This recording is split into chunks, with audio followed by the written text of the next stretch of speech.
Testing, testing. Everything should be coming in clear. Sorry for being so late, as always.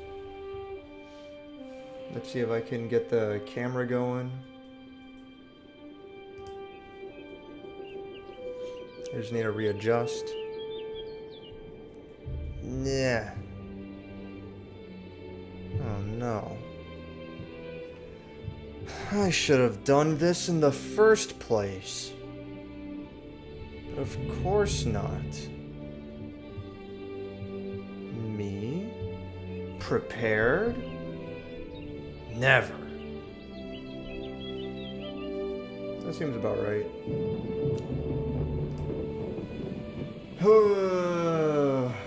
What's up, Doomed? What's up, Ryan? What's up, Mr. Boko? How's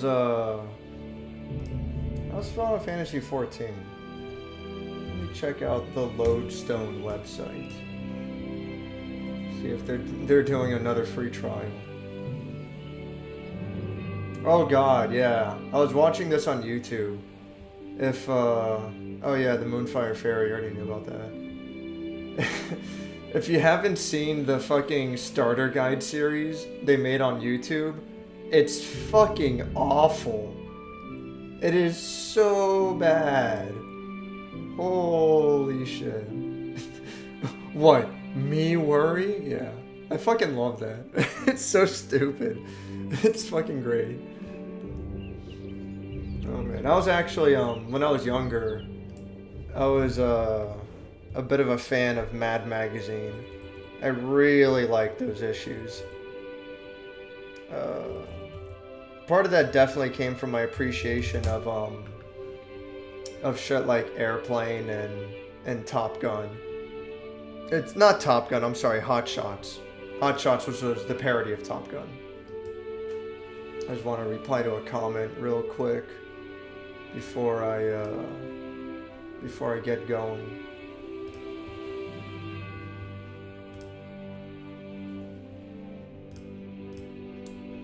But yeah, like that really stupid parody comedy, that definitely, like I got a lot of that out of Mad Magazine, and the Mad TV show as well. Not the more recent one, but the one from like the late 80s, early 90s, if I'm not mistaken. I remember watching a bit of that when I was younger. What was I gonna say? Oh yeah.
Okay, that's good.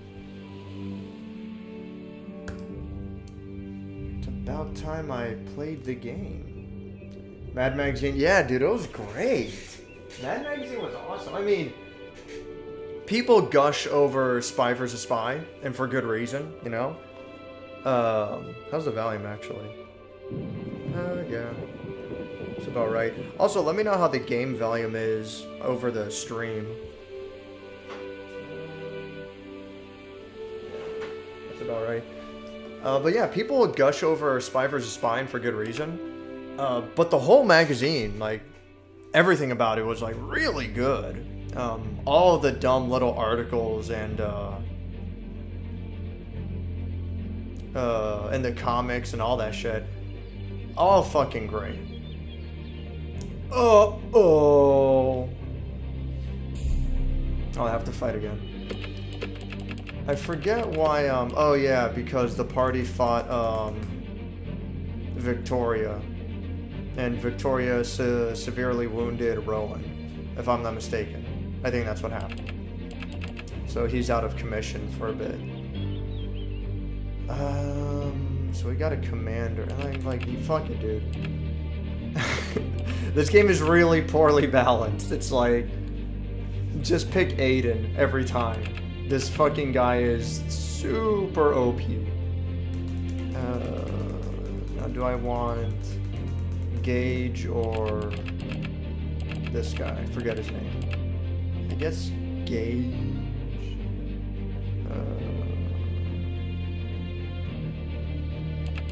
And Reyna. Fuck it. The more I think about it, the more I'm convinced that if there's one character that's the worst character gameplay wise, it's probably Ariel.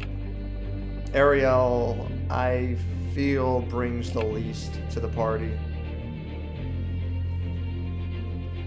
Everyone else, and then besides Ariel, probably God, I don't remember his fucking name, but this dude, that dude's probably like the second worst. Everyone else serves a strong purpose, but you can do without Ariel and that whatever.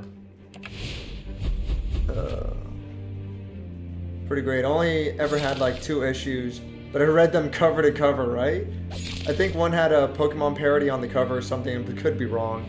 I mean, wouldn't be surprised. Like, they'll do shit like that. Oh, Mad Magazine parodies Pokemon. Wait, I picked Ariel? Oh, I fucked up. You know what? I fucked up so bad that I'm just gonna reload. I did not want to pick Ariel.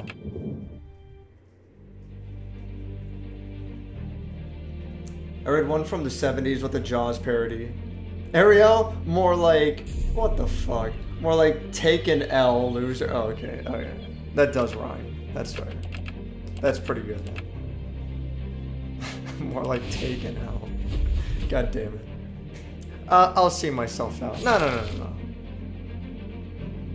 You have to keep telling jokes until they get the cane. They pull you off stage by the neck. And then you dodge that. You say shit like, I'll be here all weekend. Tip your server. Take my wife, please.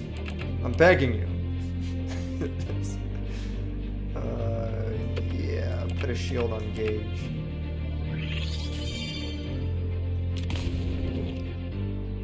Quitter. Oh, me? I don't fucking whatever. This is the second time I'm beating this game.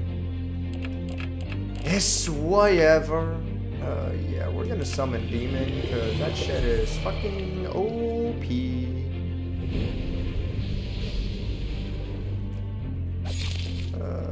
Let's see. It doesn't seem like there's any danger. Take my wife, please. Was that Rodney Dangerfield, right? It's fucking great.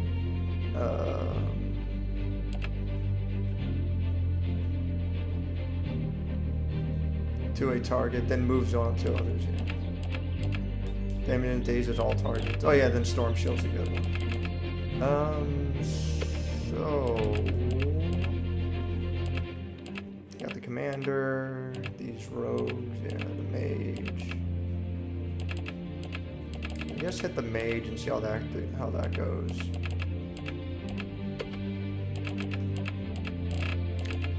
Lightning strike? Or what? Deals heavy lightning damage to all enemies. It does look like heavy damage. Fuck it.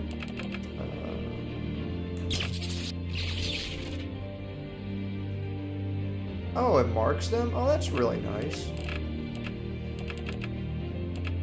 That helps. Let's wait. Let's cast Doom on the commander. And he's fucking dead. And he's fucking dead. Just cast Plague on everyone. Whatever. I want a massive cane like that. What even is that? Was that a thing back in the day? I've only seen that shit in cartoons. I can't imagine that shit was real. It's so fucking strange to me.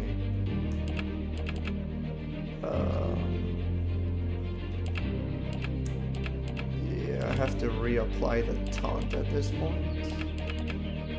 Yeah, fuck it.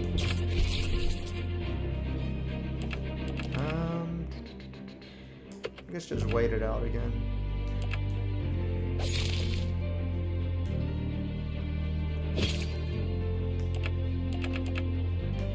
And you're fucking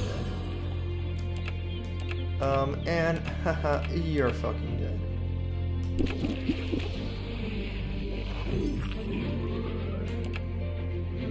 Okay.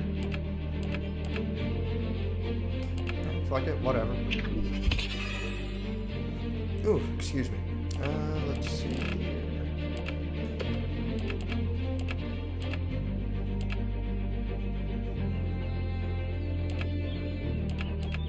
I'll just kill this guy outright, fuck it. Yeah. Or I mean, at that point, just use fucking Storm Shield, who gives a shit? Yeah, like, whatever. No reason not to. I already have a Wi-Fi. A Wi-Fi. Hey, god damn it. What's up, Waylon Smithers? Coming in, breaking down the door. I kind of miss that thing about D-Live where you could post GIFs. Don't waste time, mate. Nah. Oh shit, is this treasure? Oh, that's what I get for wasting time. I got perfume. Ah, lucky the guards got distracted by the lighthouse, eh? Hop in. Let's save my game. Point of no return. Are you certain you wish to continue? Character art in this game does a big disservice to the music in it. It's crazy how different the quality between them are. Yeah.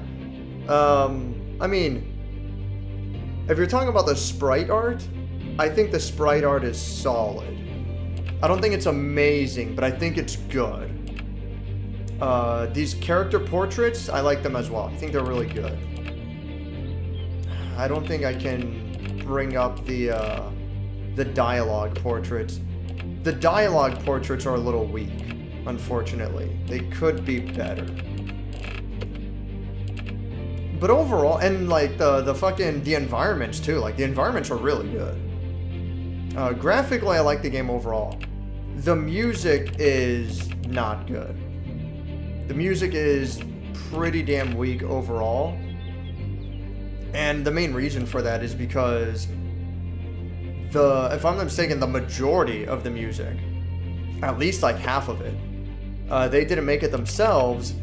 They went to a music licensing website and they bought royalty-free music.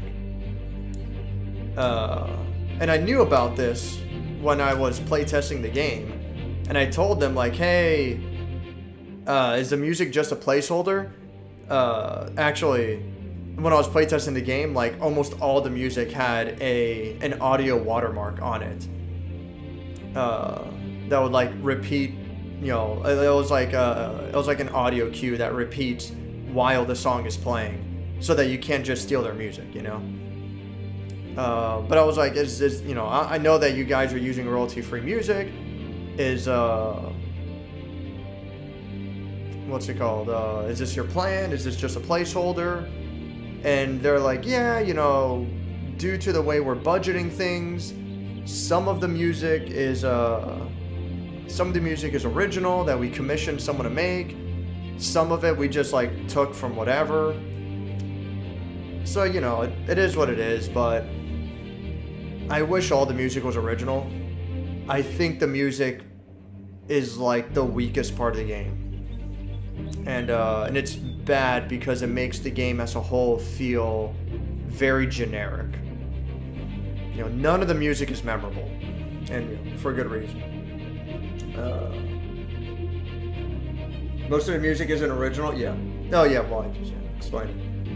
Not necessarily the battle animation though. Battle animation's okay. It's all right. It's pretty cool. The battle animation, they commissioned a 3D effects artist to make all those special attacks. It's hit or miss here and there, but overall I think it's pretty good. I like the battle animations.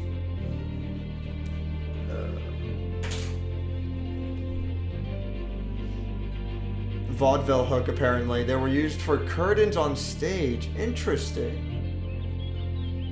Okay, I could see that. Oh, that's really cool. Where's my lemons? Yeah, really? Okay. The dialogue character was what I was talking about. Yeah. The dialogue character, it's okay, you know. Could be better, but it's like, it's whatever. It is what it is. Save my game again? Don't mind if I do. Oh, goddamn. I really want you to make sure.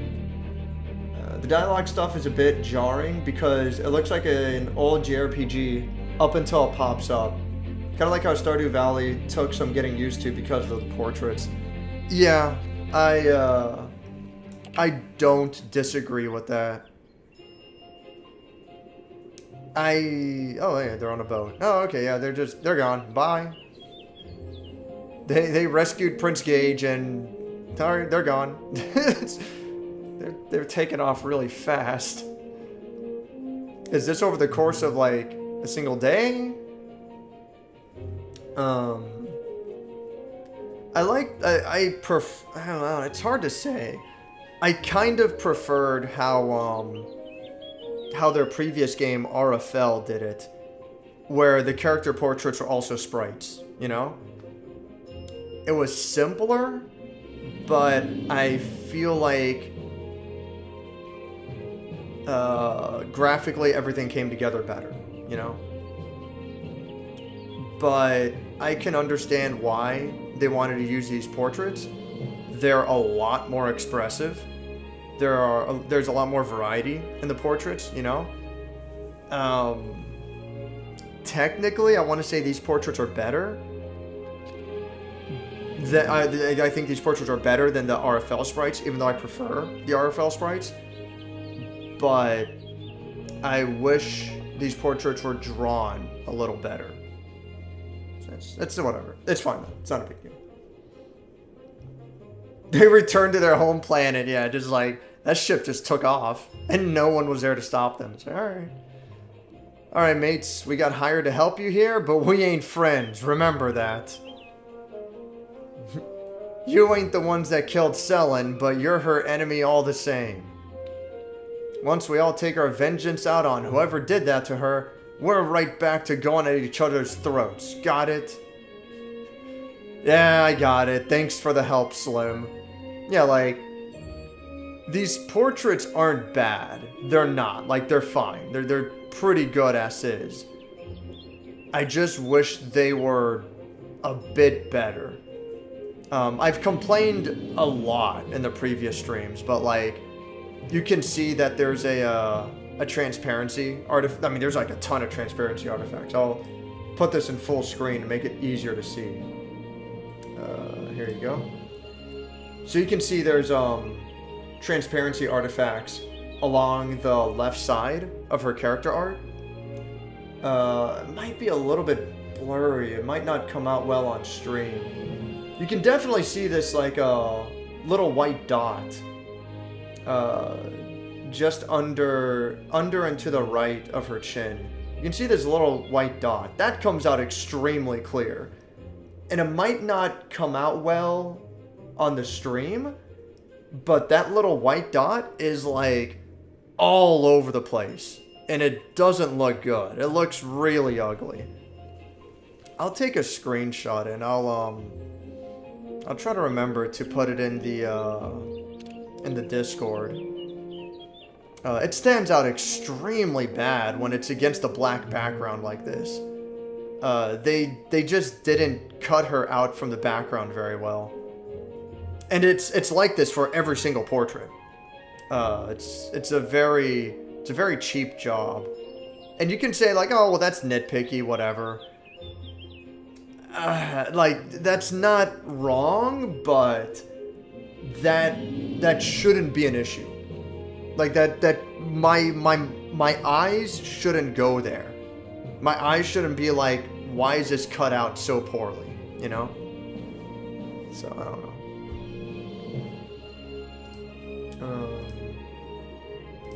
Where was I? Portrait art, character dialogue art is the craziest thing in my opinion. They look like deviant art stuff. Yeah, no, they do. It's basically like fan art quality. Again, I don't think it's bad, but I wish it was better. The battle sprites and menu screen art looks good though. Yeah, I think so. Yeah. Notice that when Karina has that look, she has cat eye. Oh yeah, yeah. I mean, it's an anime kind of thing. It's supposed to be haha so funny, ha ha ha. It's whatever. Till next time, rats. Oh, I don't even remember. Oh, yeah, I got it. Thanks for the help. Yeah, that's right. The Star Watcher should be moored in Fort Adara. Looks like we'll have to head back through the mountains to get there.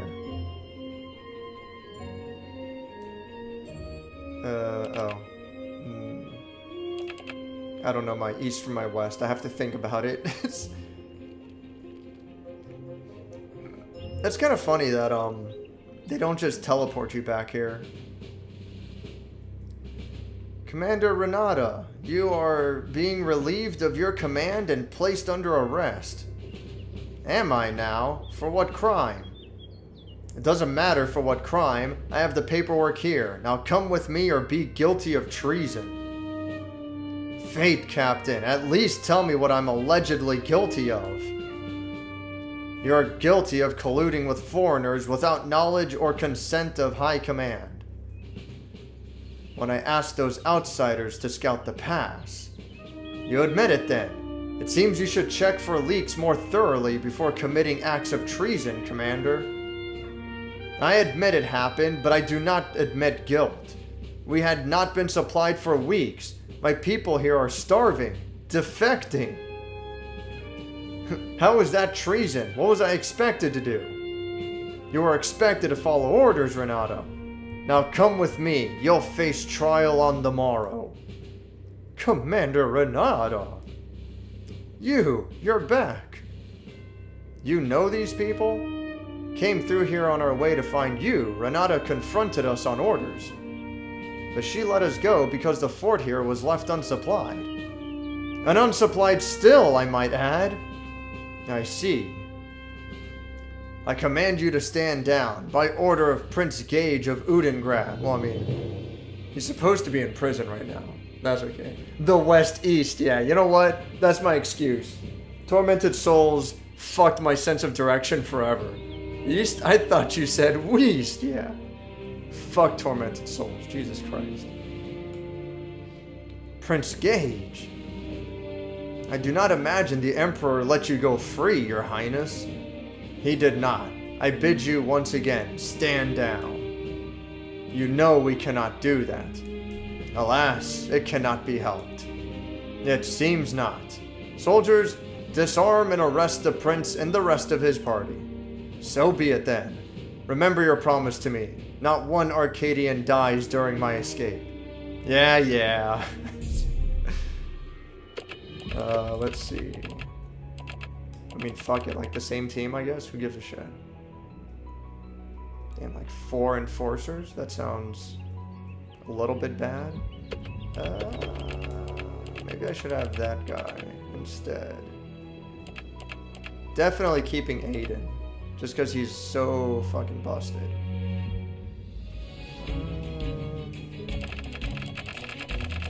Yeah. So it's an enforcer.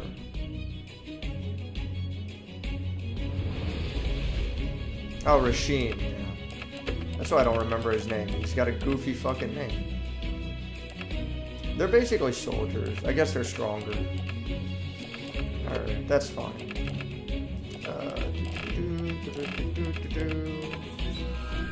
And then Rasheen immediately dies.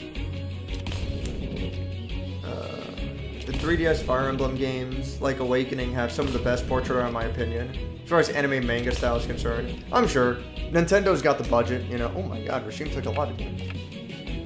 Nintendo's got the budget, you know. They can afford that kind of shit.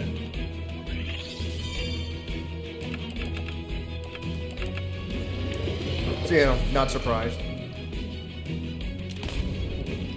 Let's see. Do restoration. Cool beans. Cool beans. So, you know, it would have been nice if, like, this game had a similar quality, but, you know, it is what it is. Go ahead and wait, I guess. Let's get rid of the commander. No one likes him anyway. Hit everyone with plague. And then what do I want to do?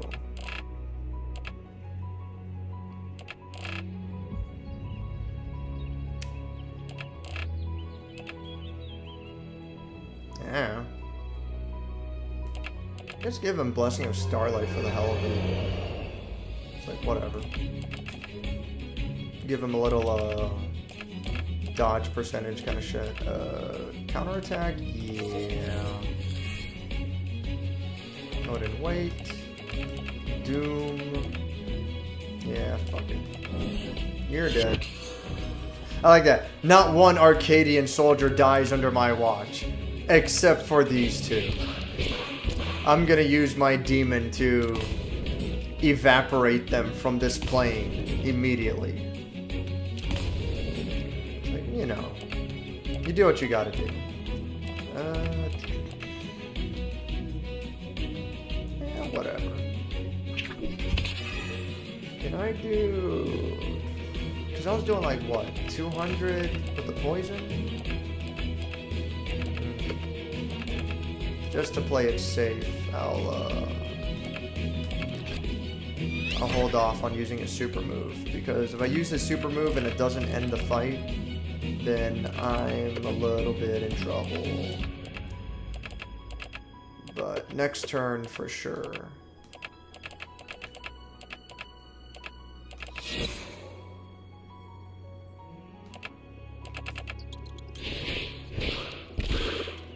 Hey, what's up, Slip? I thought Fates did it better. I mean, that's fine. Fates was a good one. I don't play any of these newfangled Fire Emblem games because I don't like strategy RPGs. Actually, I will wait just so that he can... He only got like a little bit of, he only got a little bit of MP back, but whatever. This doesn't give him MP, right? Only health? Yeah, I don't think so. That should be fine, though. Thank you for your intervention, my prince. It seems you have, embraced this allegations of treason your father has made against you. Dave, I know you're behind on Better Call Saul, but my god, I literally spent every Tuesday at work just in a fog, mentally drained. They're going to some upsetting places. Fuck, man. I'm way behind. Because there's the new season that's on. Then there's the previous season, which just got on Netflix. I haven't even started the previous season yet. Oh my god. I kind of don't even want to watch it anymore until it's like all done. But I really should. I should probably just watch it all again from the beginning. Well, that's the thing. Like, I want to watch it all from the beginning once it's all out. But it's a long fucking show. Fuck, man. If I had to choose between Breaking Bad or Better Call Saul, I think I prefer Better Call Saul. I like courtroom drama as a concept, but I haven't found many great examples. You know, and Phoenix Wright doesn't really count. Like, as great as Phoenix Wright is, it's like, you know. Then what other fucking courtroom drama are you gonna find? Like, an a Law and Order SVU episode that has, like, a courtroom scene? It's like, who fucking cares, you know? But I feel like Better Call Saul does it really fucking well. Obviously, there's that super famous scene. But just in general, like, I like the world that Better Call Saul has. That, you know, working in the law office, man, like, so there's a super famous scene between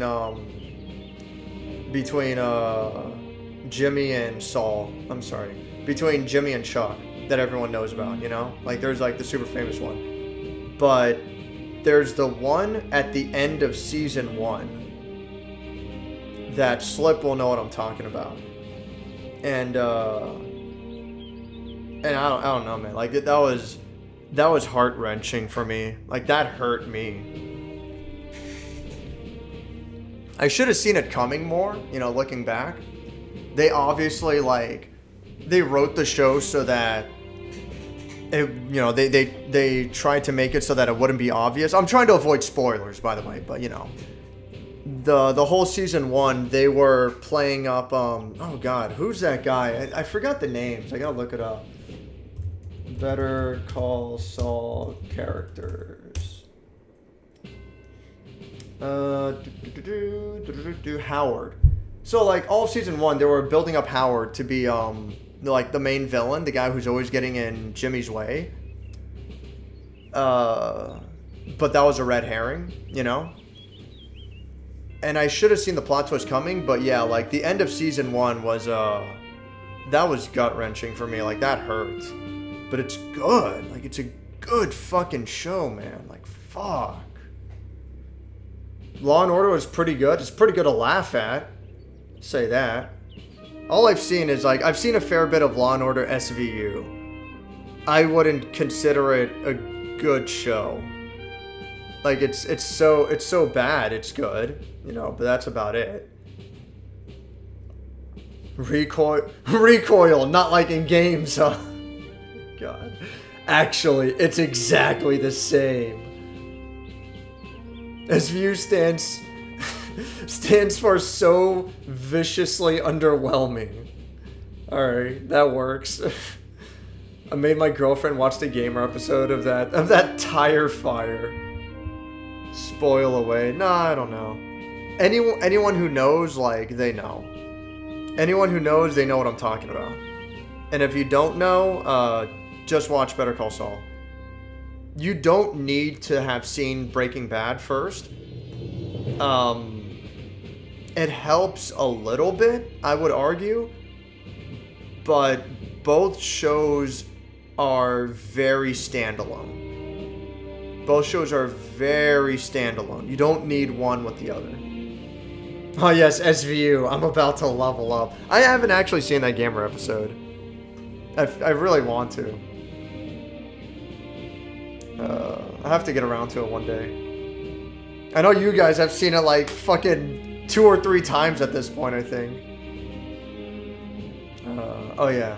I have not yet admitted treason. But I will not watch my people arrested for feeding themselves.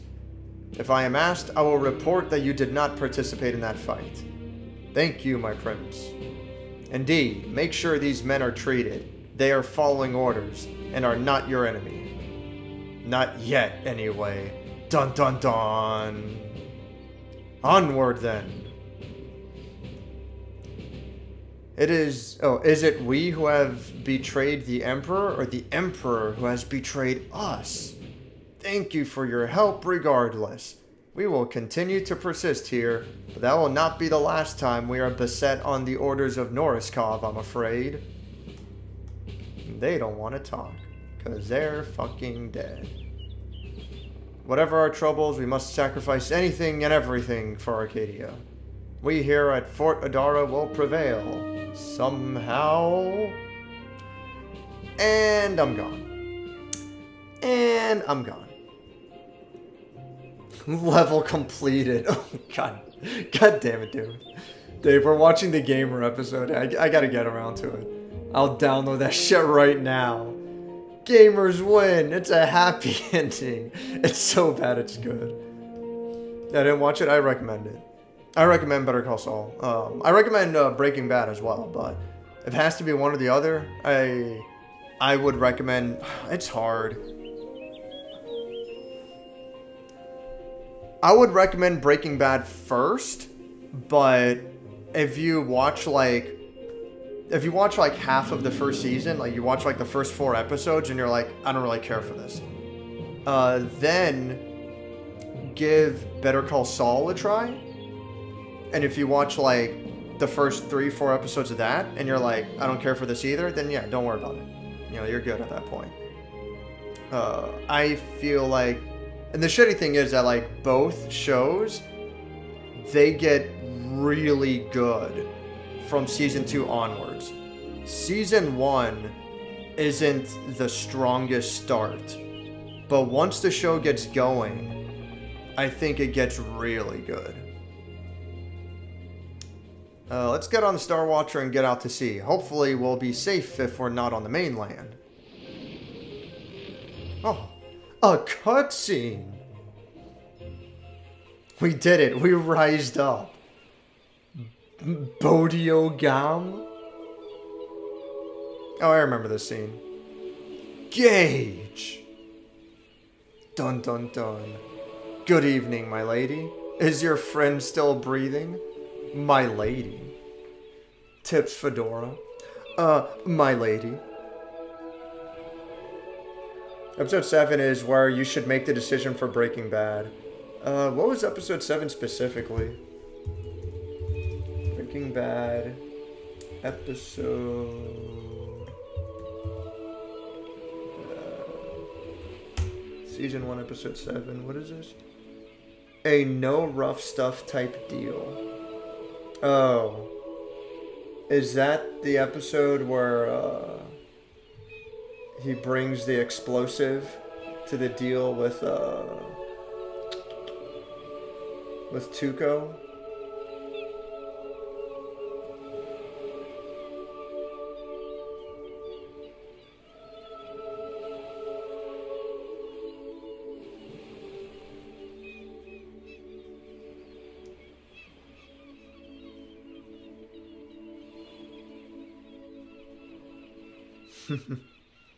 I'm just reading like the synopsis of the show. Oh, so I don't think that's the episode I'm thinking of, but this is when Tuco like beats the shit out of some guy for like no good fucking reason.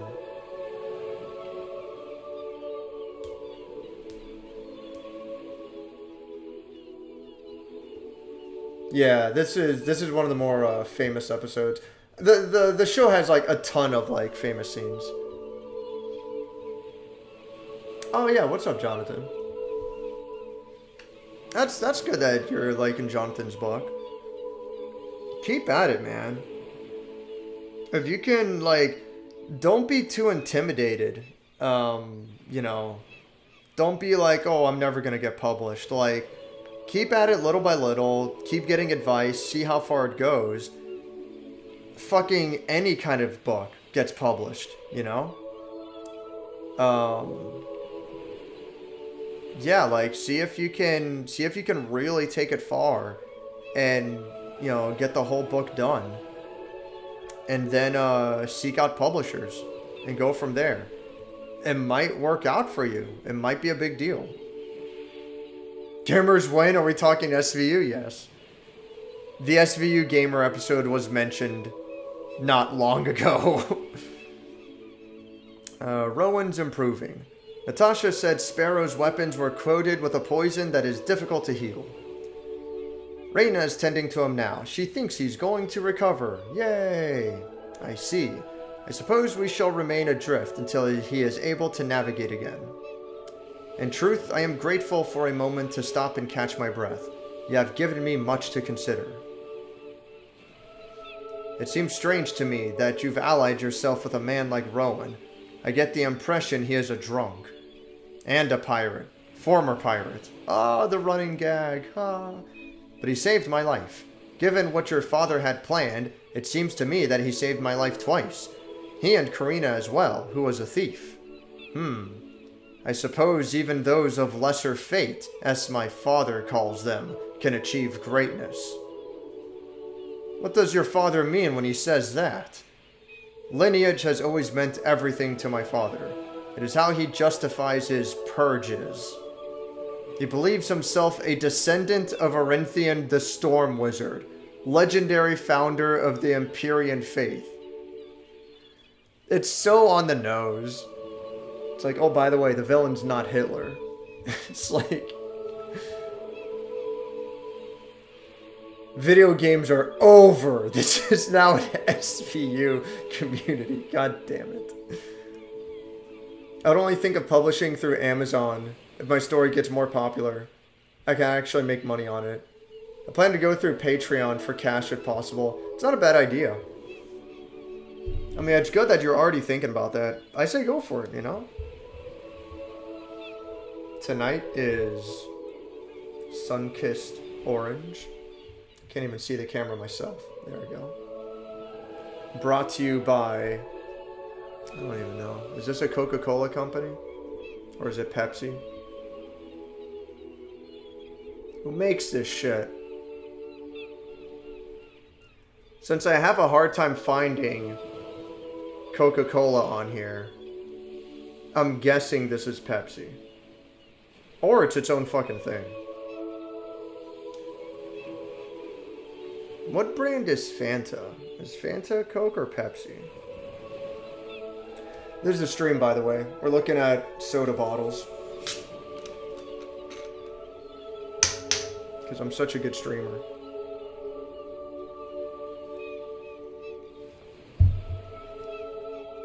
My new video is doing Iron Man numbers. But it's just me making fun of something. Yeah, I saw that. I haven't seen the video yet, but I saw that you bought an anime for 1 yen. That sounds like it could be pretty funny. He believes he and his chosen people, those loyal to him and his cause, are meant to reunite it under a single ruler. Yeah, this is literally like fucking Hitler and like the Aryan race. It's fucking ridiculous. That everyone has a lineage and everyone has a destiny. The people my father purges are nothing, or so I had been led to believe. Rowan is nothing, Karina is nothing. Even Reyna is merely a priestess. Yet they have, together, upended my father's plans, ... Perhaps destiny is not based on the blood of your ancestors, or perhaps there is no such thing as destiny. My father was little more than a peasant himself before he got involved in politics. He likes to forget that. I have never given it any thought. Kings are kings, peasants are peasants. Now that I have time to reflect, wonder what I thought made my father the king a greater man than Rowan the pirate. It is a troubling thought for those like us. If what my father believes is wrong, then his actions are evil. It's like, yeah. But if those beliefs are wrong, What right do you have to say you should be queen? Arkadyan kings are chosen by sages. You are chosen by birthright. I don't know. ... Perhaps that is a question for another time. Let's move on. May I ask you something in that vein, milady? Why doesn't this guy have a fedora? Good on you for reviewing a math game in a serious way. I don't think I could do that. I mean, you know, in the end, it's still a game. A game's a game. To be fair, I didn't get anywhere fucking close to beating the game, you know? But, I played far enough to reveal enough of the map where I'm like, yeah, I'm not fucking doing this. But, it's whatever. The game's not bad. It's not worth buying because it costs money on Nintendo Switch. On Steam, you only have... On Steam, it's technically free, but you only have the one character. The other DLC characters are way better. So it's like... I don't know. It's whatever. It's a little bit of a nonsense game.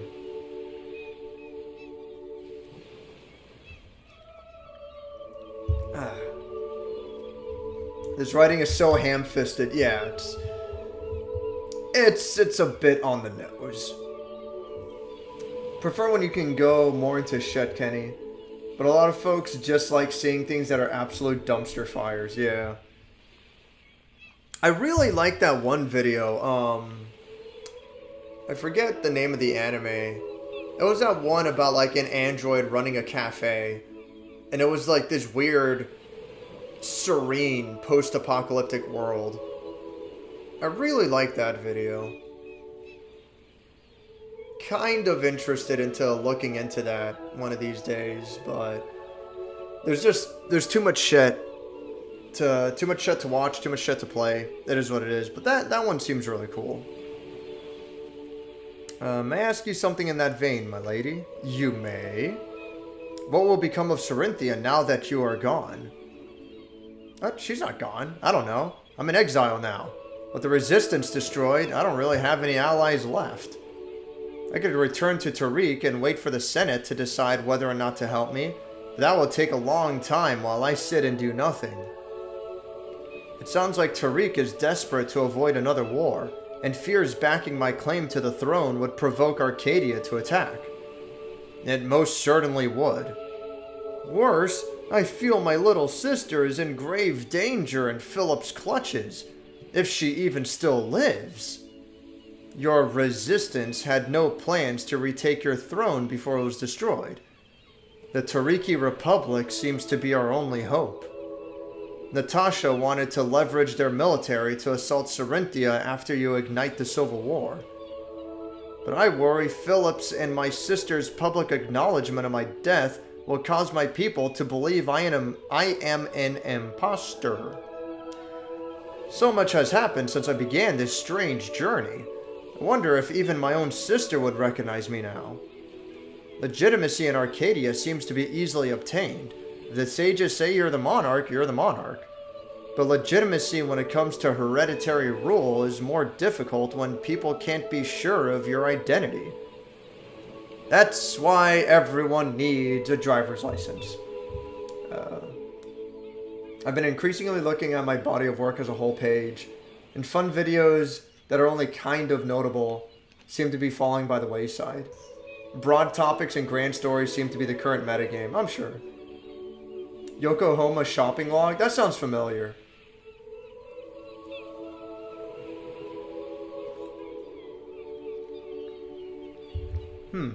The Sun Kiss kind of sucks. It's whatever. It's fine. Yeah, I mean, if you're doing, you know, I've talked about this several times, but if you're doing it for the sake of getting attention, getting views, getting money, I can't blame you. It is what it is. Try not to let it stress you, you know, but I can't blame you for going that route. I need to review Miss China Ring at some point. It's very aesthetically similar. Okay. Ariel's sister wanted to be kidnapped. She got what she wanted. Leave her to her own devices. Yeah, that's some actual lore in this game. Was the android running that cafe the main point of the anime? Something like that. Yeah. I would recommend it. Waylon Smithers, Kenny Lauderdale's video. I think the video is called "This is the most relaxing anime," something like that. You know. It's pretty cool. I liked it. Kenny's videos in general are really good. His videos on the Japanese character Golden Bat is really interesting. And the video "What is an Anime?" That one's really good too. That one's really good actually. I feel like that one approaches the question and touches the topic really well. But in general, like, Kenny makes good stuff. Imposter, yeah, imposter, Among Us. Sussy spaceman. Hey, what's up, Default? What's up, Bob? I mean, if she's not dead, they would have nothing to bury. So eventually, someone's gonna figure out she's alive. Oh, whatever. I'll check it out. Yeah, just if you want to. If it sounds interesting to you, you know. I don't know. They'll do the thing in Stranger Things where, they have a decoy for Will's body. Spoilers. Season 1 of Stranger Things is actually good. Let's see, where was I? Ah, yes. What would it do for your legitimacy if you married a prince? Well, it would be a huge boon, of course. I don't know how I'd use that to my advantage at the moment. Gage, why are you looking at me like that? This game is so goofy. Sometime later, ... Meanwhile, back in town... Oh, God. Rowan, you're awake. Not so loud. Have I been drinking? I feel like I've been drinking. It was poison. I can't tell if that's a yes or no. No, Sparrow's weapons were tipped with a poison meant for the princess. Right, Brooke. Where are we? Is Ariel okay? Speaking of which, I forgot the usual pointless poll. Here it is. Who's going to be the final boss?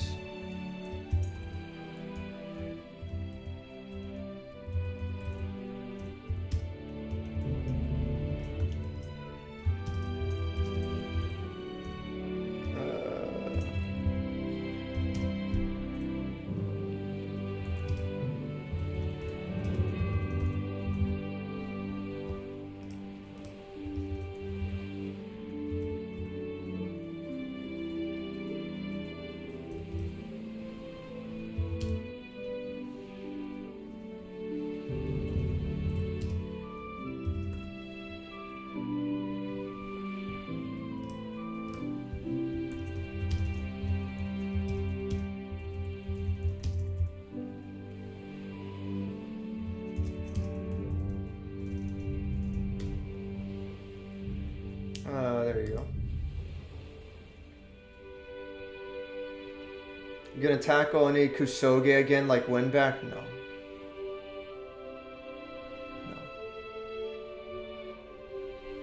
No!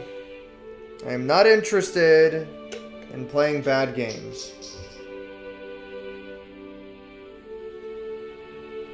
I want to play good games.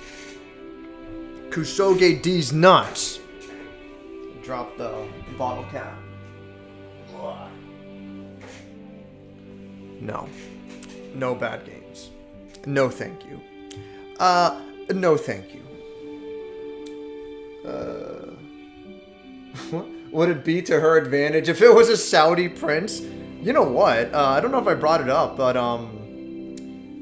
the best Mei in the world right now in Guilty Gear Strive, the best Mei player in the world He got 2nd place at EVO. He played fucking incredibly. But he's from Saudi Arabia, which is like just so out there for me. Like, it's I don't know. I never would have expected that. So strange. That guy is a fucking beast. He's my fucking hero right now. Just unbelievable, man. Good fucking shit.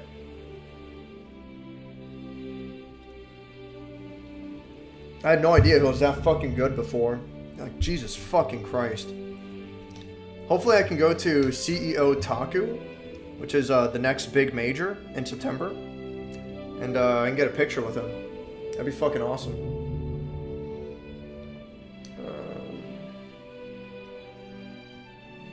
Those streams are always much more fun and dynamic. No, fuck that. Fuck Kusoge. Mecha Hitler calling it. Good guess. I like where you're going with this. With 2 miniguns. No, Mecha Hitler had like 4, right? You had like a suit of armor and like 4 miniguns. I'm not interested in playing bad games. Dave, that pull is wrong. It is not a JRPG. It is American-made, pretending to be a JRPG. Dude, look at it. It's got fucking... See? It's got Japanese text under the English title. It's a JRPG, unfortunately. It is what it is. By the same token, Dark Souls is a Western RPG.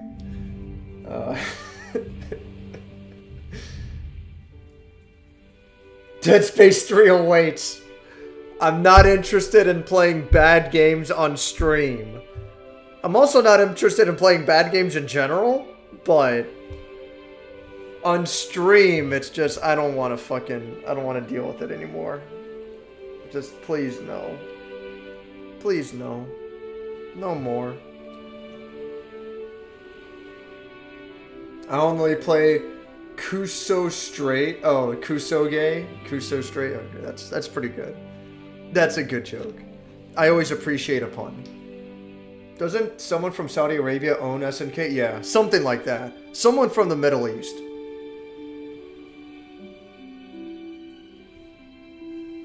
Like, someone in, like, fucking Dubai or some shit. Just straight up bought SNK. Which is so funny to me. It just stops being a JRPG for the final boss, and the party's replaced with Blaskovich, yeah. And it becomes a first-person shooter out of nowhere. That would be fucking awesome.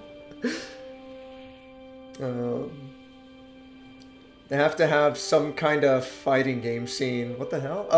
Oh, you mean in Saudi Arabia? I had no idea. Like what comes to mind is like, who the fuck else is in Saudi Arabia for this guy to practice against, you know? Like, there's a reason why the best players come from certain scenes.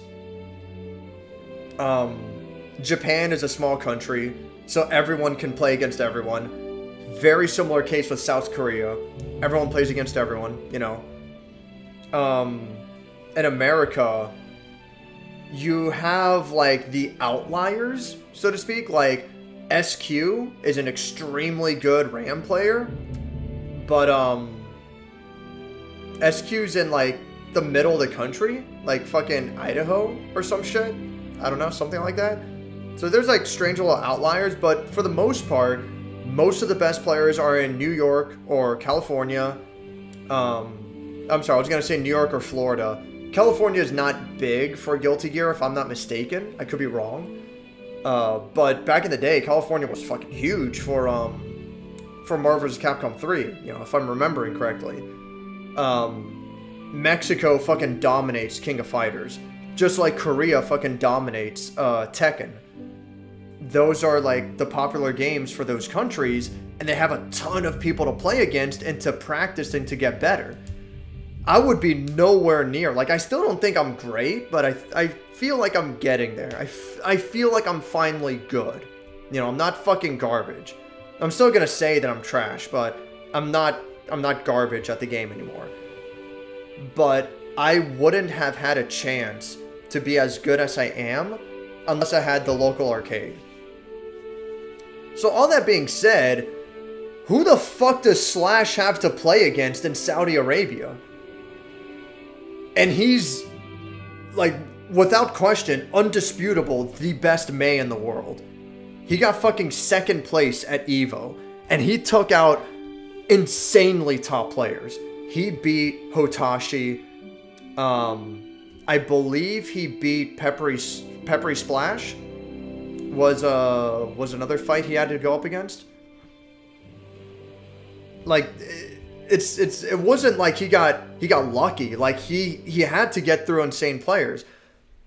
Best fucking thing, he beat Tempest, and early in the game, Tempest was arguably the best Mei in the world, at least in the country.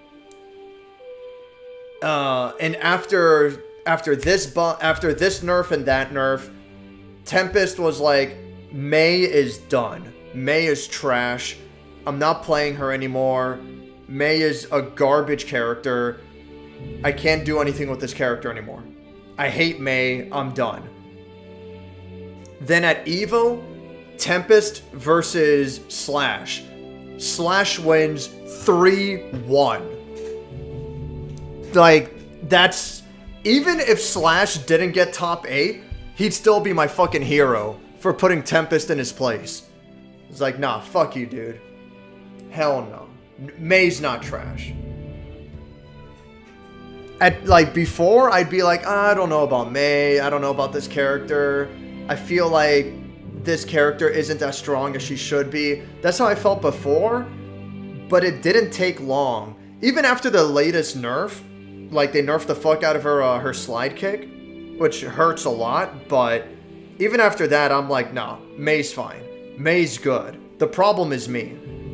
I can learn a different character, but that's not going to fix the issue. The problem is I need to be better. And Tempest didn't have that mentality. Tempest is like, nah, I need a new character. This is it. That's the end of it. And what happens? He gets fucking bodied by the true best Mei player in the world. Fuck yes. I wish Tempest would go back to Mei. That would be the funniest fucking thing to me. That would be fucking amazing.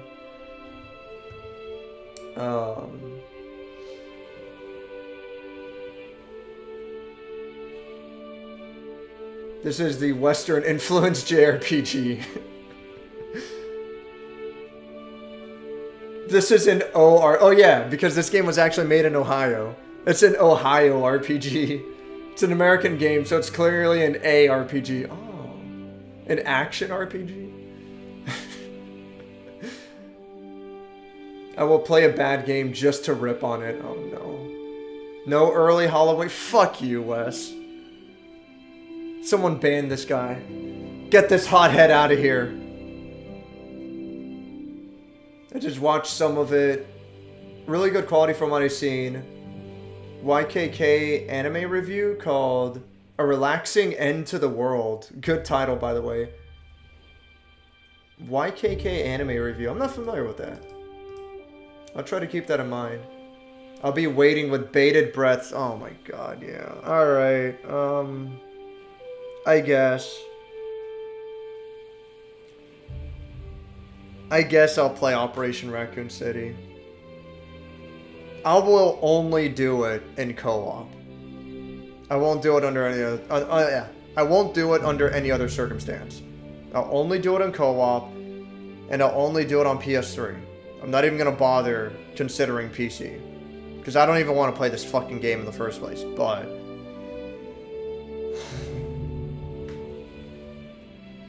whatever.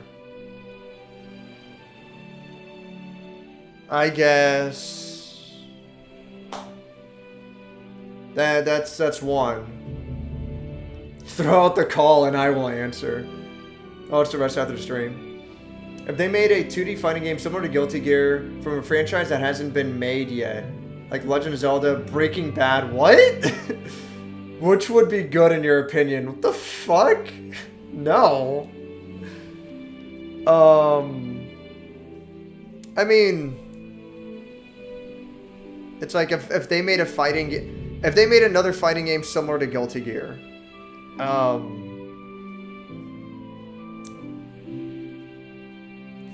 for starters, whenever you're making any game, doesn't have to be a fighting game, whenever you're making any game, don't try to limit yourself by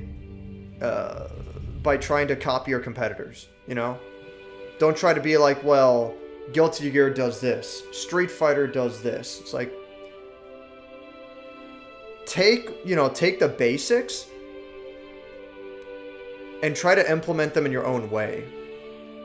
For example, Grand Blue Fantasy Versus is really interesting for it's a good fighting game on its own, but the shortcut commands and the cooldown timer behind them is a really unique and really interesting concept, and it works well. And then even for Guilty Gear Strive, it took the previous Guilty Gear games as a basis, but a lot of it is very different from the previous Guilty Gear games. Guilty Gear 1's the first one. Guilty Gear X built upon Guilty Gear 1. Guilty Gear Xrd also very strongly built upon Guilty Gear X, you know?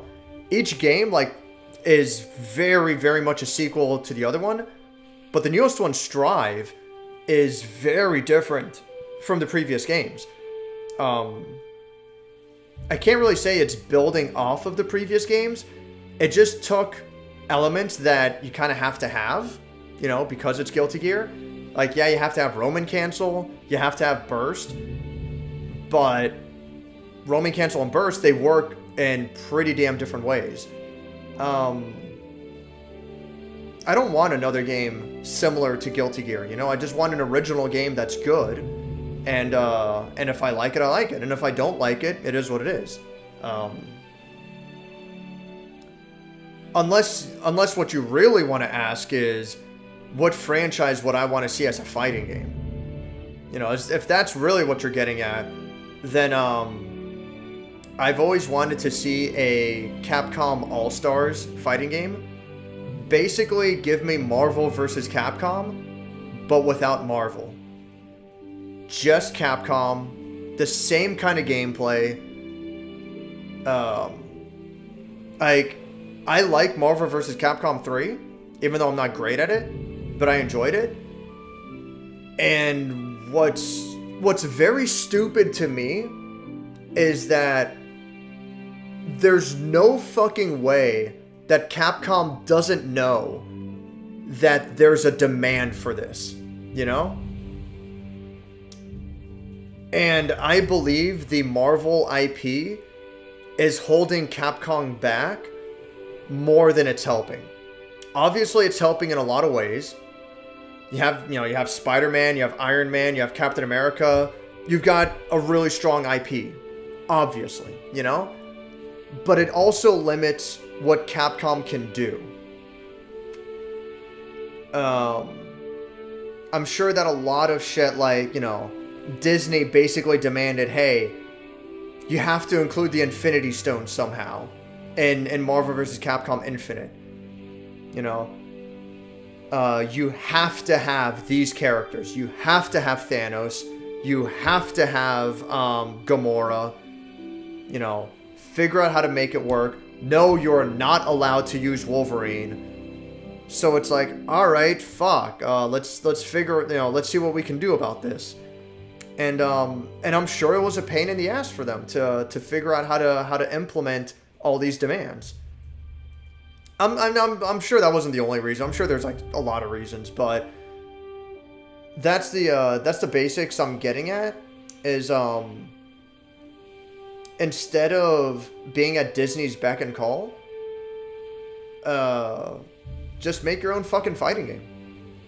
Have the same gameplay. Disney didn't make the game. That's Capcom's gameplay. They developed it. They designed all the gameplay elements. There's no reason they can't fucking do it again. Disney doesn't hold a copyright on the gameplay concept of like 3 versus 3 with ridiculous super jumps and an emphasis on air combos. Like, Disney doesn't own a copyright on that. It doesn't make sense that, let me just try to adjust the camera a tiny bit. It doesn't make sense that, that Capcom still has not made a standalone versus game. That's so fucking strange to me. Like, it makes no fucking sense. Like, I don't know what the fuck they're waiting on. Like, that's the game that I want to see made. That's the game that is just bizarre that it still hasn't been made. Because that would print money, and everyone would fucking love it. And, you're gonna lose some people due to not having Marvel backing you up. You're gonna lose some people to that. But you're gonna make a lot more profit not having to rely on the Marvel IP, and just development is gonna be so much fucking easier. You don't have to fucking, when Marvel vs. Capcom 2 was being made, and this is a reason why there was such a long period before Marvel 3. When Marvel vs. Capcom 2 was being made, Capcom was already advertising that the original Xbox, before the Xbox 360, the first Xbox, that version of the game was going to have online play through Xbox Live. Capcom was advertising this, ahead of time. And Marvel, at the time, before they were bought by Disney, Marvel was upset because they're like, hey, you didn't, our contract does not include online play. You have to pay extra for that. You have to pay us extra royalties or whatever shit, extra fees for our game to be played online. And they went back and forth. Capcom's like, no, we shouldn't have to. Marvel says, yeah, you do. What ended up happening is that Capcom kept advertising that feature just up until release, and then they pulled it away. And it's the big theory that soured the relations between Marvel and Capcom for like a fucking decade, until finally they came together again and they made Marvel vs. Capcom 3. Little shit like that shouldn't be an issue, Little things like that. Like, you don't have to fucking worry about that anymore. Just make the fucking game yourself. You shouldn't have to work with outside IPs, if you don't have to. And they don't have to. And then for fucking, supposedly, according to Capcom, I don't know, how true this is, but for Marvel vs. Capcom 3, Capcom kind of wanted to have DLC, but Marvel said, no, we don't like players having, a piecemeal kind of thing. I want this character, but I don't want this character. Marvel didn't want people to, pick and choose what character they wanted. And Capcom was like, alright, fuck. In order to update the game, we're going to have to make an ultimate Marvel vs. Capcom 3. A completely separate version of the game. I don't know how true that is. Because this is the same era that had Street Fighter 4, Super Street Fighter 4, Ultra Street Fighter 4. It's okay. I don't remember if Ultra Street Fighter 4 was DLC or not. It might have been just Super Street Fighter 4 was the last mandated physical version. I could be wrong about that. But yeah, from what I recall, supposedly Capcom or Marvel forced Capcom's hand to make 2 different versions of Marvel vs. Capcom 3. And they launched less than 12 months apart. Ultimate Marvel 3 came out 9 or 10 months after the initial Marvel 3 launch, which was fucking bullshit. But yeah, it was fucking ridiculous. And there were other things here and there. Ultimate Marvel vs. Capcom 3 only got one balance patch, which was fucking necessary because Phoenix Wright in an unpatched Ultimate Marvel vs. Capcom 3 is unbeatable. Period. Quintuple S tier and a tier by himself. Everyone makes fun, you know, everyone talks about like, oh, Doctor Doom, Zero, Magneto, Virgil, all for good reason. Phoenix Wright in an unpatched Ultimate Marvel vs. Capcom 3 is unbeatable. Just period. He is required to be on your team if you're going to be competitively viable. That character is fucking insane. So thank fucking God they fixed that. It was all because of a glitch. So thank fucking God they fixed that. And yeah, that was like the only balance patch the fucking game got. And it needed more. Morrigan should not be getting meter when she has her clone on the field. Like, that's fucking insane. You know, like fucking Gold Lewis and Guilty Gear Strive is a fucking problem because he chips you to death. All right, he gets you on like block string and is like constantly with a fucking coffin, and you can't fucking do anything. You know, he just chips you to death. He kills you without ever actually landing a hit. So like people think that's a fucking problem, and it is. Morrigan in Marvel vs. Capcom 3 is 100 times worse. She should not be getting meter when she has her clone out. Like, it's fucking dumb. Like, once she gets you in the, that block stun combo, you lose, like, 90% of your fucking health. It's fucking dumb. Anyway, I've ranted enough.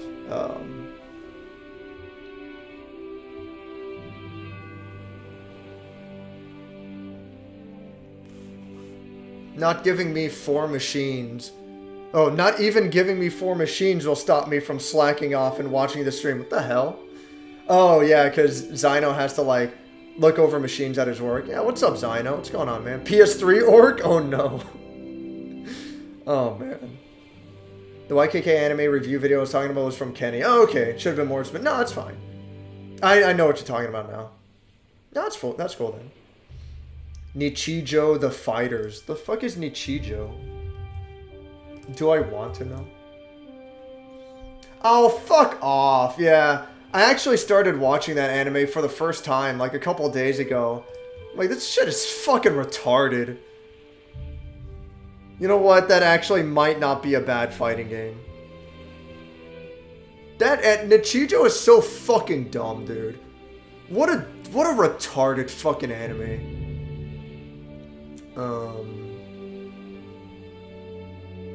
My chat, like, scrolled like crazy on its own. Where did I leave off? Capcom All-Stars, I'll main Vs. Vs? You're not talking about Skies of Arcadia, right? That wasn't a Capcom game. That was Sega. Right? Skies of Arcadia.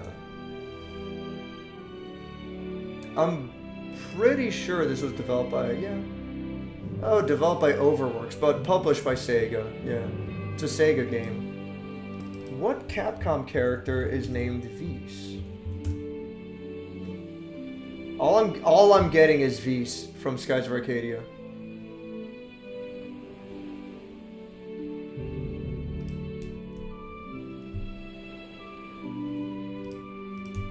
Yeah,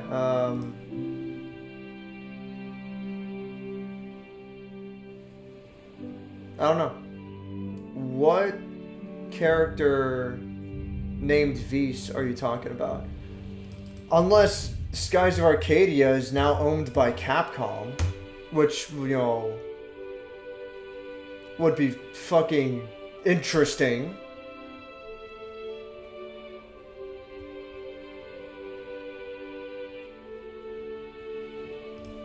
Well, let's see, what else? Just make OC characters. Yeah, I mean, you could do that too. Capcom All-Star sounds great. It's like remarkably stupid to me that it hasn't been done already. Could you imagine if Capcom just made like Wolverine Light or not Captain America? Yeah. No, yeah. I know, exactly. Like, there's nothing stopping them. They could if they really wanted to, you know? It's whatever. Marbles versus Capcom. Schmarvel versus Capcom. Like, they could.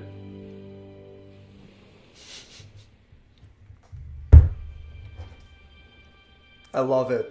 Lieutenant USA, Badger, Metallic Man. Oh, man. Did you Slash Man with Wolverine's moveset? Honestly, yeah. Nickelodeon did that. I wouldn't be surprised.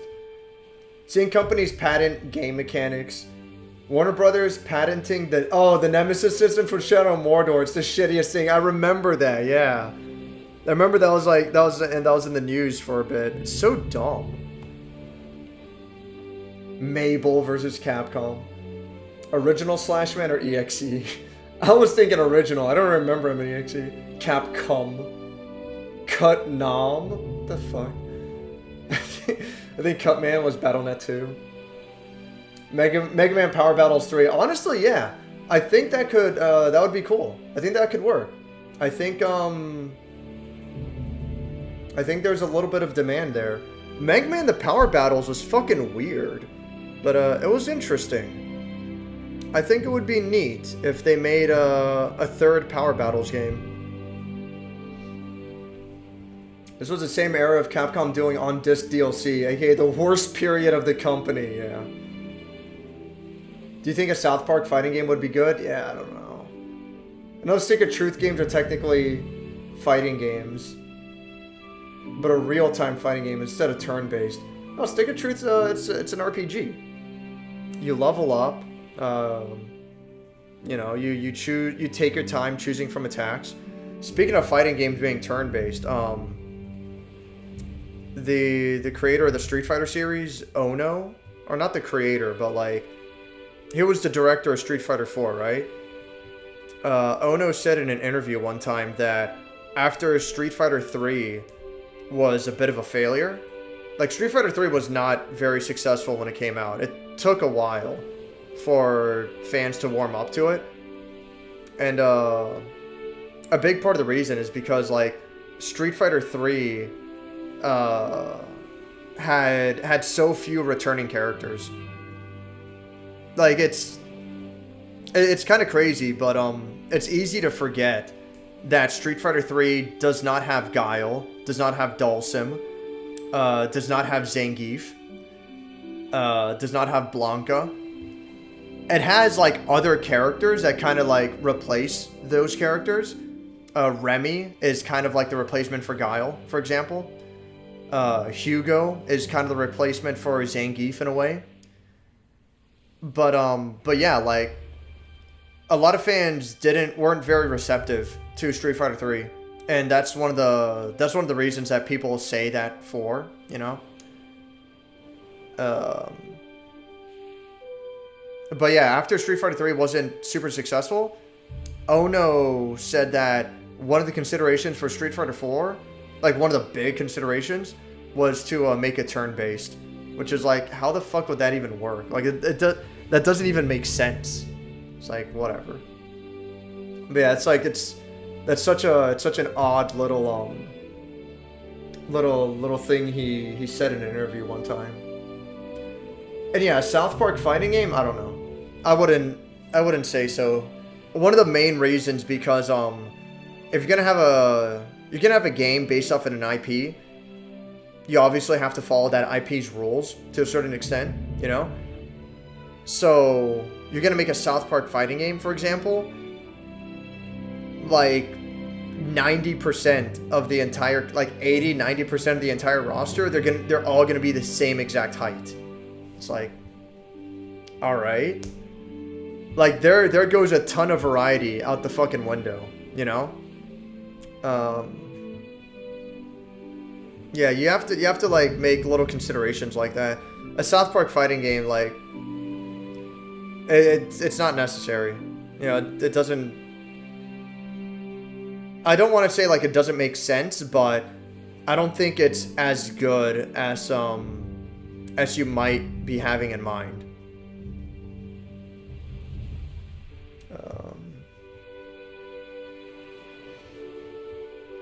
But, I mean, like, fucking...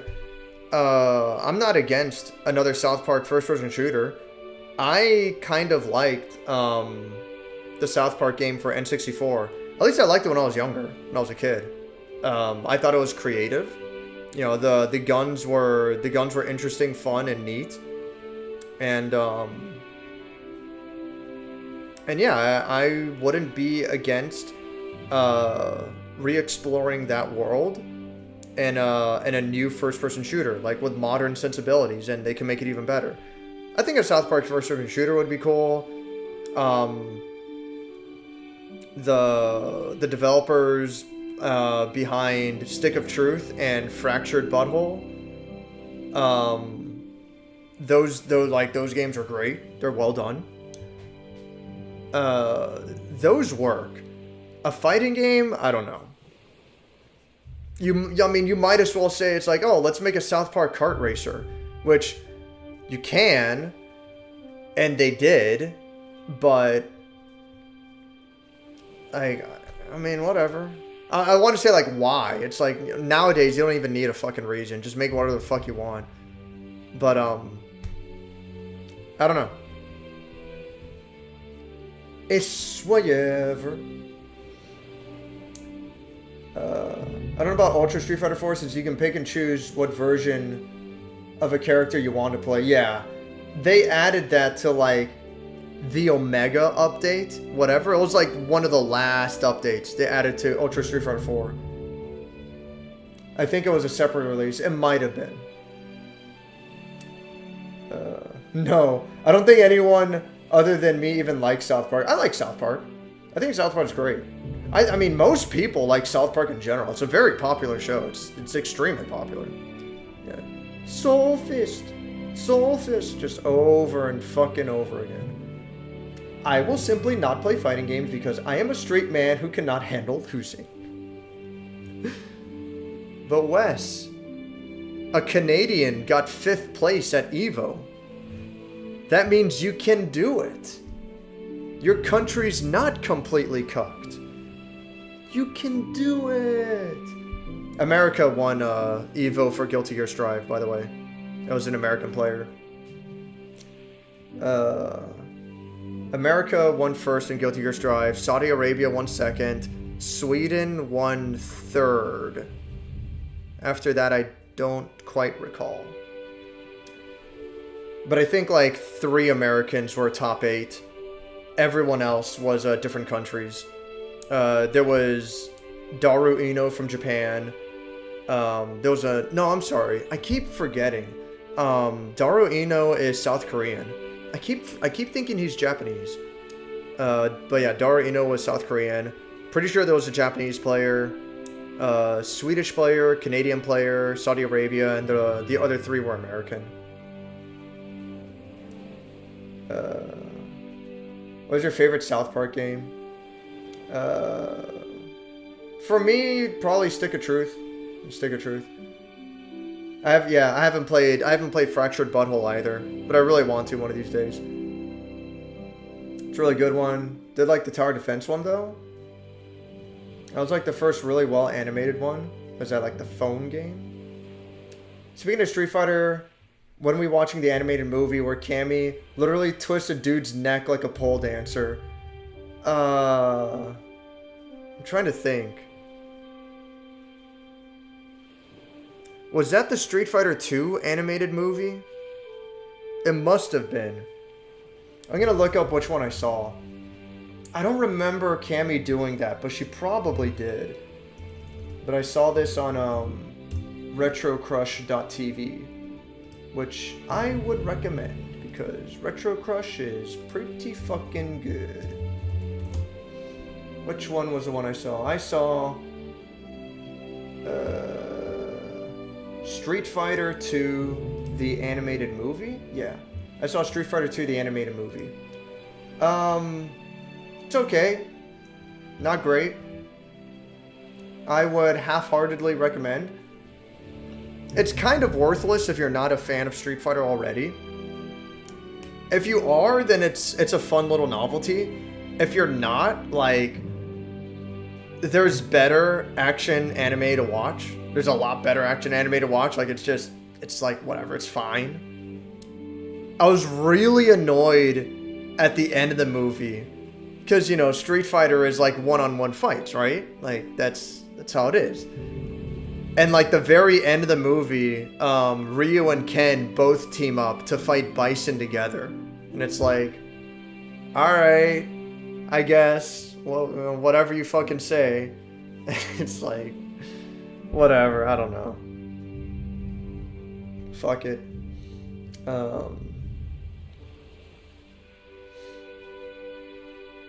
Servbot would like a word? What, fucking Marvel vs. Capcom 2 Servbot? He's not even top tier. He's in a unique spot because he's fucking tiny. He's hilariously small. But that doesn't mean a whole lot because low kicks into uppercut launchers is fairly common. It's a pretty common combo starter. And Servbot has like no fucking health. So it's like, whatever. Servbot's not even a big deal in Marvel 2. He's just fucking hilarious. Either way, Servbot wasn't in Marvel 3. Unfortunately. Yeah, Tronbon, which was fucking awesome. And you know, Tronbon uses Servbots and some of her attacks, but Servbot, as a playable character himself, was not in Marvel 3.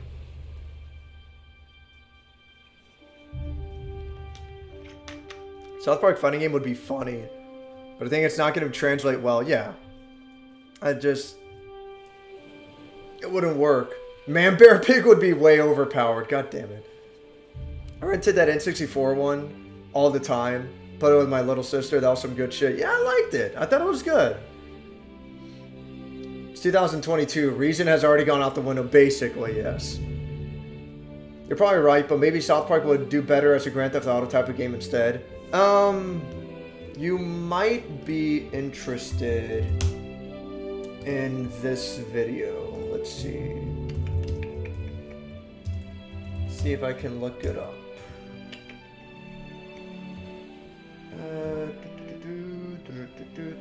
Yes, this is the one.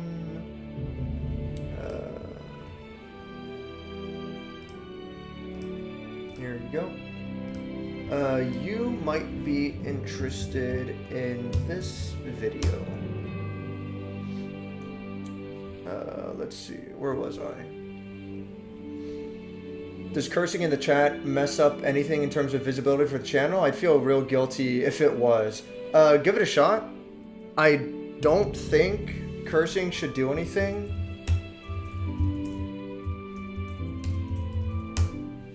I don't know.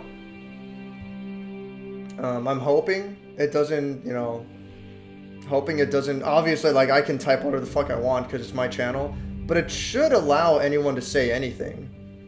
I don't see why not, but give it a shot. I don't mind cursing, I don't give a fuck. Oh, the Chun-Li, yeah. That movie had the Chun-Li shower scene, which went on for a little longer than it needed to, but it is what it is. Street Fighter 2 is the one where Vega beats up Chun-Li in the shower. Yeah, that was a fight. It's funny, like, that was one of the better fights in the anime. The one with Ryu versus Fei Long, like, that one was okay. That fight was just really cool to see Fei Long do his like special twirly kick, whatever it's called, I don't remember. That was kind of a cool fight. The fights toward the end are like whatever. E Honda's voice. I know E Honda's voice from somewhere, but I can't place who it is. But E Honda's English voice is really funny to me.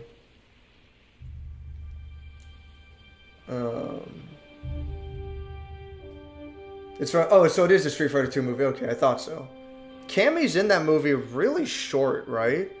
Like, she's not in that movie, like, she's in the beginning, and then, like, she's in prison for the rest of the movie. Like, she's hardly in the movie at all, if I'm not mistaken. You know, there are probably more anime than hairs on the average man's head. Yeah, that sounds about right. Time has gone on long enough for that to probably be true. Surprised they haven't had Alex Jones as a character in South Park. Really? Either they really hate him or secretly like him. I mean, regardless, one way or the other, yeah, I'm surprised. Huh. I would have figured by now. Seems like an easy topic to cover. It's whatever. 13-year-old me thinks it went on for exactly how long it needed to.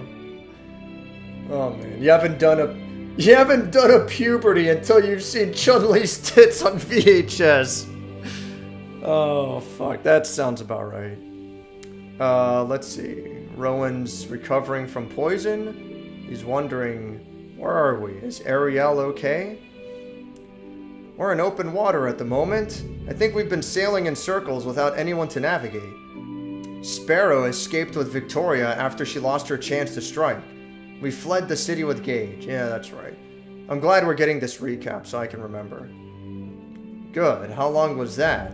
Never mind. I'm getting up. It's only been a day or so. Please, rest. The poison has prevented my healing from being very effective. I'll be fine. I can't lay in this bed anymore. Miss Reyna, come here. We've got big news. Oh, Rowan, you're awake. Nice timing. Nice timing for what? Every time you're excited, I get nervous, kid. Why? This is a good surprise, I promise. Come see. I remember this scene. See, I still don't really know what that girl considers good in her surprises. That's true. My money is on a giant octopus attack. I think Karina would have fun with that. Ha ha ha ha. Rowan, there's something I need to say to you. No, you don't. I do. I owe you an apology. I never meant to string you along. Well, that's not true, is it? I did mean to. It's just, I'm sorry for what I've done to you. I was scared and I was desperate. I needed your help. And I knew of your feelings for me. And I knew you wouldn't say no to the suicide mission I was going to ask you and Karina to undertake.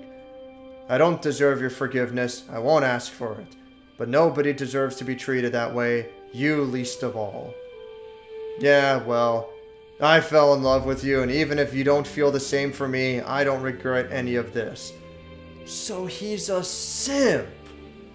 That's what it is. Well, other than letting Brooke pump me for secrets, that is. That's one way to put it. Your mission was bigger than either of us. You did what you had to do. Besides, what's the right way to stop a war? Oh, that's just what I said. Haha. Ow. Okay, you. Let's hurry up and see what Karina's so excited about. Then get you back in bed. This scene's kinda dumb. I mean, they're being cutesy, but this scene's a little dumb. But it's fine. Whatever. Whatever. Cucked to death. The hell is going on? They're having a wedding. What's it look like? It's a wedding. Come on. A wedding? You didn't know about this? This really seems like something you'd be putting together. I had no idea. I've been nursing you back to health this whole time. Well, at least it's not a giant octopus.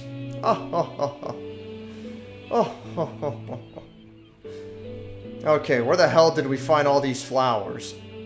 Big picture, Rowan. Sorry. What brought this on all of a sudden? Well, it is politically expedient, if nothing else. The greatest concern for Ariel's return to Evanhard is legitimacy, and her marrying a prince is a powerful statement in that regard. But for my part, I truly believe I fell in love with you in the short time we had known one another, before all of this happened. And I believe I love you still. Oh, you are a very different person to me now, Gage. but I think you are as much a victim of your father as I am. You have done terrible things, but you were raised to believe they were good. Now you're working to right those wrongs, and I think that is very noble. I could love a man that is willing to do that. How nice. Incidentally, we thought you should be the one to marry us, Miss Reyna. It would be my great honor, Your Highness, but if I might make a suggestion, perhaps Rowan would be a better choice. Me? Why? You're the priestess. Yes, but it is traditional for the captain to perform weddings at sea, isn't it? What a wonderful idea. Rowan, after you saved my life, please do me the honor of marrying us. And he walks over. Oh, okay, I guess. Oh, okay, there we go. Ariel, I'm glad you're okay, but I wasn't trying to take that hit for you. It just happened. Oh, I'm sorry. Your plan was to defeat the world's greatest spy in a duel, wasn't it? You certainly hadn't meant to get hurt, but you did save my life all the same. That makes you a hero in my book. My hero, at least. How nice. Natasha, you said something right before you first joined us. That you don't believe in redemption, right? Yes, our mistakes are what they are, and doing good will never cover them up. But you still must do good. Yeah, a few of us here have a lot to answer for. Me in particular. There's not a lot of good that's come from our journey so far. This honestly might be the first thing. Maybe if some of us can't be redeemed, at least this journey can. How nice. Do you two love each other? You know. It could go either way. Is this the love boat? Nice. Simperfy soldier. Simperfy marine. Yeah. That's pretty good. That's a pretty good joke. I'll give you that one. Army soldiers like Rangers and SF guys don't say gay stuff like that. Nice. I did love you at one time, at least. I wonder if I am capable of it, or if I would recognize love for what it is if I am. Okay. Still, you mean much to me, Ariel. More than my father and his regime that holds my country hostage. How nice. Those are some pretty weird vows, you two. Look, the whole reason we came together, except Aiden, I guess, was to stop a war. And it sure looks like we're going to fail to do that, but there's still time to hit back. You two getting married seems like a hell of a way to get started. I guess that's really about all I have to say about this, so let's get on with it. Gage, do you take Ariel to be your wife? At long last, yes, I do. Ariel? What's the line they always say? For better or worse? Yes, I do. So be it. By the power vested in me by, having stolen this ship, I now pronounce you husband and wife. And I think this is probably where you guys are supposed to kiss. Ew. Gross. Nasty.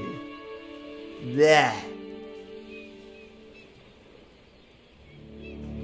Gage. What do you want, sorcerer? This is not the time and I do not trust you. You shouldn't, but never mind that. You better treat Ariel well, or else.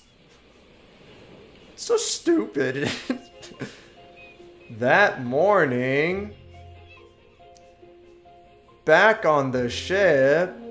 Ugh, I hate navigating. It's easy. Just use the D-pad.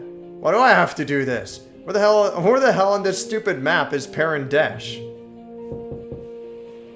Who is it? I'm busy. It's me. I have Gage with me. Can you spare a moment? Yeah, come in. So, like, the dude is evil, right? No, he was. His father, who's basically Hitler, convinced him that outcasting people to the shitty part of town and then later exiling them to, like, concentration camps. His father convinced him that that's the right thing to do. But he was never really sure about that. And now he's like, after Dad put me in prison, I think I'm gonna rebel against him because he's a real lame-o these days. So he's not really evil anymore. And to be fair, he didn't really know about the war that his father was planning.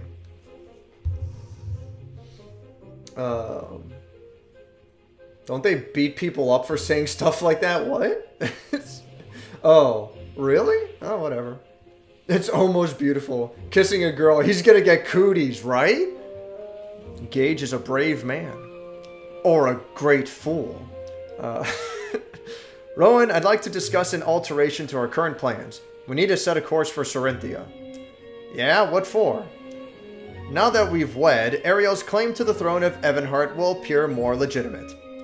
In turn, those who believe she had perished will have less cause to doubt her claim. In other words, people will be less likely to think she's an imposter if she's married to a prince.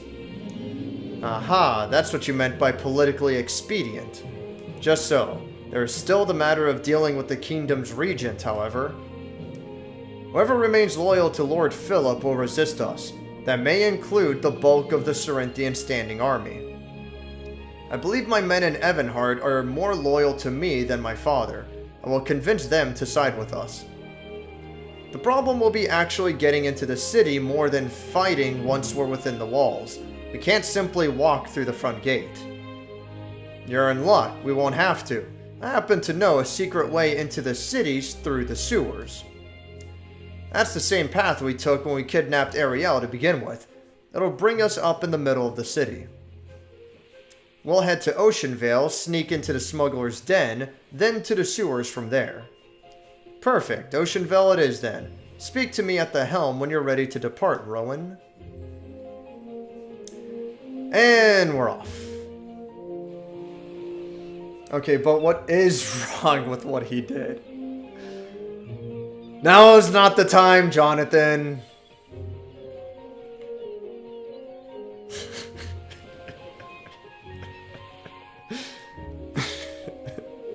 It's like, okay, but I'm not seeing the problem here. You're a complicated man, Rowan, and I do not know what to do with you. Okay, whatever. Whatever, Rashim. Shall we set sail? Go to sea. And we're off. And we're off.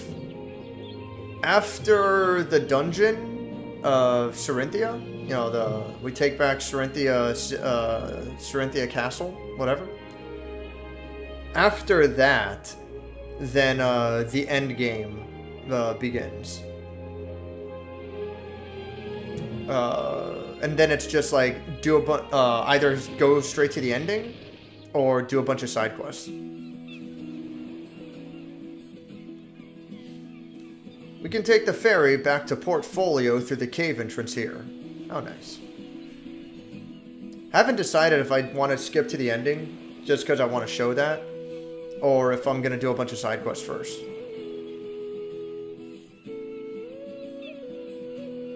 But it's not going to be this stream. Most likely. Like, what time is it? 11 o'clock? Okay, still have some time. We'll just see how this goes. I should finish taking back Cirinthia Castle by the end of this stream. Oh. I have to talk to her.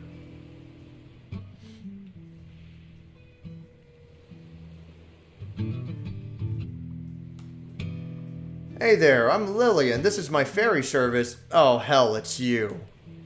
Yeah, nice to see you too, kid. What are you doing back here?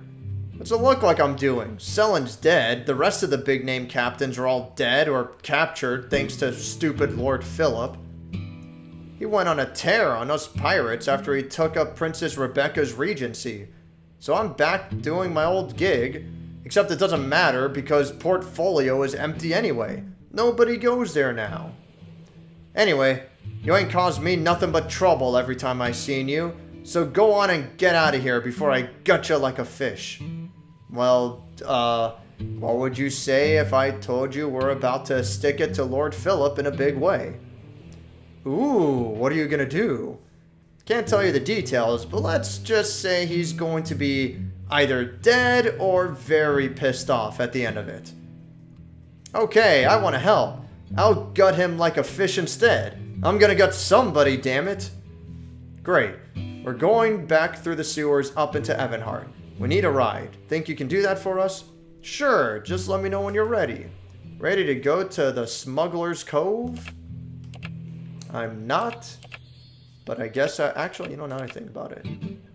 Everyone's already fully healed. Alright, that's fine. I have in buffs? Oh, I don't have any. Okay. I am now ready to go to Smuggler's Cove.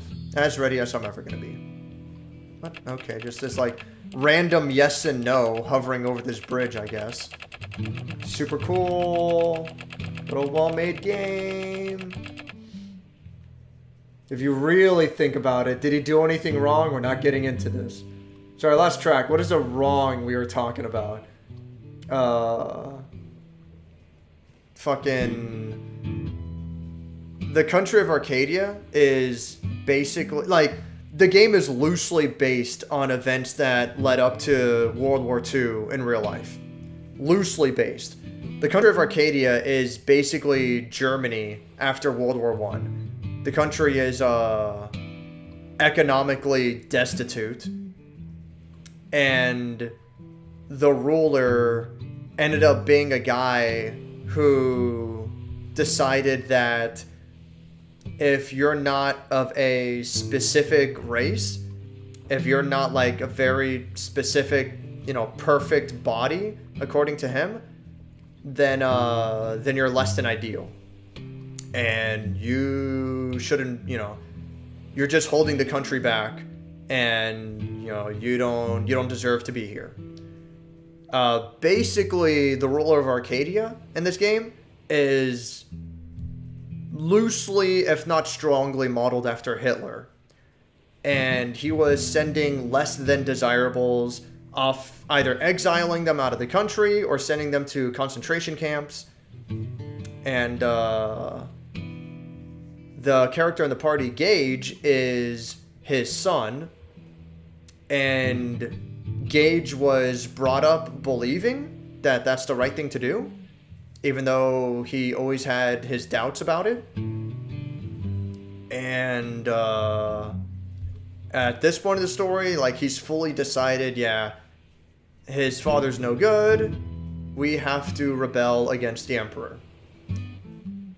That's the everything.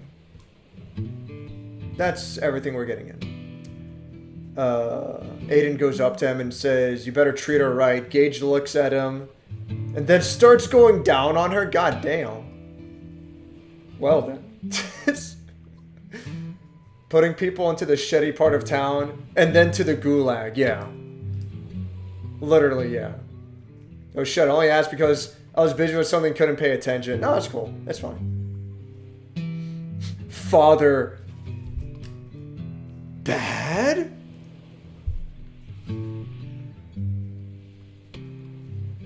Almost forgot, Sam Hyde is going to finally get in the ring. He's going to fight some guy in Ireland. I think KSI is hosting it there. I don't know much about amateur boxing stuff. Whoop, sorry. Should have taken the right back there. This is the smug... God damn it. This is the Snuggler's Cove. Fuck off. Father! I don't even know, like, what is that from? The IT crew or something? It's so stupid. Enemy character based off of Hitler. Based. Not as based as fucking Fur and, what is it? Führer? Whatever. And Persona 2. It's so funny to me how it's like... In the original Japanese release, it's literally Hitler. But when they localize it to America, they're like, okay, you can't have literally Hitler as the villain. And it's like, no, don't worry. His name is Fur.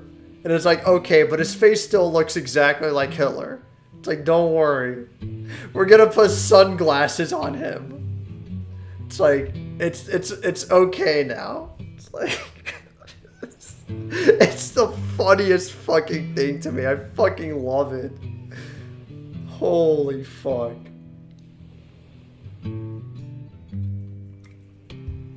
Look up American Hitler in in Persona 2.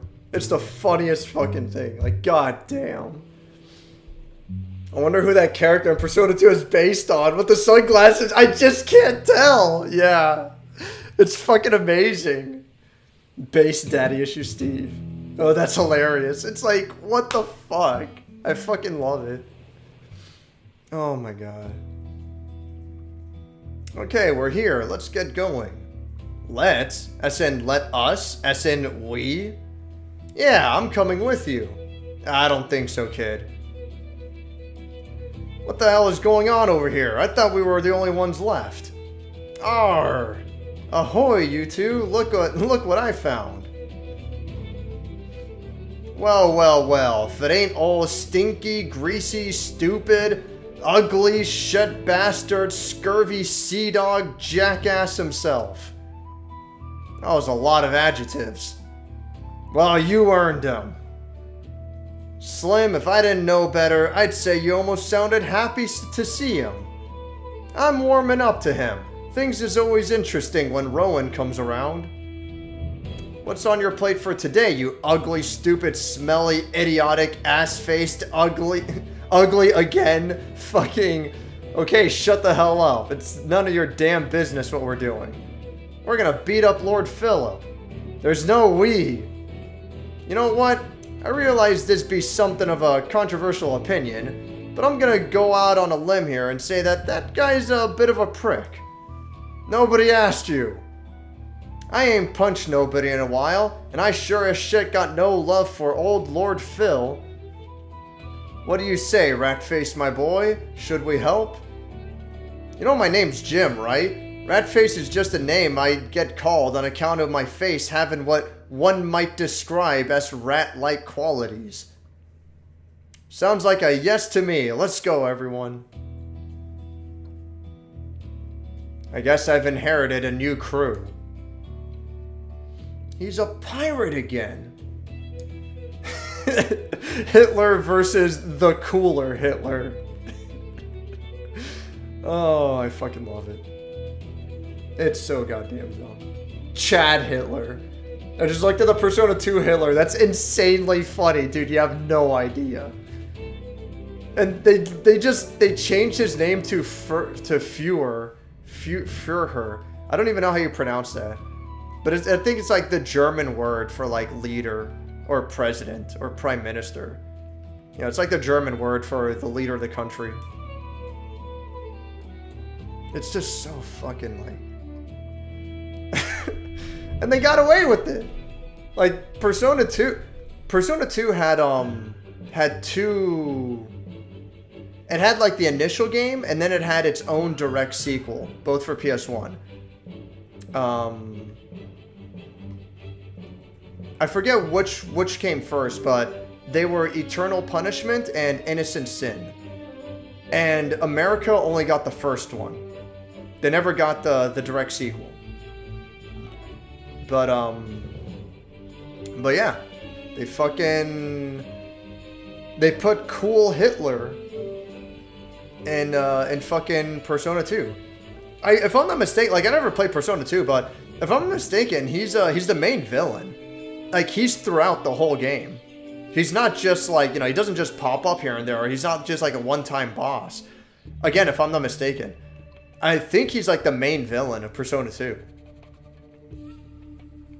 So yeah, it's like you have this goofball with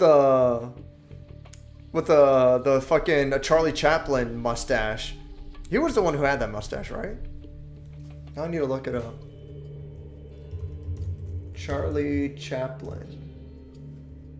Yeah, exactly. You have this goofball with the fucking Charlie Chaplin mustache and sunglasses as like this horrible villain. And it's so out there. It's such a ridiculous fucking thing. Let's enter the city the same way we came in originally. The other manhole covers might still be sealed up. Hey, it's Tripodinos. Hail, adventurers. Would that we found ourselves anywhere but here in this dank cesspool, eh? But Cirinthia has given us no other path, it seems. I'm pretty sure that's the same fucking thing he says the first time. Ooh, S-stock.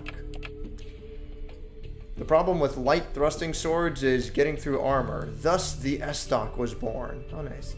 Slightly decreases damage, but attacks ignore defensive effects.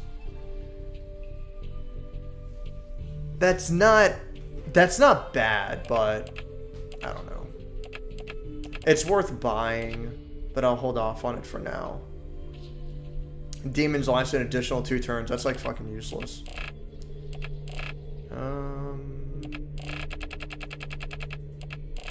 Oh wow, nice. He actually has some. Damn, he actually has some good shit. Let's see. How many talent points do I have? Not much. So I'll hold off. So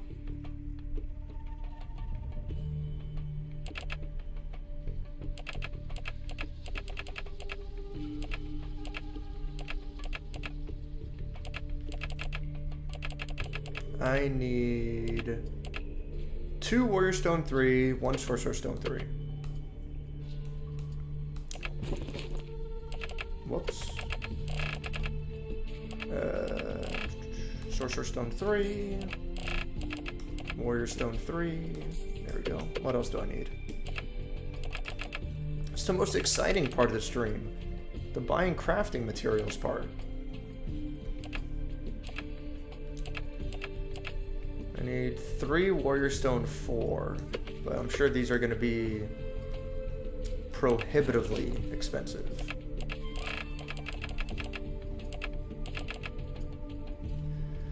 It's worth it though.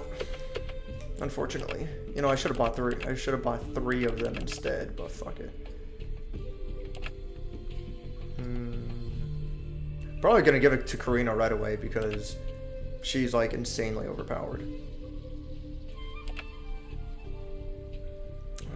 1 Socks of Suffering. What the fuck?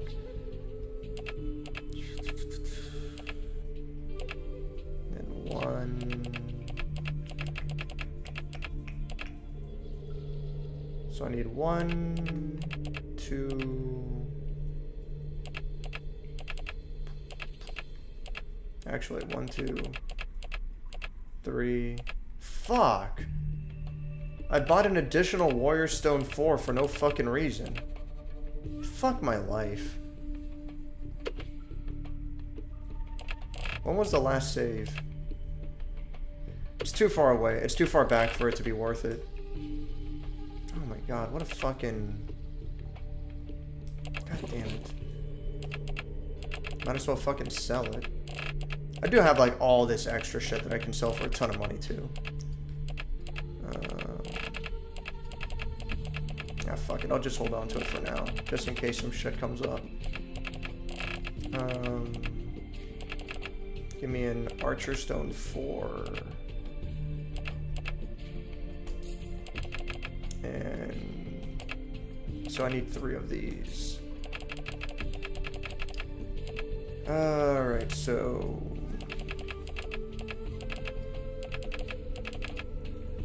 I need Snowhawk pelts and Ice Bear hides.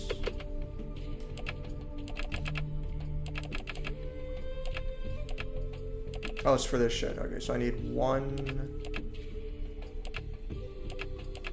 2, 3. I need 3 Ice Bear hides. And I need 1, 2, 3. So I need 3 of each.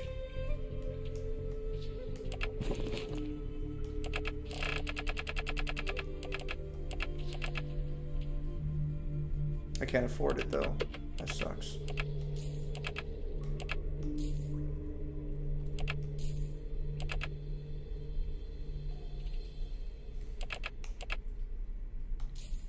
I need to buy 2 more Snowhawk pelts. I'm just gonna sell shit to get it. I need how much money? 275 times 2. Man, I am fucking bad at math. Sell one of these.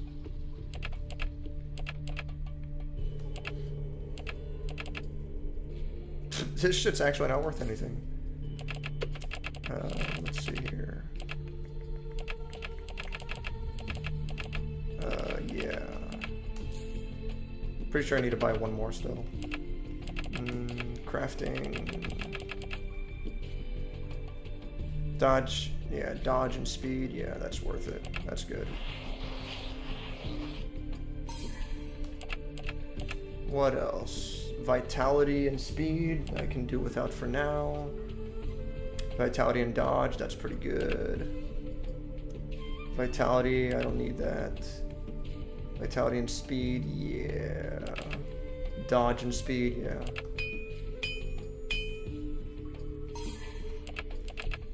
This guy.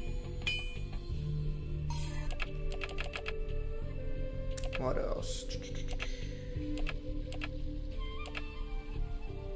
Yeah. And then she'll take the last one. Okay. Who gets this one? Only one person can get it, apparently. So I've got strength. Oh, Karina? Yeah, it's probably going to be Karina. Yeah, it's going to be Karina. Because Karina's easily, like, best character in the game. She's, like, ridiculously overpowered.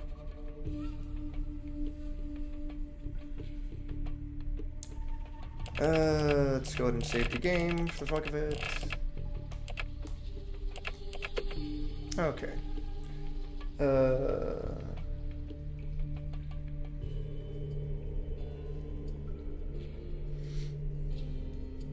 Does Rowan cook for the George Foreman just to drink the trip tray? Ew. Why? Because they called him greasy? That's fucking gross. I'm remembering the insults minigame in Sly 3. I want to play the Sly series sometime. I think I'll enjoy them. It seems like my kind of game. Especially I've been playing Frog Gun a lot. That's going to be the next review that I work on. And then after Frog Gun, finally, I'm going to play Omori. That one's been held off for way too long. But I've been playing Frog Gun a lot. I actually want to play it right now. It's really good. But yeah, I really like simple 3D platforming games. I think I'll like the Sly Cooper series. I'd like to play those games one day. It just made him look cooler. Yeah, right? It's like Fur and Fury. Oh, so Furer. Oh, okay, that sounds about right. Yeah. Yeah, and and Fuhrer. Oh, okay, yeah, that's a good way to explain it. So Fuhrer. Oh, okay, yeah, that sounds about right.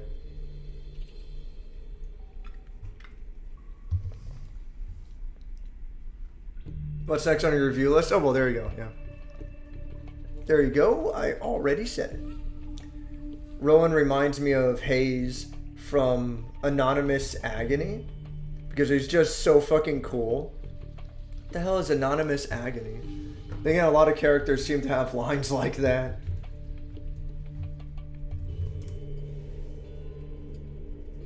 What is this shit? This looks like a really bad visual novel. What the fuck am I looking at?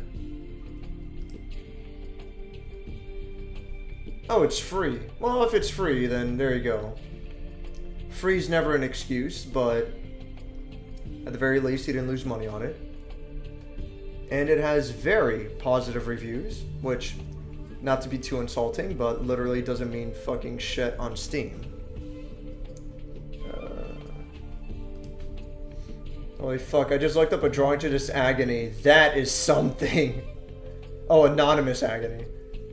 By something, you mean a masterpiece, right? I gotta play it. I was actually considering Frog Gun, but I bought a new cast iron skillet instead. I mean, that's probably something you actually need, to be fair. Let me see here. PSN store. Frog Gun at full price is 15 bucks, which I think is a reasonable price. If you're willing to go for 100%, then it's a pretty long game. If you have PlayStation Plus and you want to get it on PlayStation, if you have PlayStation Plus, you can get it for $12 instead. And you have about a week for that sale. That sale ends fucking August 16th.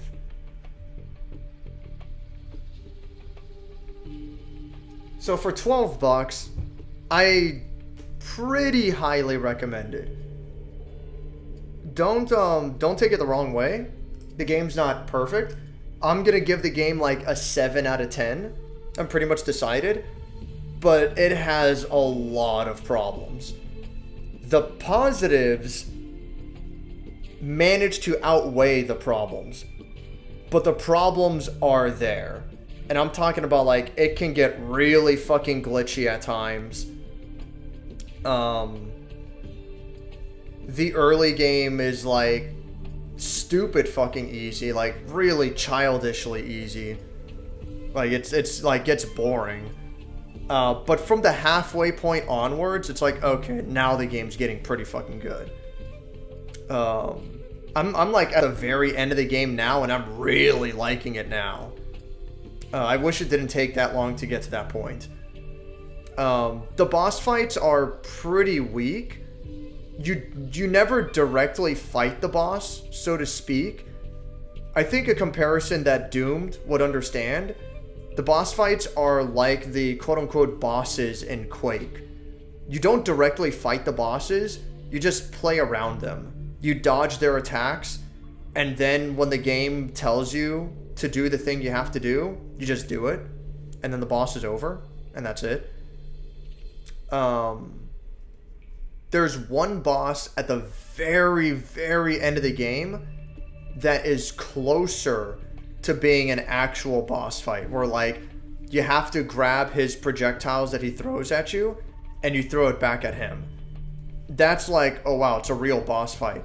But other than that, it's literally just dodge all of the attacks, and then the boss just sits there and leaves himself open, and then you do an attack. You do one attack on him, and then you dodge the next wave of attacks, and that's every boss fight. That's every single boss fight, except again for like this one boss fight, like very nearly like at the very end of the game. But that's dumb. That's really weak in my opinion. But negatives aside, I like the game a lot. I would recommend it. Look up the trailer, you know, the official trailer on YouTube or whatever shit. You know, that way like you avoid spoilers and stuff. So like, you know, I don't like to look at other people's reviews because I don't want my own opinion to be tainted, you know, for lack of a better word. So I would recommend just look up the trailer, because that's what I did. If it looks like something you would be into, then yeah, go for it. Yeah, just go for it right away. You just have to give it a chance. You have to go into it a fair bit before it starts to like really get good. But if the trailer is like, yeah, this is the kind of game I want to play, then yeah. Then I'd recommend it. If you watch the trailer and you're like, I could take it or leave it, it's not a big deal, then I don't recommend the game. Then it's like you're probably not going to care for it all that much.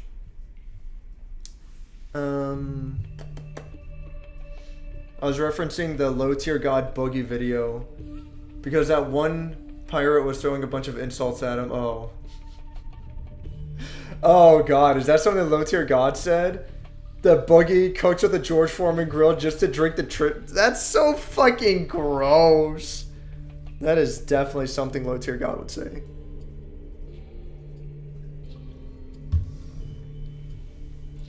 event they made a new Banjo-Kazooie game in the last 13 years. I mean, basically, Yooka-Laylee is the newest Banjo-Kazooie game, you know, for whatever it's worth. I don't know. Like, it is what it is. I don't even know what to tell you. I don't even like Banjo-Kazooie.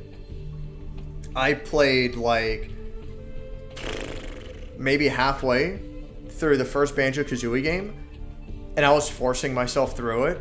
I'm like, everyone fucking loves this game. Like, I'll try to keep going. But I got halfway through. I got to, like, this Halloween level, you know? Like, this haunted house level or whatever shit. And I was like, I'm fucking done. I can't fucking stand it anymore. I got so tired of it. I don't like Banjo-Kazooie. It's not my kind of game. Banjo-Kazooie has fucking way too much of an emphasis on exploration. Like, it takes it way too fucking far. I like the 3D Mario platformer games. Super Mario 64, Mario Sunshine. I like those games because they are a lot more focused. Yeah, you have, like, a map to explore, so to speak, you know? A very small map, but you have a map to explore. And you can do, like, you know, collect the 8 red coins, collect 100 coins. Those are, like, the exploration aspects, but the map is much smaller. The game as a whole is a lot more focused. And most importantly, the majority of the game, getting the stars, you know, those are very focused. Those are very much like, this is your objective, this is what you're going for, you know? By the same token, I much prefer Super Mario Galaxy 1 and 2. Those are even further focused.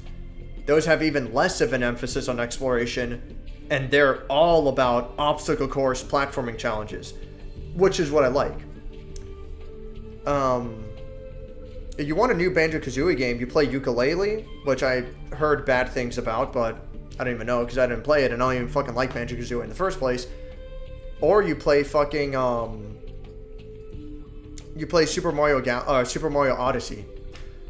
Odyssey is more like Banjo-Kazooie than it is like Mario 64. I said it in my review, but like it's very annoying that they advertised Mario Odyssey as a return to the Mario 64 style. But Mario Odyssey is so fucking unfocused. And the whole game is all about exploration. And the level design's not even good. That's the worst part.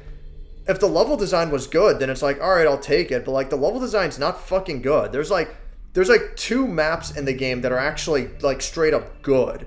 Wooded Kingdom it's at least decent. At least. Like, it's a little more open than I would like, but for the most part, Wooded Kingdom is decent.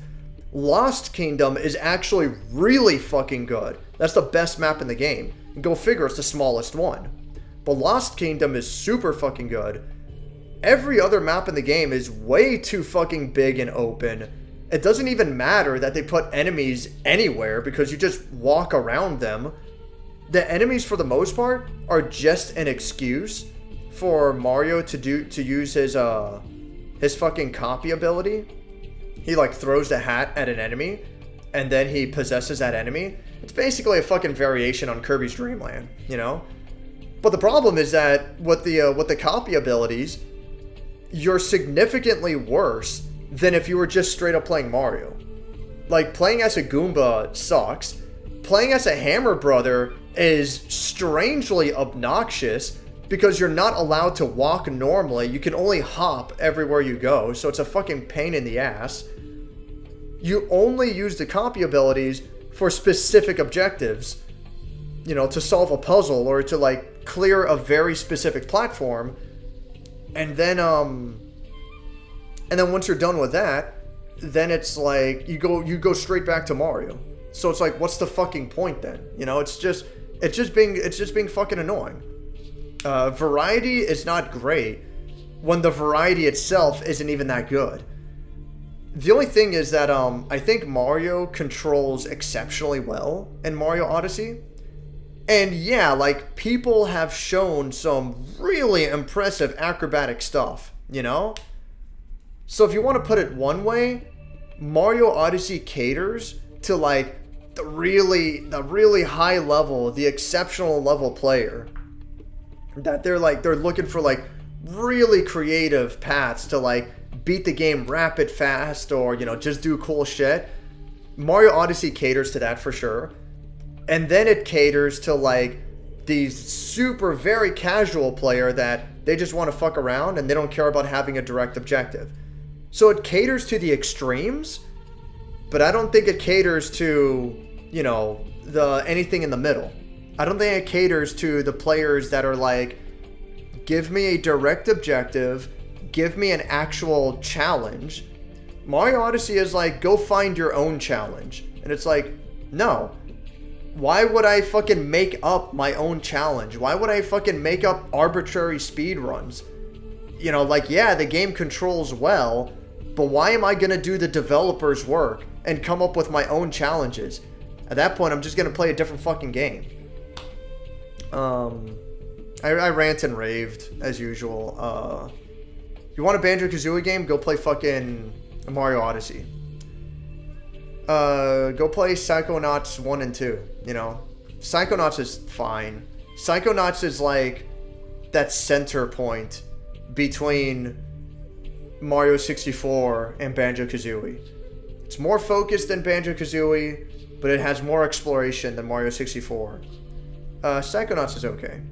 I think it's overhyped, but it's not a bad game. It's pretty cool. Anyway.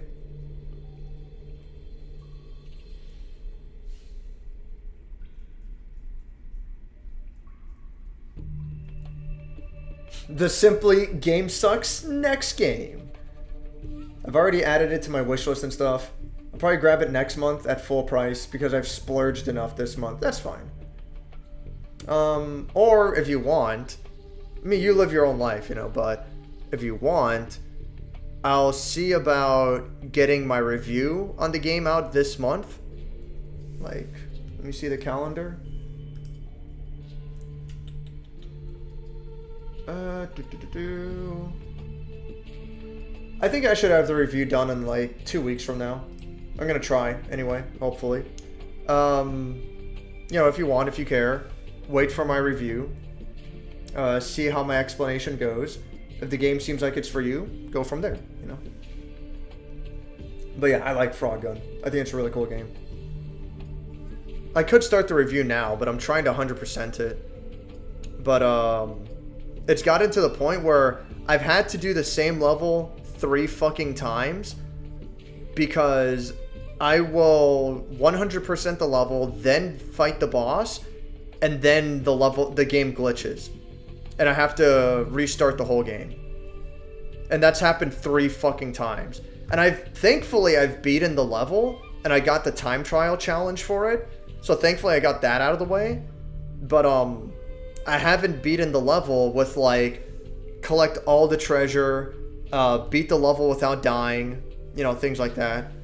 I haven't been able to do that because I've done it 3 fucking times, and then the game crashed 3 fucking times. And I'm like, alright, I guess I'm just not fucking getting this one. It's really frustrating. I'm hoping they patch it soon. But, they should have delayed the game like a month or 2, you know? It wasn't ready to come out. At least, this is how the PS5 version is. I don't know, you know, how good it is on, you know, how stable it is on PC. I don't know if the PS4 version doesn't have these problems. I don't know. But yeah, that was insanely obnoxious. And you get little glitches like that throughout the game. I've had several times, like, game restarting glitches. Like, you'll go through a portal, and the portal will send you to, like, another part of the level. But it's happened, like, 3 or 4 times on different levels that you go into the portal, and then it's supposed to like, you know, go to a loading screen, then drop you into like the next part of the level, but it doesn't drop you. Instead, it like keeps you on the portal and you're stuck there. And like I'm jumping around, I'm moving around, but I can't get out of the portal. And it's like, all right, then I'm fucking stuck, and that's fucking it. The worst part is when it happens deep into a level. If I'm going for the time trial challenge, or if I'm going for the no death challenge, then it's like there's no hope anyway. But if I already did those, and I'm just going for like collect all the treasure and then beat the level, if I was just doing that, then it's like, please, for the love of God, let me go back to the previous checkpoint. But once you're in the portal, the only thing you can do is go to the pause menu and exit the level from there. You can't just go back to previous checkpoint, and you can't kill yourself to go back to the previous checkpoint either. So it's like, fuck, man, just stop fucking jerking me around. Like, it fucking sucks. It's got fucking problems, that game, you know? It wasn't ready for the release. It's close. Like, it's pretty good for the most part, but there are these dumb little issues that hold it back. And if it wasn't for those glitches, I would give it like an 8 out of 10. Because I really, really like this game. But yeah, like, no. I can't give it that high of a score. Not in its current state. It's basically a 7 out of 10. I almost want to give it a 6 out of 10, but I like the game a lot. But it wasn't ready for release in this state, and it's very obnoxious. It's very upsetting. But it's a fun game. You gotta try to look past that, so to speak. Like, it sounds like I'm making fucking excuses, and I am, you know? You gotta try to look past that, because the foundation of the game it's actually good. It's actually a good fucking game. But yeah, like, you gotta keep in mind, like, shit like that happens, and it's fucking dog shit. It's so fucking annoying. So, whatever.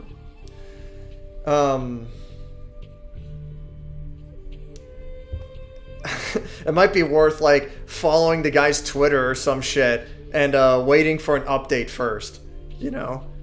But even with those glitches, it's hard. Like, I'm making fucking excuses. I am. You know, like, there's no fucking way getting around it. Like, some of these levels I've done like 5 fucking times, you know? One for each of the challenges, and then I might have to like redo a level a couple of times because it might glitch out on me, and it fucking sucks. But the game is fun enough that I'm able to kind of put up with it. But yeah, like, it's a fucking problem though. Like, it is what it is. I'm just, you know, I gotta put that shit out there. Anyway, I'm 1000% sure you have seen the legendary takedown of Boogie. How the fuck haven't you? Oh, that's the where he say, yeah, where he says like salad dodging. Yeah. Let me see, where is it?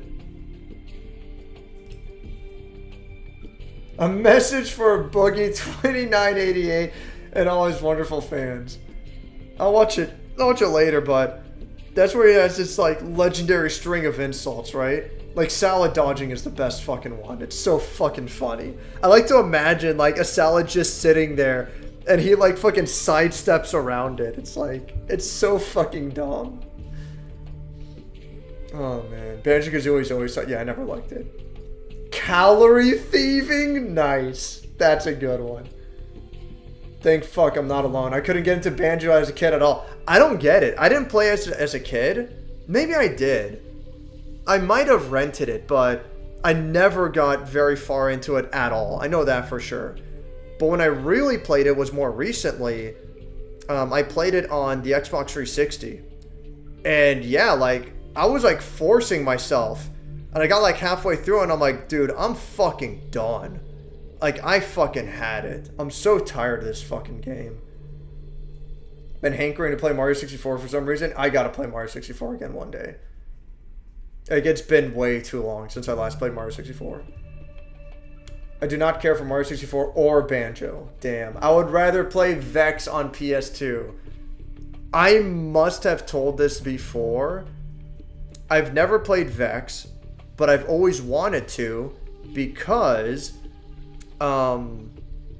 the editor-in-chief for Electronic Gaming Monthly, during like arguably their most popular years, like the late 90s, early 2000s, you know? But Dan Shu was the editor-in-chief during that time, and I respected his opinion a fair bit at the time, and I still do. He actually, like, after Electronic Gaming Monthly shut down, he basically said, like, he's done with the whole video game industry. Like, he wants nothing to do with this industry. Like, he's fucking had it. And he did several write-ups in Electronic Gaming Monthly, the magazine himself, where he called out publishers, specifically Ubisoft was one of them. Midway was another big one. I want to say there was another one, but off the top of my head, I'm not getting anything. But Midway for Mortal Kombat and Ubisoft for Assassin's Creed. Those were the two big ones. He called them out for giving his company a hard time for their low review scores of their games. So I respected his point of views and his opinions. He was too big of a fan of Halo for my taste, but for the most part, he's someone I could trust. Anyway, I've always wanted to play Vex because one of his favorite games is Vex, which seems like such a strange, like such an out there fucking game. But he has stated that like that game is ridiculously underrated, and he really likes that game. So I want to play Vex one of these days. So we'll see. Hat in Time is an example of a more recent platformer that's really solid. I need to play Hat in Time. I bought Hat in Time on PS4 years ago, and I still like barely touched it. The most I played of Hat in Time was like to get footage that I used and put into another review, and I don't even remember what fucking review it was anymore.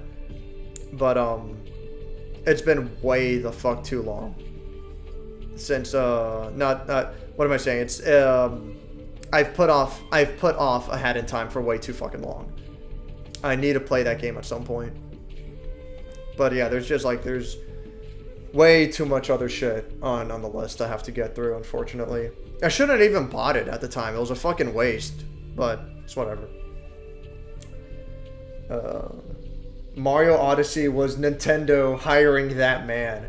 From what I recall, Mario Odyssey, like they did like a developer interview kind of stuff, behind the scenes kind of things. From what I understand, a big part of Mario Odyssey's direction was due to the fact that they consulted a lot of younger developers. And I think it shows. Mario Odyssey does feel like it has a younger generation of developers behind it who want to try new things. They, you know, open world stuff is like super fucking popular. And young developers are like, how can we bring open world elements into a Mario game, you know? So there's a lot of Mario Odyssey that that feels like it's very non-traditional. So I like the whole like Nintendo hiring that man, like that's not that far off. Psychonauts more like suck my nuts. Psychonauts is fine. It's overrated, but it's a fine game. I'd probably give it like a 7 out of 10. I'd have to play it again. It's been like so fucking long. I'd have to play it again, and I don't really feel like it, honestly. But off of my memory, I don't think I'd give it a 6 out of 10, but I might, because I feel like it kind of overstays its welcome, and the later levels get way, way too big for their own good. But Psychonauts is fine, though. It's not a bad game. Psychonauts more like Psychonauts. Okay. It's fine, but I remember basically forcing myself to finish the game and trying to see why it is loved so much. Also, Meat Circus wasn't even hard. Meat Circus was like, I mean, it's one of the harder levels in the game for sure, because it's like at the very end. But Meat Circus was easier to get through than most of the game because it's a lot more straightforward. Once you get to like, there's like 2 or 3 levels in the middle of the game that are based on like, because like the whole game is like you're jumping into other characters' brains, you know, and like the worlds are in their brains, in their heads, you know. So there's a part in the middle of the game where like there's this Spanish world. It's hard to explain, but it's just like this Spaniard-inspired world. There's a world based on this guy who's like, you know, the joke is he has a Napoleon complex and he literally looks like Napoleon. There's a world where this guy is like super paranoid, and there's men in black trench coats everywhere, and you have to like sneak around them or some shit like that. That last one isn't as bad, but it's still like pretty bad about this. But anyway, all 3 of those worlds, they're like fucking massive. They're way fucking bigger than they have any right to be. And it takes fucking forever to get through them. It's so fucking annoying. So when you get to Meat Circus, it's like, it's such a fucking relief, because it's like, thank fucking God, it's just a fucking obstacle course. It's just platforming. Just tell me where I need to go and let me fucking get through this already. Yeah, Psychonauts is fine. It's just whatever.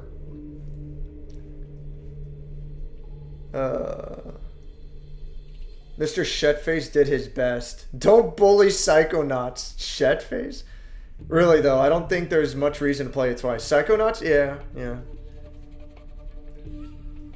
Halo? More like Galo. I have reached the final boss, but never actually beaten Vex. Is Vex really good though? I mean, you played it. Like, what's your opinion? I assume you like it. I don't know. You like any of the Pikmin games? Yeah. I've never played Hey Pikmin, which was the game for 3DS. I played the demo of it, and I'm like, I'm good. I don't really care. But yeah, I actually really like Pikmin 1, 2, and 3. I like all 3 of them a lot.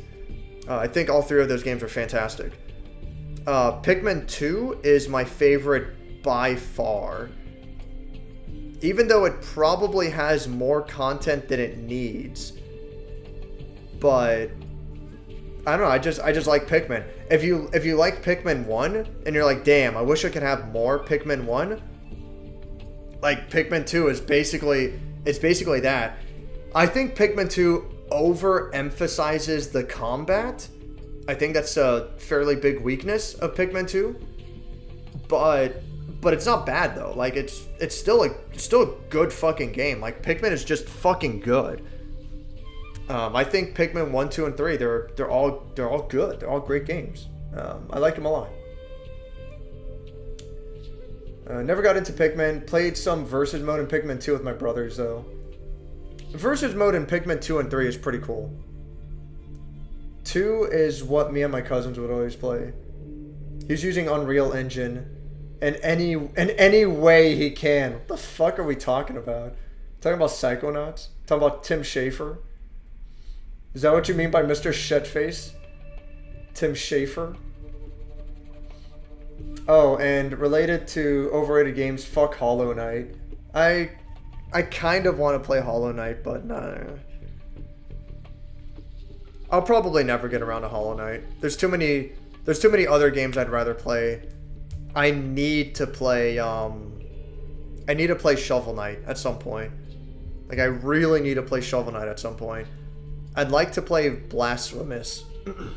I'd like to play Blasphemous at some point. That's another game that seems interesting to me. The problem is there's just way too much shit to play. Which is a good problem to have. It's good to have variety.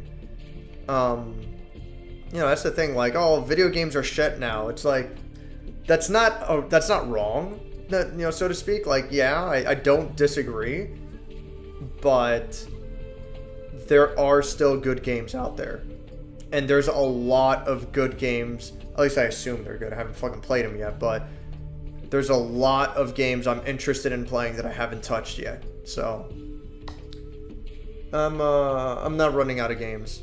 And I fucking love this medium. So I'm just gonna keep going for as long as I care to. Probably until I fucking die at this point. The conspiracy theorist level had fun writing. Yeah, I did. I really liked it. But I don't remember anything else really. That's the thing, is that Psychonauts has good writing, it has good aesthetics, but the gameplay is like, it's whatever, you know? Everyone makes a big deal about Psychonauts for like the world building and the dialogue and the writing. But people don't talk about the gameplay. That's what we should be that's what we should be fucking here for. It's whatever though. It's fine, it's fine. Vex is a good game, movement feels good. Only gripe I really remember is too much combat and fighting the camera and underwater segments. But it's an early 2000s game, so bad water segment is there, yeah. You kind of have to take that for what it is. That sounds about right, yeah. Too much combat, you know. That sounds about right for like early 2000s. Mr. Shutface is an anagram for Tim Schafer. That's pretty fucking great. I don't know why I spelled out the Mister. That's pretty good. That's fucking great. I've been playing a fun game today. Went through a Metroidvania review site, and I've been playing every game that looked interesting. Yeah, that's good, exactly. That's what you do if you're like, oh, all these games are shit, there's nothing good to play. Do stuff like that. Like, look up some, like, weird and obscure stuff, you know? There's always something. There's always something to play. Blasphemous looks really cool. I watched some Let's Plays of it. Recently downloaded Shovel Knight Treasure Trove recently. Haven't played it yet, though. I need to play a Shovel Knight at some point. DMC5 ain't got no bad water level, baby! Hell yeah! We'll wait here until nightfall. How nice. DMC5 is, unironically, I would say, I think it's the single best game on the PS4. I think Devil May Cry 5 is, the single best game on... no, I don't know. It's hard to say. It's up there. DMC5 is like top 10 on PS4. If not single best game. But it's up there. And then Devil May Cry 3, I want to say is the single best game on PS2. Devil May Cry 3 is so fucking good. Like, holy shit. So I review for Blasphemous, and I'm not super big on it from what I've seen. But I'll play it someday, probably. I'm not... Like, Shovel Knight, I'm more excited to play. Shovel Knight seems like my kind of game. I think I'm really like that. Blasphemous, I can take it or leave it, but I'll probably get around to it at some point. Is everyone clear of the entrance? I believe so. Let's go kill something. I like your style, kid. Yeah! Alright, pipe down, you mini rat. If you're heading up the castle, we'll clear the way. Try to distract the guards. We'll meet you there. Come on, you two. Good luck, chums. Oh, a Philippian loyalist. Forward march. Why doesn't, like, the crew just start running? We will begin purging the city of final dissidents on the morrow. No longer will these interlopers seek to undermine Philip's rule. His regency, you mean? I said what I meant, fool. Question me again, and I'll have you in irons. Get back in formation. Yes, sir. Dun dun dun.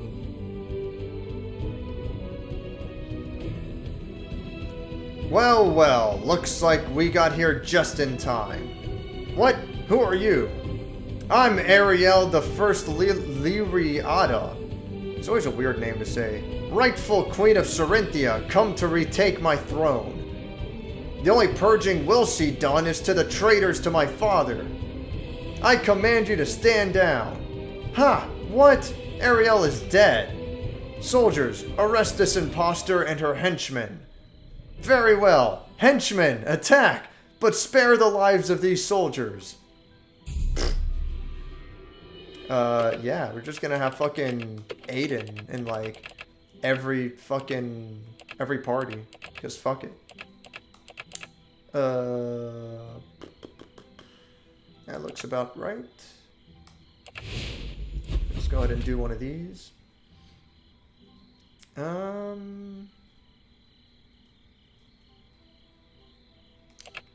Let's go ahead and delegate.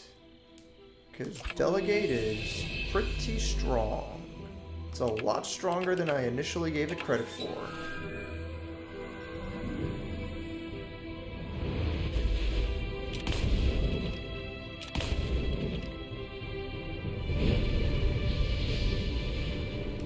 And summon demon, because it's fucking OP. DMC5 is the GOAT game. Yeah. DMC5 is fucking good. Like, it is shockingly fucking good. Let's go ahead and wait. And Radiant Restoration.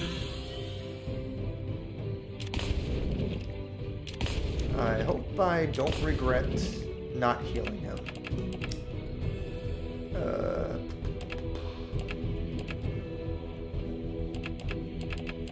I'm really glad I have Aiden for this, because goddamn, these people have a lot of fucking health.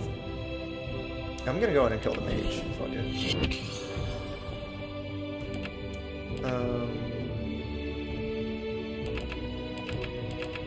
Yeah, fuck it, blind.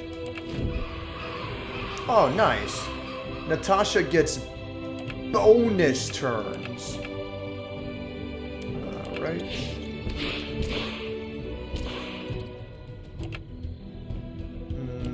Let's go ahead and do first aid. And I guess I'll kill this guy.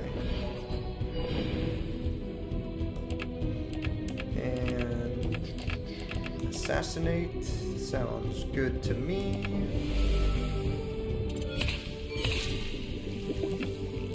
And let's do counterattack. And let's go ahead and get rid of you. And let's do plague again. I guess I'll just do single plague on this guy to double up the damage. Oh, it's a lot of damage. Not nearly as much as I would like, but that's fine.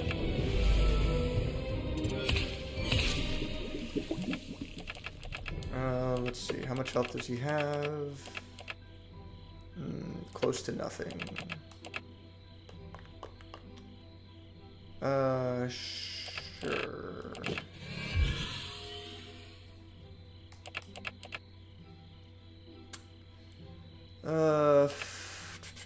Yeah, just to ensure that he dies. Cool. Alright, awesome. He's got, like, no fucking health. Yeah, he's gonna die from poison. Fucking cool. And...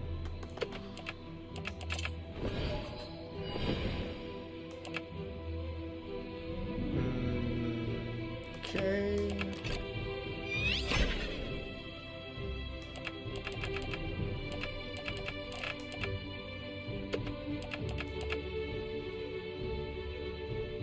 Yeah, and then I'll just, he might die this turn. Yeah, okay. Oh, teamwork. Unlock all 8 team combo abilities. Oh, that's cool. Spear of Cirinthia and Thrill of Battle. Oh, nice. I gotta look through my accessories as well, actually. What in tarnation is all this commotion? Bah, so much noise in this city since the king passed. What is it this time? These soldiers are all tied up. Rounding up more dissidents, looks like. Maybe the dissidents are winning this time. Good for them. About time somebody stuck it to Philip. By the stars, did you assault these soldiers? Drop your weapons. You're coming with me. Captain Stein, look at me. Do you not recognize me? You look just like... It's me, Stein. I've come to take back my throne. Help me. No, Ariel's dead. Mama, is that lady really Princess Ariel? No, child, it couldn't be. Ariel was taken from us along with the king. Oh, hell, I recognize those traveling with you. The real Ariel's kidnappers and murderers of the king. Captain Stein, wait. Be silent, witch. I'll not let you or your brute slander the good name of Ariel or her father.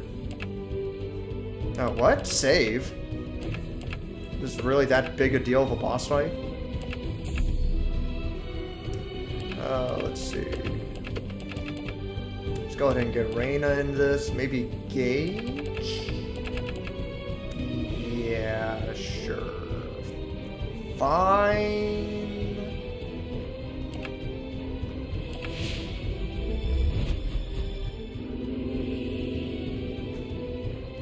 Oh no. It's Captain Stein. Been there since like the start of the fucking game. Battle orders defend. It's like, I will simply use my demon to one-shot you.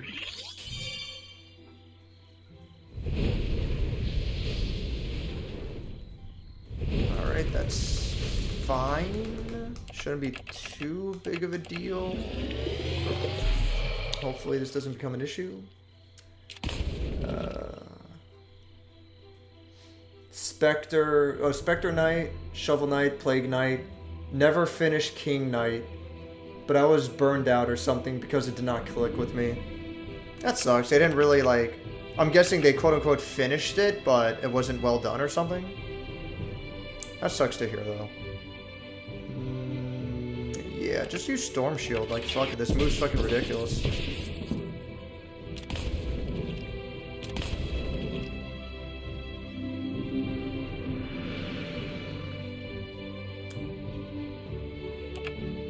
I'm gonna wait, but I'm afraid that might be a mistake. We'll see. No, it should be fine because only one of these mages can actually attack, so fuck it.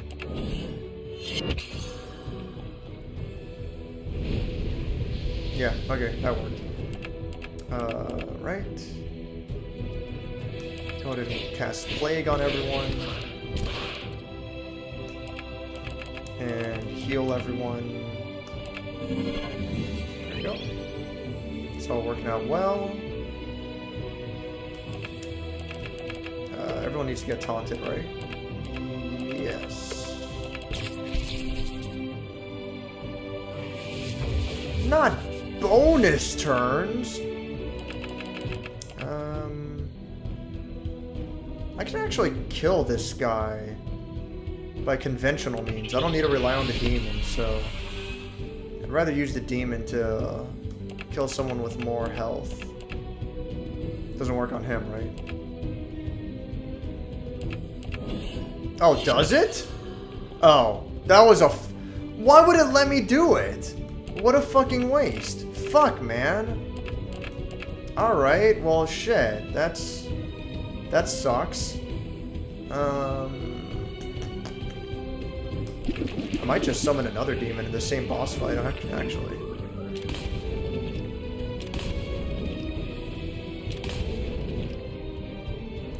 Alright, let's see.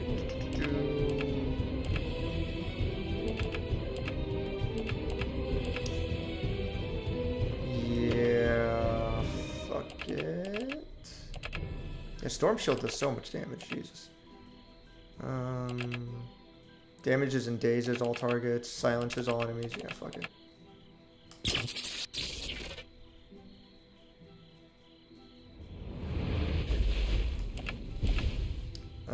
I am going to wait.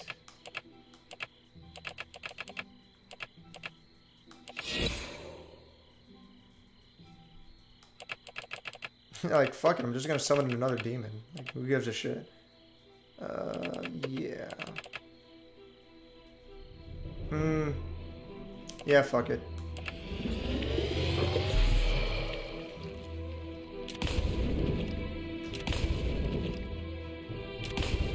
Oh my goodness. Let's go ahead and heal everyone. It's funny that Reyna has been marked, but the enemy's not really targeting her. It's like, alright, whatever. No one's taunted? Okay, let's go ahead and change that.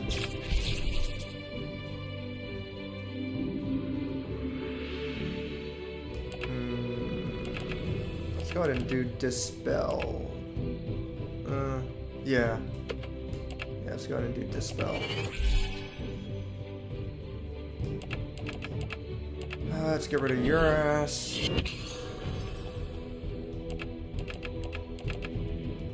I should have blinded them a while ago.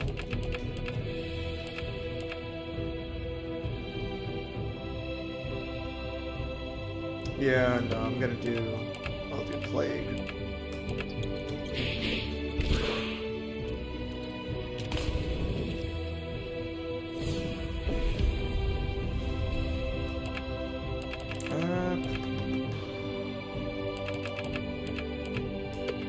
Storm Shield.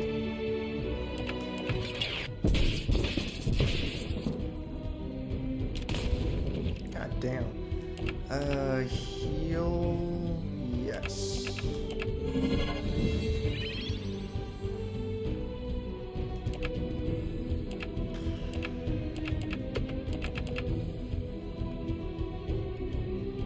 Yeah, and then the Degen will kill him. I'm gonna do Curse.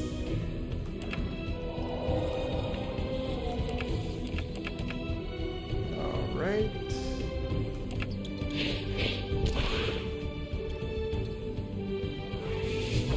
Ah, fuck.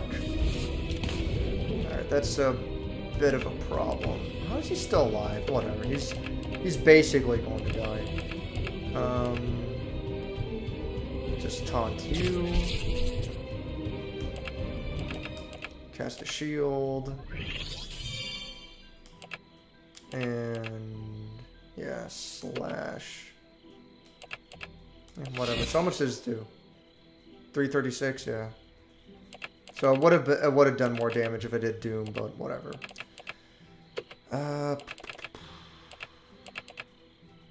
I will finally blind.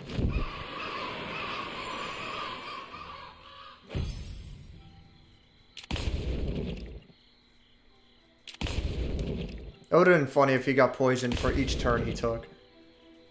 That would have done a ridiculous amount. Yeah, might as well do Lightning Strike.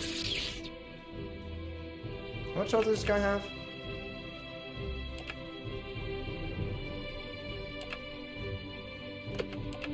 More health than I would like. I'm gonna go and wait. And hit him with Plague.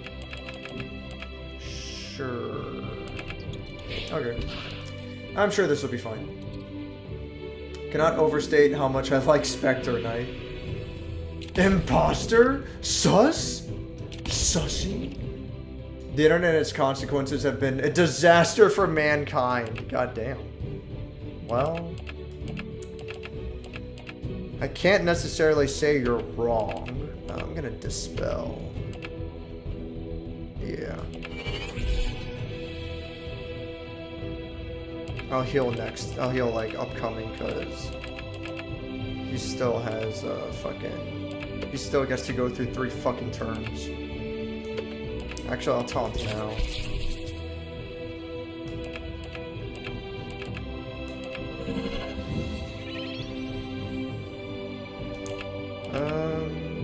Alright. Plague again.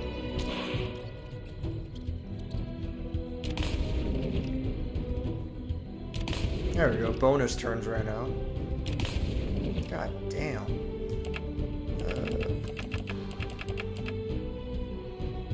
He'll stay taunted for a bit.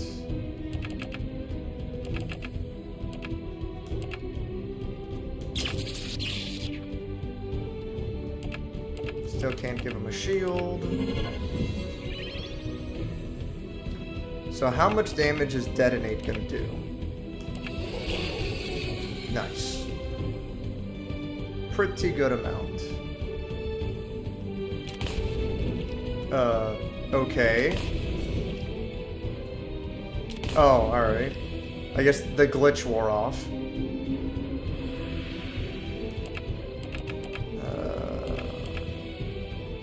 Taunt. Oh. That was a little close. Yeah, fuck it. There we go. That was nice. I think people were driven legitimately mad seeing Among Us everywhere. That was a stupid time.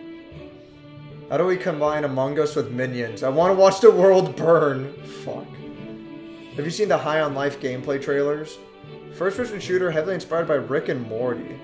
Some of the Rick and Morty voice act in it. Reminds me a lot of Oddworld Stranger's Wrath. The hell? I have never heard of this. Oh, that looks neat. Just looking at screenshots.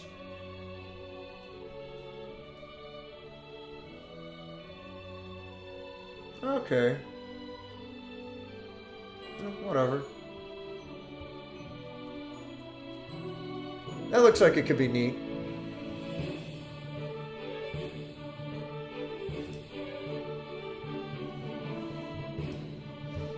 The gun talks to you? Yeah, I got that impression. The aliens look insane. The fighting and shooting looks weird too. You play as a mercenary. I might look into that later. That looks kind of neat. I was talking with someone about how the internet is too distracting. It kind of ruins games. I haven't been 100% immersed in a game since I played Breath of the Wild on vacation with zero internet. When your power goes out, you realize how distracting it is. I mean, it's fine. I don't know. I don't know about distracting. Like, I'm playing Frog Gun, and I don't get distracted by the internet. I just play the game. You know?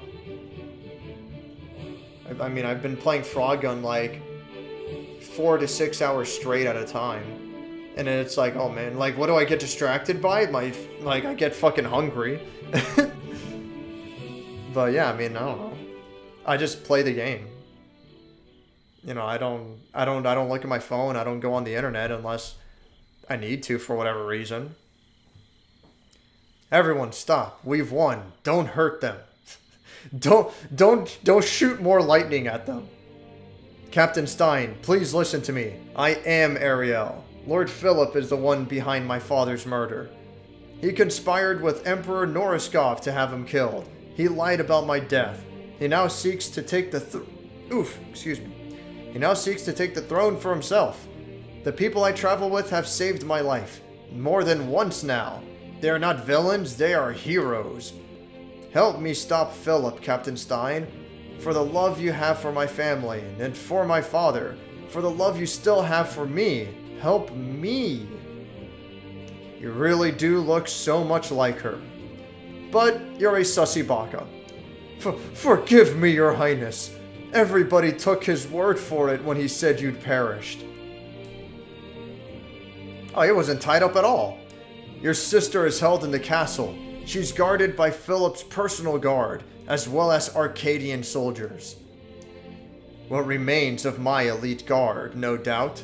I know these men and women, they are loyal to me. See to your wounds and untie your soldiers, though I think you might keep an eye on the red one. I will, your highness. Stars guide you. May they guide us all. Everyone, let's go. And I'm off. The never-ending hunger for Chalupa. I listen to stuff while playing games. I can tell what is going on doing both. I don't. And I can't. I can't focus on one thing. Like, I can't focus on two things at the same time. If I'm playing a game, like, I'm just playing the game. The most I can do is maybe I can play a game I'm really familiar with. If I'm not, like, paying too much attention to Guilty Gear, then I can play that while, like, listening to, I don't know, like a fucking podcast or some shit on the side, you know? I could do that.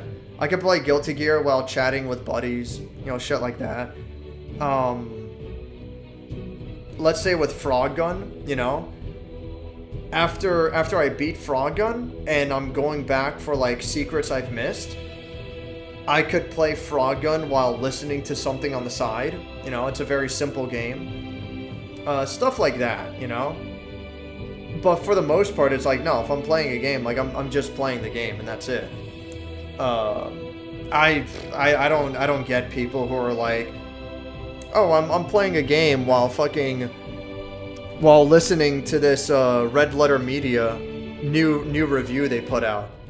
It's like, no, like, if I'm gonna watch Red Letter Media, I'm gonna watch Red Letter Media. Well, I'll, like, watch it while I'm, like, doing the dishes, you know? Or I'll listen to it while I'm driving. You know, and which helps a lot when I'm driving to fucking Margate or, God forbid, to Miami. And I'm on the road for, like, an hour and a half, you know, per day. Just like a straight 45-minute drive one way and back. If I'm not carpooling, then yeah, I'll listen to shit like that. But yeah, like, if I'm playing a game, I'm just playing the game. But I probably have a different mindset than most people. I'm playing a game for the purpose of reviewing it. I'm trying to focus on, like, what, like, very specifically, what makes a game good, what makes a game bad.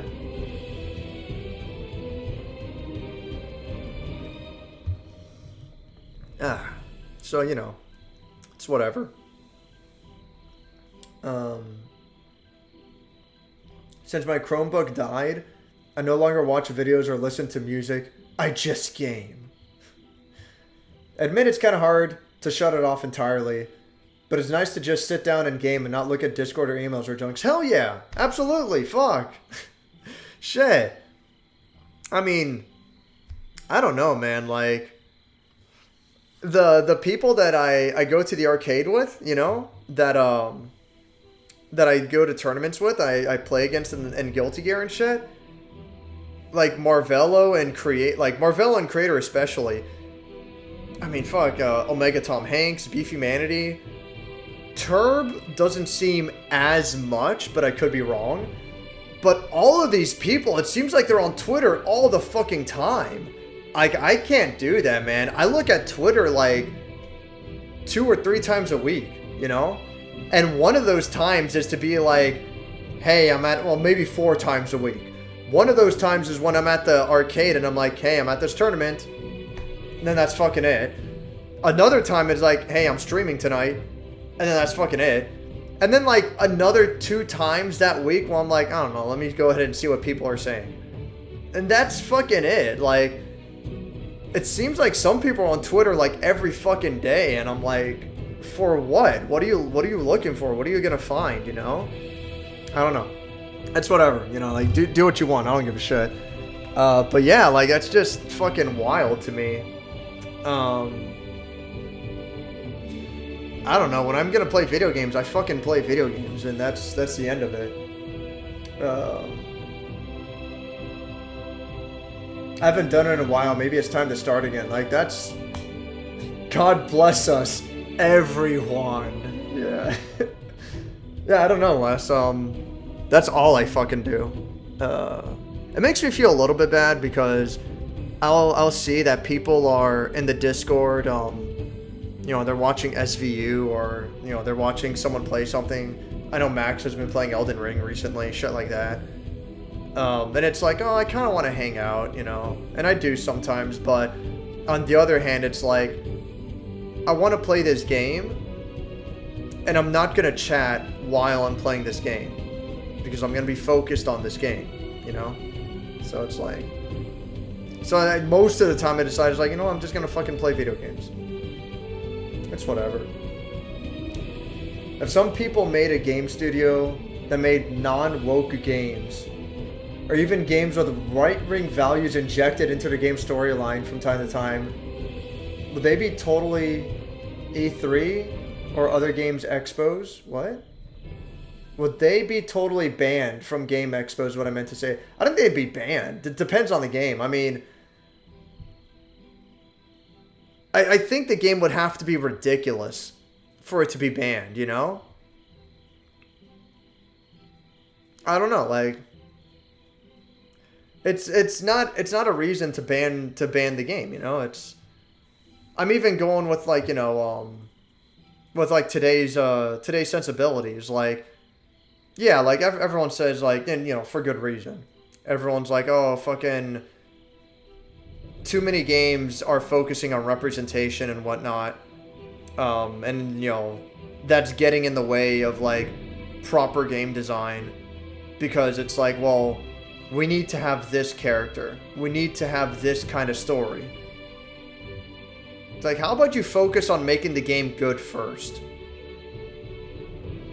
If the game is good, then I don't give a fuck. You can have whatever the fuck you want in it, but if the game fucking sucks and there's a bunch of bullshit tied to it, then it just makes me wonder. It's like, you know, if you weren't thinking about, like, the specific characters that have in your game, maybe if you spent less time on that and more time on actually making a good fucking game, you know? Maybe if Ninja Theory, you know? Maybe if they spent less of that budget on hiring a fucking mental illness expert. Maybe if they spent less of the budget on hiring a mental illness expert and more on the budget on actually making Hellblade a good fucking game, you know? Maybe it would have been worth playing at that point. I don't know. I don't know. Because everyone fucking loves Hellblade. So, I don't fucking get it. Doesn't make sense. Oh, dude. I love the kind of puzzle where you just aimlessly walk around in an area until you find, like, this specific vantage point. And you look, and it's like, oh. Puzzle solved. I love the combat where there's, like, 2 enemy types.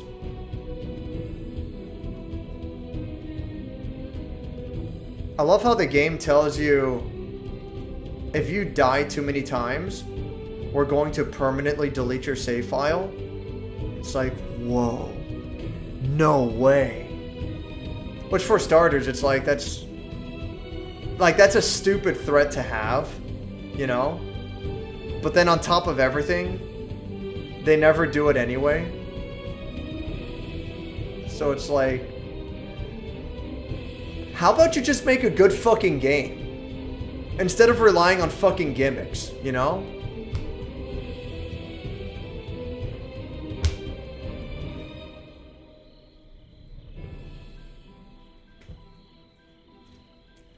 Whatever.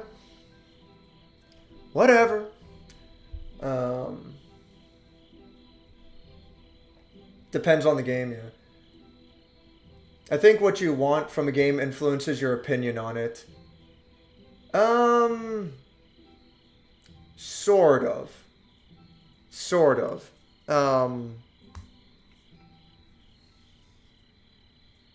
that's the thing, is that, like, a lot about games obviously has to do with subjective taste. Well, I mean, not just games, like media, you know? Video games, movies, comic books, novels, anything. Music. A lot of it's going to be subjective, of course. But we can look into historical best practices, you know? We can look into why was this game good? What did this game do that, you know, was that was novel? You know, why does this game stand out? And we can look at, you know, I know Jonathan said, like, he doesn't care for Super Mario 64, which is fine. I think that game is fantastic. I think Super Mario 64 has very good level design. I think it controls very, very well. And, there you go. Like, what makes the level design good? There's a lot of variety in how you're approaching any given situation. One level, you're going down slides. Another level, you're climbing up blocks. It sounds very simple, but it's important to have this variety and to examine what makes these games good. Even the underwater levels in Super Mario 64, like, they're not bad.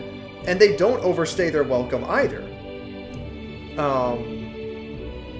The levels place enemies as actual reasonable threats, as obstacles that you have to overcome, They're not a major issue, but when enemies are in play, they're usually in the way in a meaningful manner. Then you have Mario Odyssey, and it's like enemies are just placed at random. Like, they don't really mean anything. Like, it's very fucking pointless. It's very stupid. We can look at, like, why do certain games do well? What is it about certain games? What are their strengths and weaknesses, And then you have, like, fucking Last of Us 1 and 2 getting an insane amount of Game of the Year awards across the board. Like, fucking ridiculous. And you examine it, it's like, alright, what did this game do that's, like, so fucking good? Does it do, like, because a lot of the game is stealth. Does it do the stealth exceptionally well? Not really. Metal Gear Solid and Splinter Cell did it better. So, like, alright, like, was the shooting extremely well done? It's okay. It's not bad. It's basically a cover shooter at its core. It has an emphasis on, like, extremely limited supplies, but does it do anything, like, particularly special? Like, I don't know. Is the level design good? Yeah, level design's decent. It's not bad. Nothing amazing, but, it's pretty good. It's a shame. Like, Last of Us 1 doesn't do anything really special. Last of Us 1 has a decent story. Has pretty good acting, Has an interesting, world building, an interesting setting. But, like, all those Game of the Year awards were, like, ridiculously undeserved. That was fucking ridiculous. And then Last of Us 2 is, like, a remarkable case where the gameplay is really well made. They improved upon the stealth aspect tremendously. They did a great job with that. It reminds, like, again, though, like, Metal Gear Solid 5 did it very similarly and better. And I'm pretty sure, like, well before Last of Us 2, if I'm not mistaken. But Last of Us 2 basically took what Metal Gear Solid 5 did and did it in its own way. And it did it well. Like, it's good.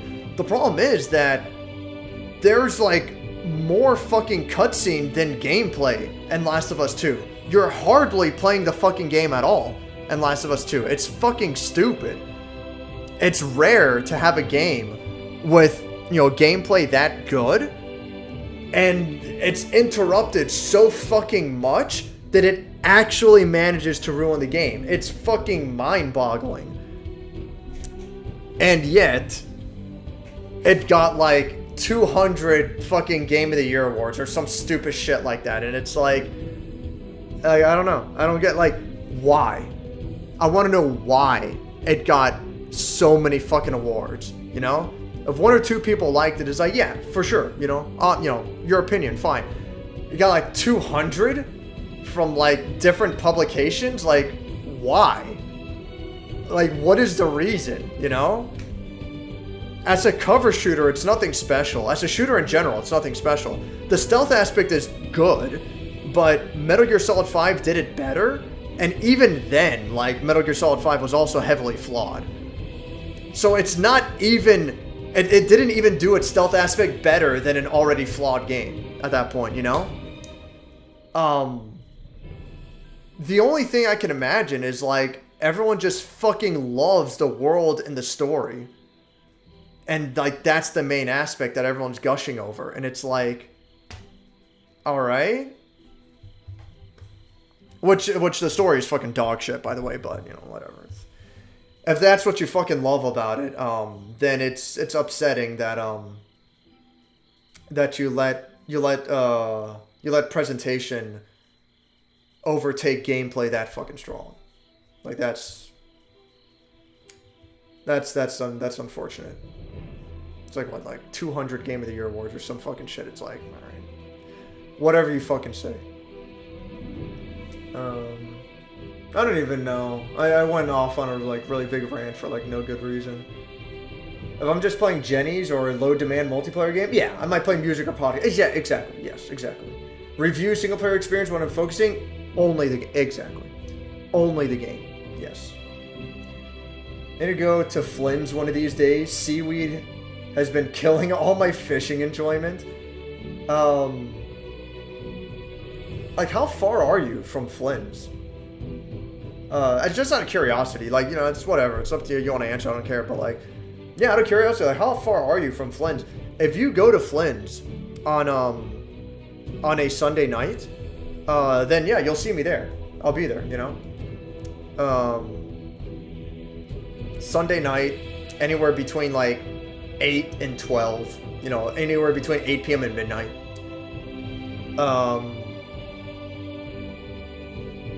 But yeah, like, you know, we can meet up, Kenny, and I'll tell you about Arcade Odyssey, because Flynn's has really good arcade stuff for sure, but they're probably not going to have what you're looking for. But Arcade Odyssey, they will have what you're fucking looking for, and their shit is in good fucking condition. Like, Arcade Odyssey is fucking top notch as an arcade. They don't host fighting game tournaments, though. It is what it is. But as an arcade, Arcade Odyssey is where it's fucking at. It's fucking good. But Flynn's is fucking god tier for fighting game tournaments. Like, fuck, man. Godlike tournament organizers. They keep the tournament running. You know, there's no slow patches. There's no like, oh, when the fuck is it gonna be? You know, when am I gonna get up? Like, it's taken so long. It's like, no. The tournament goes at a smooth pace. They get it done as fast as possible. And when the tournament's over, hours for well, not a lot of hours because they close at midnight, but you get a couple of hours for casual matches. Flynn's is so fucking awesome for fighting game tournaments. But yeah, like, dude, if you're gonna go to Flynn's, go there Sunday night and it's whatever, man. We'll see. Twitter's poison for the soul. I follow links to Twitter, but I don't seek it out. Yeah, I don't pay too much attention to Twitter. I don't really care. I know I should start a Twitch account, but it's so much easier to just stream here. Like, the more I think about it, I fucking hate Twitch. Twitch has so many fucking ads and commercials. It's like fuck off. I'm so over Twitch. I'm trying to watch fucking Evo, you know? And, like, right in the middle of the match is, like, a fucking commercial. And it's like, alright, like, the match is still fucking going on, dude. It's fucking nonsense. I'm so fucking over Twitch. I fucking hate it. At least on YouTube, like, I think my stream on YouTube will get interrupted by an ad. Not by my choice, but because the music catching algorithm will catch the music in this fucking game.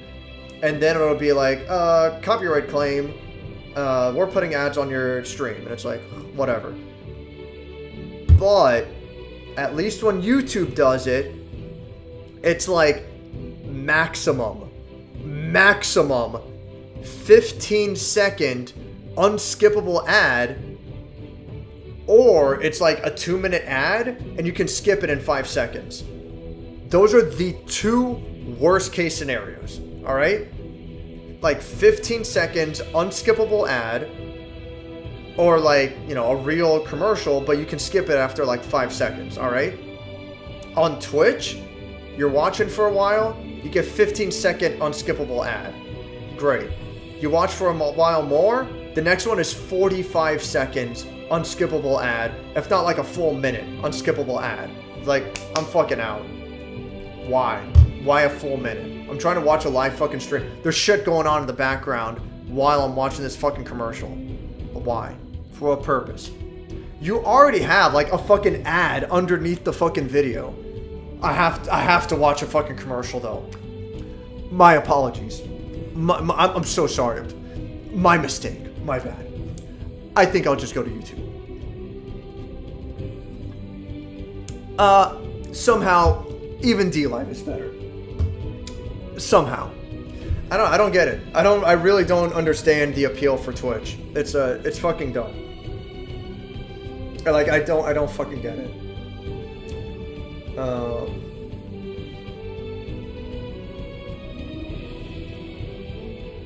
What about voice chat? Yeah, I mean, you know, I'll play like a multiplayer game with like my friends or whatever shit. But like it's rare that I'm gonna play a multiplayer game for the purpose of review. But if I was, you know, I would tell like, hey, Doomed, do you mind playing through all of Operation Tango with me again? Not for the stream, but I'm gonna record all of this, and this is gonna be for the purpose of the review, you know?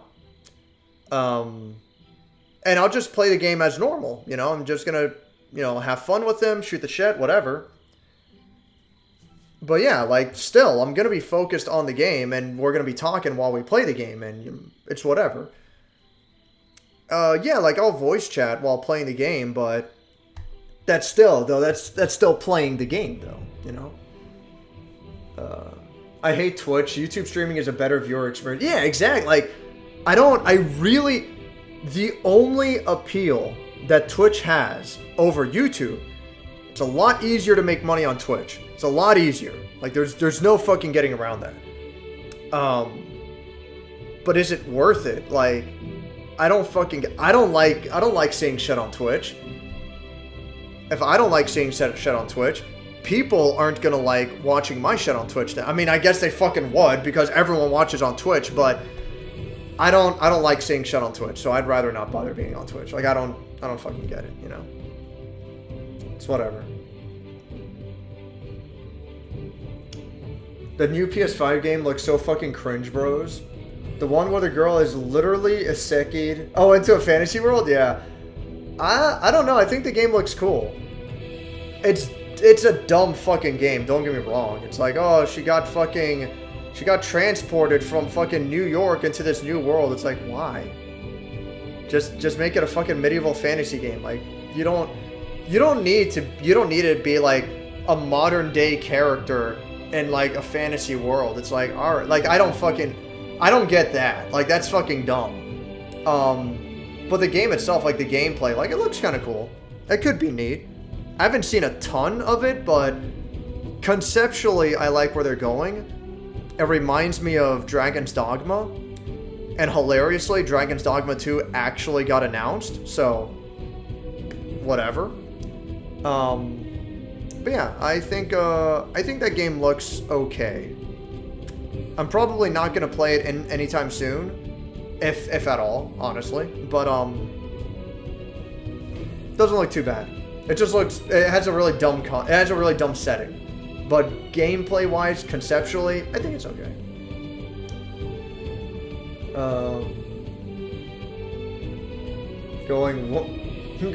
Well, that just happened. What?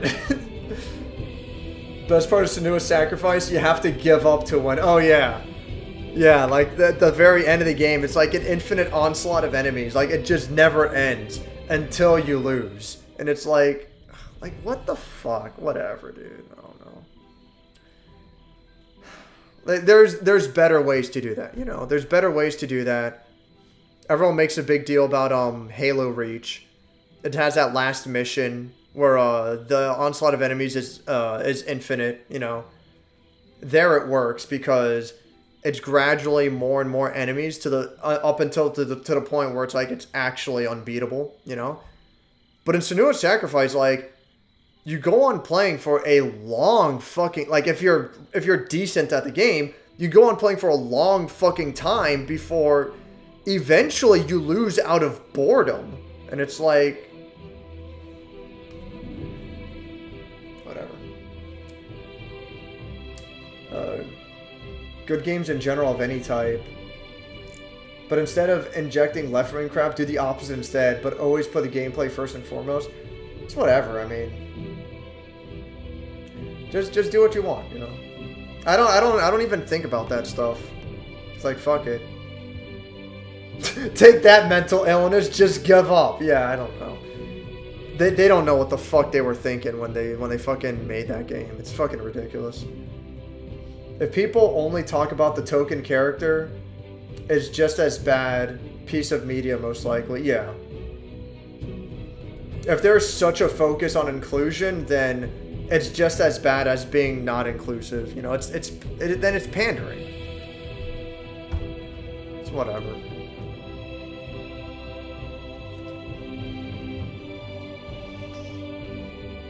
So I do that now, huh? Fuck. Can anyone here tell me anything about the story of the Buzz Lightyear movie? Because I've heard nothing about it. Same here.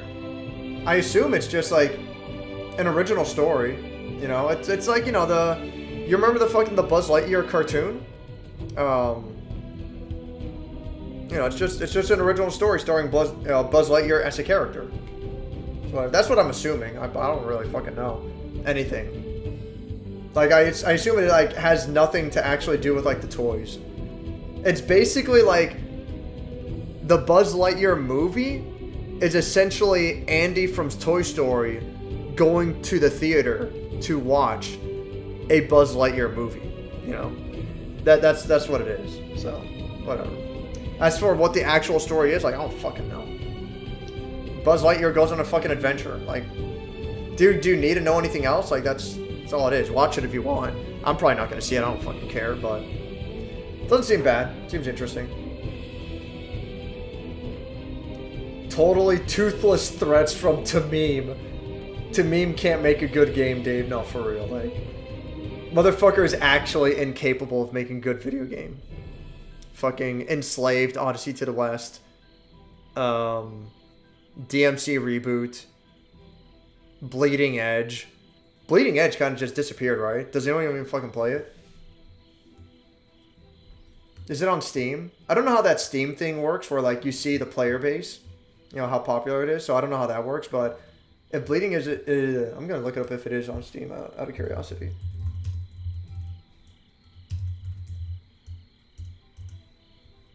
It is on Steam. Do I just look up Bleeding Edge Steam charts? And it just... No, internal server error. Maybe try again in a few minutes or whatever. Yeah, if anyone knows how that shit works, look up Bleeding Edge for me. I feel like no one talks about it, that's for sure. I feel like no one plays the fucking game. Whatever. Tamim is incapable. He's infected with a terminal case of cringe. My nephews were watching it today. They get, like, stranded on this planet trying to escape. Then he gets shot into the future or something. Yeah. Buzz Lightyear goes on an adventure. That's the movie. Whatever. On the other hand, I had no idea that they made Commissioner Gordon black in the Batman. I don't care. He played the character well. No one talked about it. Yeah, at this point, it's like, whatever. I mean, that guy in the Thor movie, the black guy who's blind or something, I don't fucking know. He, like, guards the bridge into Midgard, some shit. He was white in the comics. He's black in the movie. It's like, whatever, you know. It's always upsetting because it's like, if the actor ends up sucking, it's like, it makes you question, it makes you wonder, could they have gotten a better actor, but they went for this guy for, like, this, like, inclusiveness for no good fucking reason, you know? But thankfully, in that case, for the fucking Thor movie, I don't know who he is, whatever, but he did a good job. I think he was a good actor, you know? Not that he had, like, a lot of lines or played a lot of parts, but he played his part well, and he was an interesting enough character, and that's what counts. So, whatever. I don't care for 64 either. It's like Final Fantasy 4. It's a good game, but I just can't get into it. I like 64 a lot, but it's whatever. Or rather, there isn't too much to get into. Mario 64 is on my list of yes, it's good, but no, I don't like it. I'll need to play it again soon.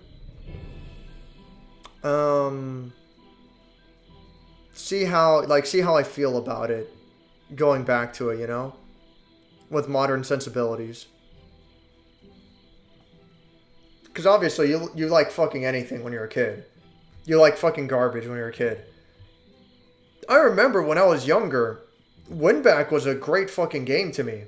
And going back to it now, like, I did the review of Winback because I'm like, I want to play an old game that I remember loving. You know, I want to play one of my favorites.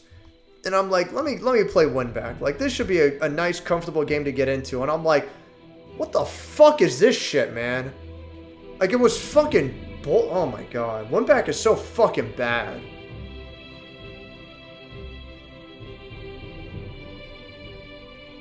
I don't know. I don't know why people like Winback. I really don't. Like, I don't get the appeal. It really makes me wonder if the people who praised Winback, if they even beat the whole game on at least normal difficulty. Because I don't know. I don't know. It's fucking... It's absurd to me. So it's a little ridiculous. Winback is so fucking like...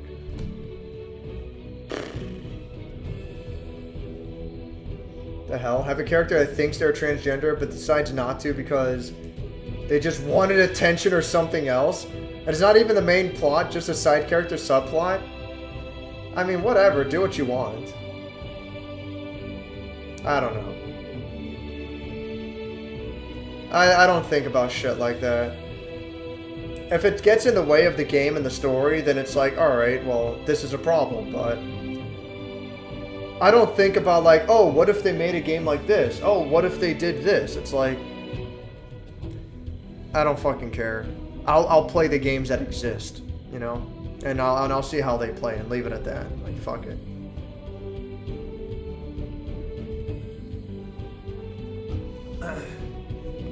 I don't know. They make it a point to point out that the character in this game, Rashim, they make it a point to point out that Rashim is gay. It's like, alright, fine. Which has hilarious implications when you consider the other parts of the story, which I'm not entirely sure the writer considered, but I get the feeling that that actually is a part of the plot. Like, Rashim and Reyna were a couple, and then they broke it off. And I feel like it's kind of implied that Rashim just, like, realized one day, oh, wait, I'm gay. Yeah, I don't want to fuck women anymore. Which is, like that's what the plot implies. Which is so funny. It's like, what the fuck? What kind of a story is this, you know? But it's fine. I do like the relationship between Reyna and Rashim. I like that they used to be a couple. And Rashim plays an interesting foil in the party. Because, like, fucking, Rowan's a drunk pirate. Karina's, an insane assassin thief. Like, she's just crazy. Natasha is, a spy and did super evil things in the past. Aiden is like an evil sorcerer, you know. So Rashim's looking at all these people and he's like, Reyna, what the fuck are you doing hanging out with these people? You know, is this good company for the princess? Like, can you really trust these people? There's an interesting dynamic there for the story, you know. And I like that, like, you know, Rashim and Reyna, like, they have this dynamic. I think it's cool. I think it makes for an interesting character. So, I'm fine with it. I just find the implications of his backstory to be fucking hilarious. Because it's like, huh, I used to like fucking pussy, but one day I was just like, not really feeling it anymore. Which is like, I don't know, like there's just, because like they used to be a couple, so it's like what happened? It's like I'm not trying to like rude or fucked up or anything. It's just, it's so funny coming off of it. It's like, let me try sucking dick.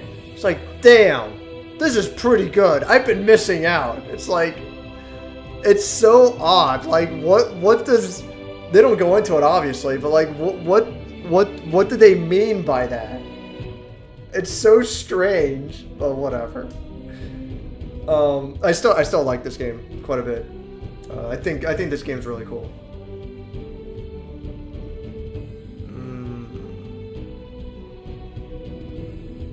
If a game is winning a ton of awards, yeah, no, same here. That sets off red flags. If it's like winner of 100 Game of the Year awards, I'm like, yeah, okay, whatever you fucking say, sure. It's a form of advertising, and I'm really adverse to people saying, buy this, it's good, look at the awards, yeah. No, I'm the same way. Unlike Ocarina of Time, which is overhyped and unbearably easy, but Master Quest version is fun. Yeah, Ocarina of Time is pretty overhyped, yeah. I think it's good, I like it, but it's a bit much. I kind of, man, I wish I kept it. I used to have Ocarina of Time Master Quest on GameCube, but I sold it years ago. I really wish I still had it, because I would like to play Master Quest again. You know, do it on stream or some shit. The best games travel by word of mouth. Yeah. Elden Ring was getting awards before it was even out. Yeah. Most anticipated game ever. It's like, what does that even fucking mean? Most anticipated game ever. It's like, I don't know, dude. Like, I don't know. Like, what does that even mean? Like, honestly, what does it even mean? What's most anticipated game ever? Wouldn't Final Fantasy VII Remake be the most anticipated game ever? Because like people would not shut the fuck up about Final Fantasy VII Remake, especially ever since the PlayStation 3 tech demo, you know? Which they said up front, hey, we're not remaking the game, alright? Like, this isn't our plan. This is just a tech demo to show an idea of what the PlayStation 3 is capable of, you know?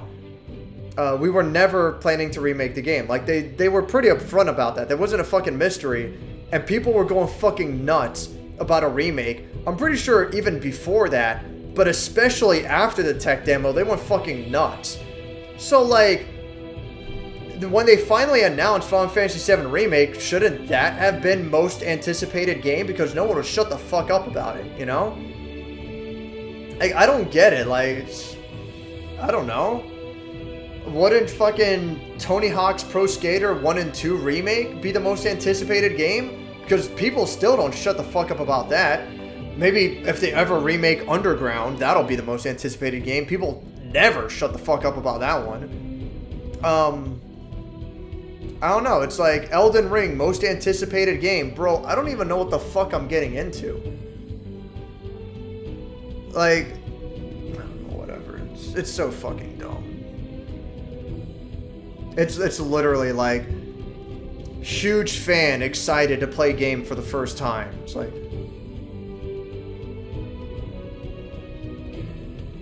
okay, whatever. Not gonna lie, I played some Majora's Mask with my nephews, and I gave so little of a shit.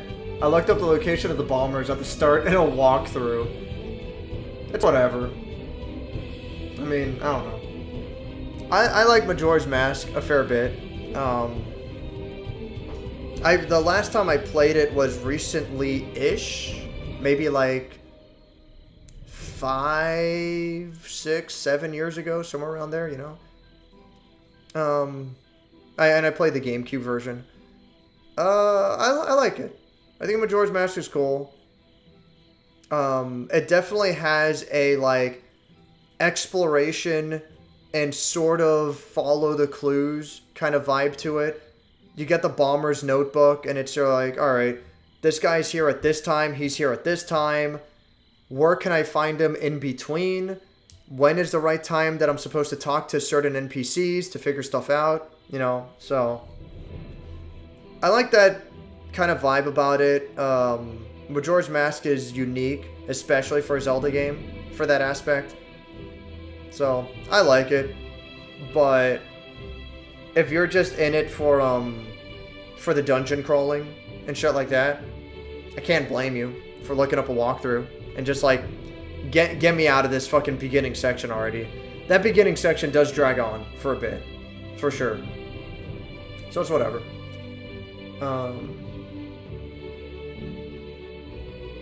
Oh fuck, I'd like to stick around for more ranting, but I'm dead tired. Stream was fun. Sorry for ranting so much. Take care, Mr. Boko. Have a good night, man. Awards are meaningless. These games get dozens of awards no one's heard of. Yeah. Dozens of awards from publications no one's heard of. It's like, it's fucking dumb. Most anticipated game. Yeah, like, what the fuck? Somewhere between 10 and 15 miles. Google Maps is being really indirect for some reason. Really, like, that's, I don't know how, that's close, right? I'm really bad with, like, with mileage and with, like, math in general. How far is fucking Flynn's for me?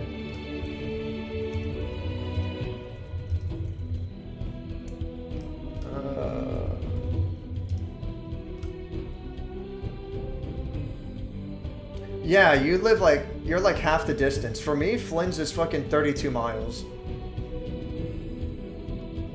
So for you, it might be like, depending where you live, depending on traffic, since I, like, most of my drive is on the freeway.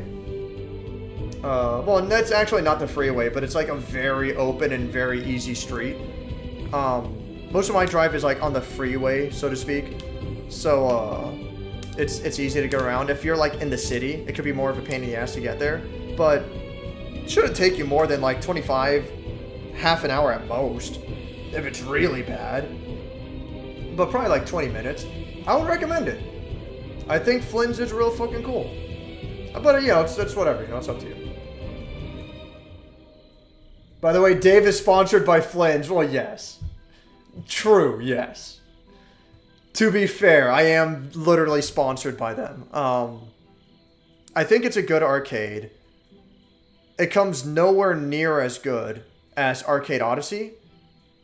But for fighting game tournaments, fucking top notch. It's fucking hard to find anything better. Next Level Gaming in Miami has better production value, but the space is so annoying to get around. It's very cramped. It's very fucking cramped. It's annoying. I don't like doing tournaments in Next Level. It's annoying to have to like walk around to your station. You're always like packed in like sardines and bumping into people. And that's the thing. You're packed in like sardines, but there aren't even that many people there. It's just a very cramped space. That's the worst part. If it was like fucking busy, then it's like, all right, I get it. But no, it's just a very small space. It's really fucking annoying. But Flynn's, it's a very large room. Super easy to walk around in. It's nice. It's good. Flynn's is fucking awesome, you know?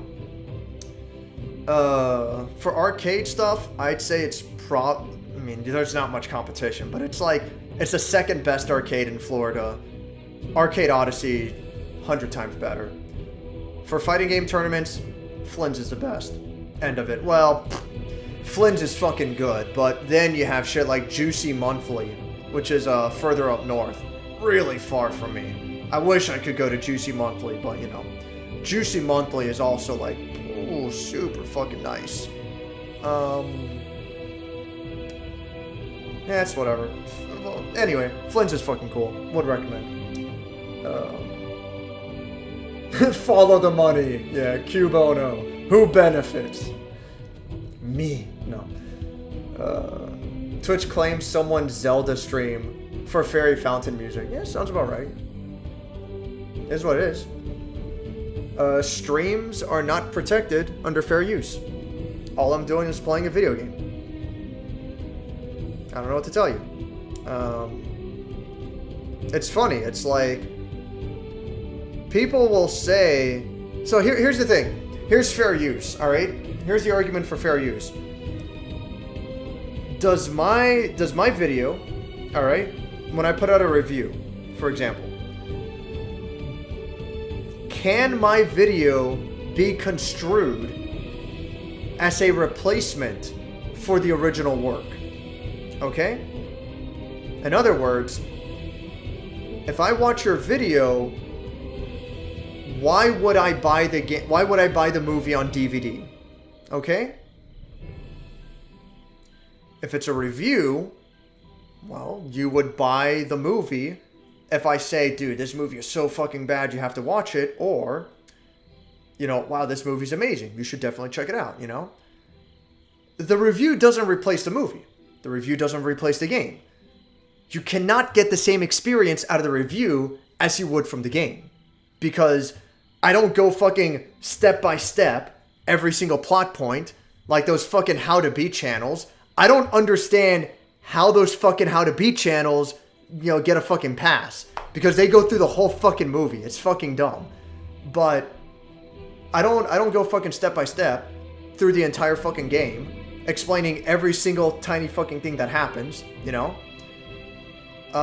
Reviews are protected under fair use for a good reason. Because you cannot get the same experience from a review as you would from the actual thing. Now, let's say you watch a Let's Play, you watch a stream. There are people who say, oh, I'm a big fan of this game, and I've only seen the Let's Play. That problem goes both ways. It's like, how dare you copyright this? I'm just trying to watch this guy play the whole fucking game so that I don't have to buy it myself. Whether you agree with it or not, I'm kind of on the fence. I don't really care one way or the other. I do understand that it's kind of a gray area there, but when you fucking get down to it, like, are you really gonna fucking blame some of these companies for being upset? Like, I fucking get it. You want to fucking put a claim on someone's stream, on someone's Let's Play. It's like, yeah, they're playing the whole fucking game, you know? I get it. I don't fucking care. They claim the fucking stream. It's like, fine. Like, I'm not gonna fight it. What am I gonna fucking do, you know? If they don't claim the stream, yeah, cool, whatever. If they do claim the stream, like, I don't have a case. The fuck you want me to say, you know? It makes sense. So, whatever. That's my take on it. It's like, fuck, you know, you have a problem with it, you know? Not like you in general. Not like you specifically, but like speaking generally. You have a problem with it, you know? Oh, Nintendo claimed the Zelda music. How dare they? Don't play Nintendo games. Problem solved. Like, I don't see the issue here, you know? How about you play another console besides Switch? How about you play a console that's not fucking garbage? I don't know. All I'm saying is it makes sense to me. That's all I'm getting at. Damn, that's crazy. No, I mean, it is what it is. I fucking get it. You know, Twitch 30-second ads, 1 out of 6. Yeah, dude, it's fucking ridiculous. No, fuck Twitch. Twitch is fucking retarded. Mixer truly was the chosen one. Mixer was actually kind of nice. I saw a dude wearing a Mixer shirt like a month ago. It was nuts. That's great. You should have been like, I was there. I don't know. I was there when Mixer ended. Remember Dragon's Dogma? Crazy, right? Okay, see ya. Yeah. That was so dumb. It's pretty funny that, like, the day after, they're like, okay, by the way, we're making Dragon's Dogma 2. It's like, alright. That was so oddly, like, presented, but whatever. At least D-Live had the stickers, yeah. D-Live's okay. It's not bad. I would rather be on D-Live than Twitch. But YouTube, I feel like, is better than all of them. YouTube it just works. Dragon's Dogma bros, we keep winning! I don't even like Dragon's Dogma that much, but I do think it's a really cool game. I don't think I made it clear before. But I brought up Buzz Lightyear because no one talked about anything but the 2-second gay kiss. What? What, like Buzz Lightyear's gay in the movie? Alright. I didn't even know. Alright, whatever, I guess. And not the story or anything else, really. I mean, that goes to show, like, I don't follow this shit. Bleeding Edge's servers went down? What? Wow. 1 player online right now, 8 player 24-hour peak. Highest peak was just over 1,400. What a joke. Holy shit. Yo. That's funny. Microsoft bought that studio. That's fucking funny.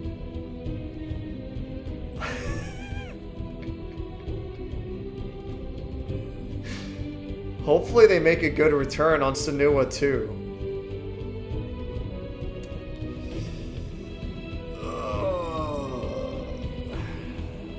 Wow, man, that's... Alright.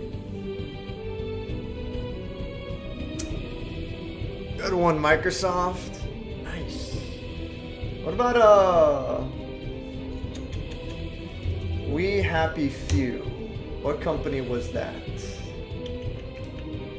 That was Compulsion Games, okay? What games have they made? The studio developed 2013 puzzle platformer Contrast and 2018 survival horror game We Happy Few.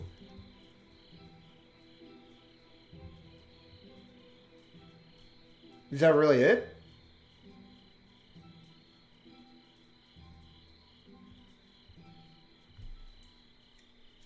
Blah, blah, blah, found in Montreal. Da da da.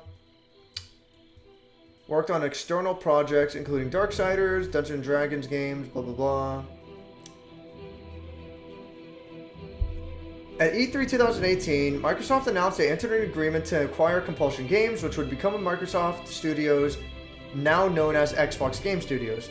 At the time of the acquisitions, Compulsion Games had 40 employees. By October 2021, the studio had further doubled its staff since the release of We Happy Few, and was working on a narrative third-person perspective game, though would avoid some missteps from We Happy Few, such as using roguelike elements or an early access approach. I mean, alright, that just sounds like fucking, that doesn't even sound like objective writing for Wikipedia anymore. That sounds like someone, like the director of the studio wrote their own Wikipedia page. But yeah, like, motherfucker. It's been 4 years. Microsoft bought a studio that hasn't made a game for 4 years. Hasn't announced a game for 4 years. I don't know, like, it's funny because, like, people will make fun of Sony for buying Bungie, and rightfully so. Because that's, like, the most retarded acquisition you can get. Imagine buying Bungie and you don't even get Halo. It's like fucking what? So rightfully so. People will make fun of Bungie, or people will make fun of Sony for buying Bungie, you know, for sure. But, like, man, Microsoft bought two fucking companies that don't do anything. It's like, what the fuck? I don't know. I mean, like it or not, at least fucking Destiny 2 draws in some kind of attention for what it's worth, you know? Like, it's fucking garbage, but at least, you know, at least Sony's, like, making money there. Yeah, again, like, Microsoft bought 2 companies that don't even fucking do anything. Like, it's so, like, I don't know. It's so fucking... These are strange times. This is so fucking bizarre. Whatever. Sony's not any better. Fucking, I forget the name of the studio, but that one sort of famous director, Jade Raymond. She's most famous for working on Assassin's Creed. So, you know, fucking wow, great. But she started her own studio and was working closely with Sony. And then like a year or two after, Sony just outright bought that studio. And they say they're working on a game, but they still haven't announced the game they're working on. It's like who fucking does this? Who? I don't know. Whatever. They must have like some kind of deal going on in the background. I don't fucking get it, but like, who fucking buys companies and they don't do anything? Like it's strange. It's like, I don't know. I don't even know.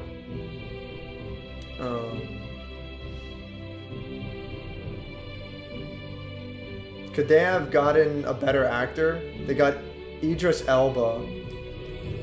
What? Who's literally Knuckles the Hedgehog? Is Idris Elba the oh yeah, he was the guy in Thor, right? If I'm not mistaken. Yeah, that was the guy, huh?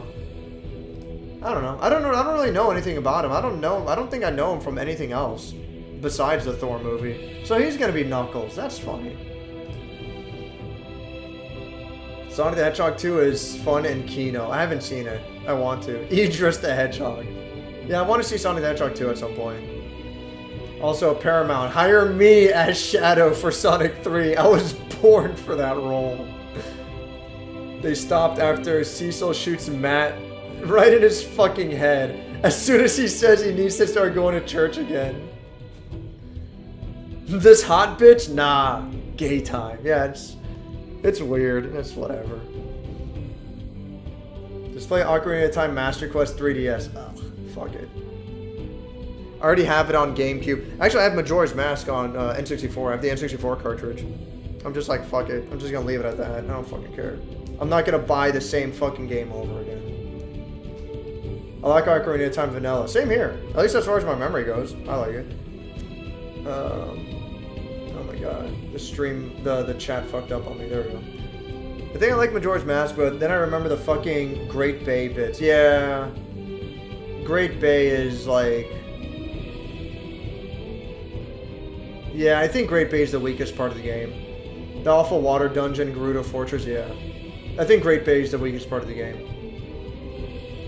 And a bunch of other shit in that game. It's got its flaws for sure. I like it, but it's whatever. It's not perfect for sure. It's definitely got flaws. Winner of the lime and hot Cheeto flavored Mountain Dew seal of excellence. The cursed flamin' hot Dew. Are we podcasting? Actually, yeah. 45-minute Dave rantcast, yeah. I went off. I'll try catching up. The stream is considered a performance. That's why it's protected under fair use. I don't think so. I wouldn't agree with that. I don't think that's the case. It doesn't matter that I have my camera there. You know, whatever. I'm literally showcasing the game. You can make a stronger argument. You can make a stronger argument for if you're speed running. All right. You can make a stronger argument for if you're playing competitively. Multiplayer first-person shooter. I'm in a fighting game tournament. You can make a stronger argument for that, for sure. Okay? But if I'm literally just casually going through the game, I'm just playing the whole fucking game, you know, for what it is, and not doing anything special or unusual. Then yeah, I don't consider that a performance. You know? So that's just my opinion. It's whatever. Who would go step by step through the entire game? I would argue doing a guide is different, you know? That definitely goes into some gray area, but I would argue that is protected under fair use. Is doing a video guide. It gets more questionable if you present the entire game, like step by step. You know, like it's annoying because they'll be like, oh, You know, the Order 1886 walkthrough. Okay? And it's literally just the entire game. No commentary, no explanation, no nothing. It's just the entire game. It's like, well, it's not a walkthrough again. It's not a walkthrough then. You know, you're not walking me through the game. I'm just watching you play the game. It's like, should that be protected under fair use? Like, I don't know. So, whatever. Not that I give a fuck about the Order 1886, but I don't know. Whatever.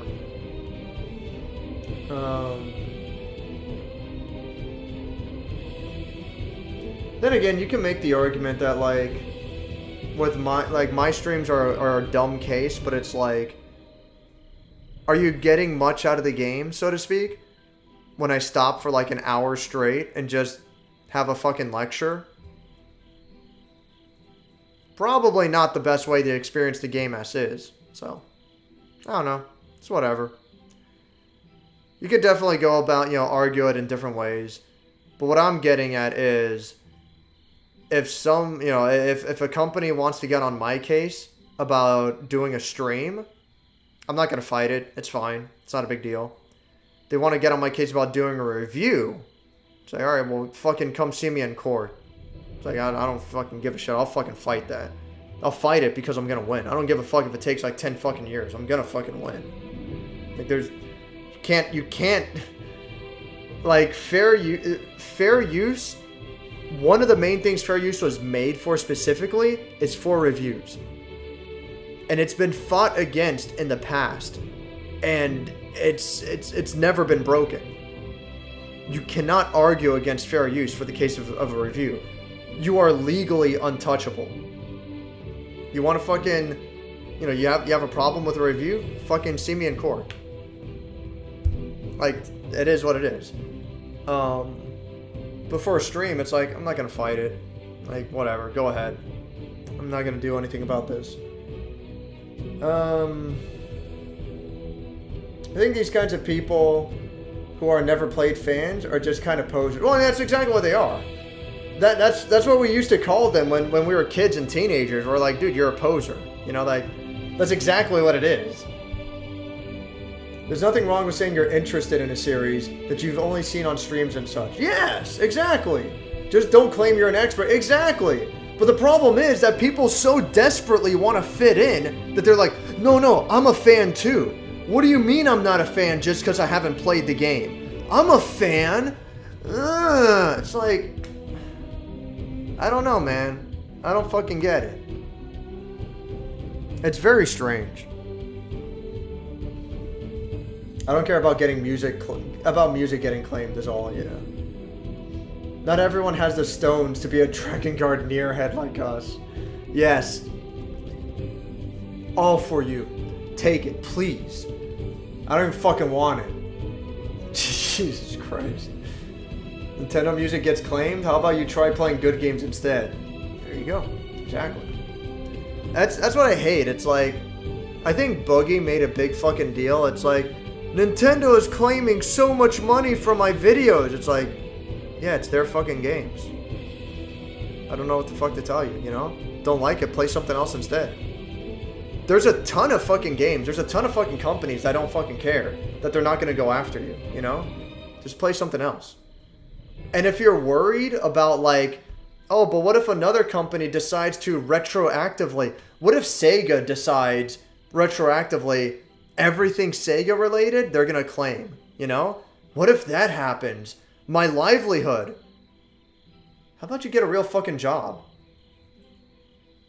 People need to understand that YouTube is not your employer.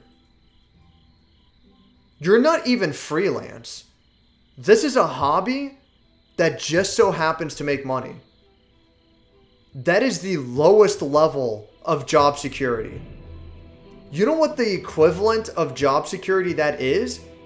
That's the equivalent of like fucking doing street art. You're basically hoping that someone likes it well enough that like a small town commissions you. Like, oh dude, could you like paint a mural in the street that looks like, you know, someone's like falling inside of the street if you look at it from a certain angle, and it's so cool. That's the equivalent of doing YouTube videos, you know? Like, that's what it comes down to. There's no fucking job security here. If that's your whole fucking career, you have to go in with the understanding that, like, this is probably not going to work out for you. And if it does work out, fucking awesome, you know, you hit the jackpot. But, like, I don't know. I hate that shit. I hate that shit. Like, oh, my livelihood. It's like, get a real fucking job. Like, there's no fucking job security here. Like, stop acting like, you know, this is a slight on you. But whatever.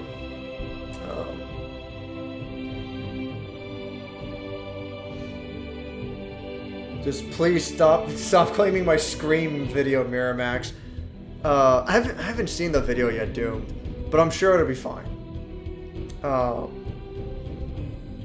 Keep filing the appeals.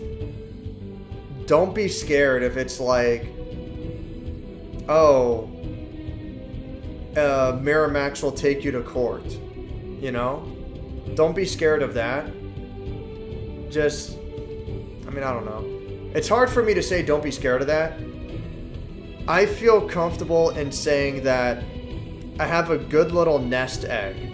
I have a decent amount of money stashed away. That worst comes to worst. If I end up getting entangled up in court fees for a while and I have to empty my bank account, it's like, you know what? I'm willing to do it because I'm so fucking confident that they're going to lose in court if it comes down to that. But I know not everyone's in the same situation. I know that. So, you know, keep filing the appeals up to the point of, like, the next appeal you file, they will, you know, if Miramax tries going after you again, they will, you know, they'll do a court summons, which 99% chance they're not going to. Because, number one, you're a fucking nobody, so it's not even worth their time in the first place. But number two, they're gonna fucking lose in court. But the problem is, they can tie you up in court fees until you give up, which is fucked up. They can do that. So, I don't know. But honestly, it's like 99% chance they're not gonna fucking do anything. Vast majority of the time, what it is, it's an automated system that I don't actually know, but I'm pretty sure it's an automated system that's sending out these appeals automatically. So it's like no human actually looks at this shit, which is the most annoying fucking part. I've said this before. YouTube should have a it should have some penalty system where if a company sends out wrongful appeals multiple times, because it's like there's the automated appeal, or there's the automated claim rather, then you do an appeal and you say, hey, the automated claim was wrong. At that point, a human being is supposed to look this over. But they don't. They just fucking don't. They just automatically reclaim it. You appeal again. Second reclaim, they appeal again. Third reclaim. At that point, you say, no, I'm willing to go to court. I'm willing to go to court over this. And then at that point, then it's like they just never respond. Then they let it expire, which takes like a month or two. And then it's like, oh, well, they never responded, which means they're never going to take you to court. So, okay, it's over now. And it's like, no, there should be a penalty for that. It's fucking ridiculous that they don't even get a slap on the wrist. It doesn't do anything, you know? It's fucking goofy that they're allowed to do that without penalty. I feel like it should be like, hey, if you do like 3 wrongful claims a month, you know, the automated claim, fine. The first reclaim, fine. The second reclaim, motherfucker, get a human to look at this point. If you do like 3 wrongful second reclaims in 1 month, you should be frozen for that month. You should be frozen for like 30 days. Then companies will stop fucking around. Then they're like, okay, fine, we're actually going to have to do this properly then, you know? And I get it. There's like hundreds, if not thousands of videos that there are just like the whole fucking movie put out there, you know? I fucking get it, don't get me wrong. But that's not an excuse though. I don't know. Just figure it out.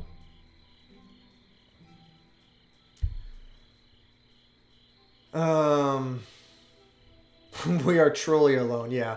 Fucking stay alone. Doomed, please. Harvey Weinstein's legal fees must be paid. Someone has to pay. Fucking boogie, I swear.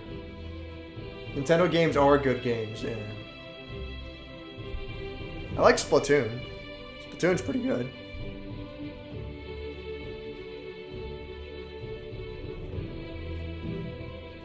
Origami King is okay.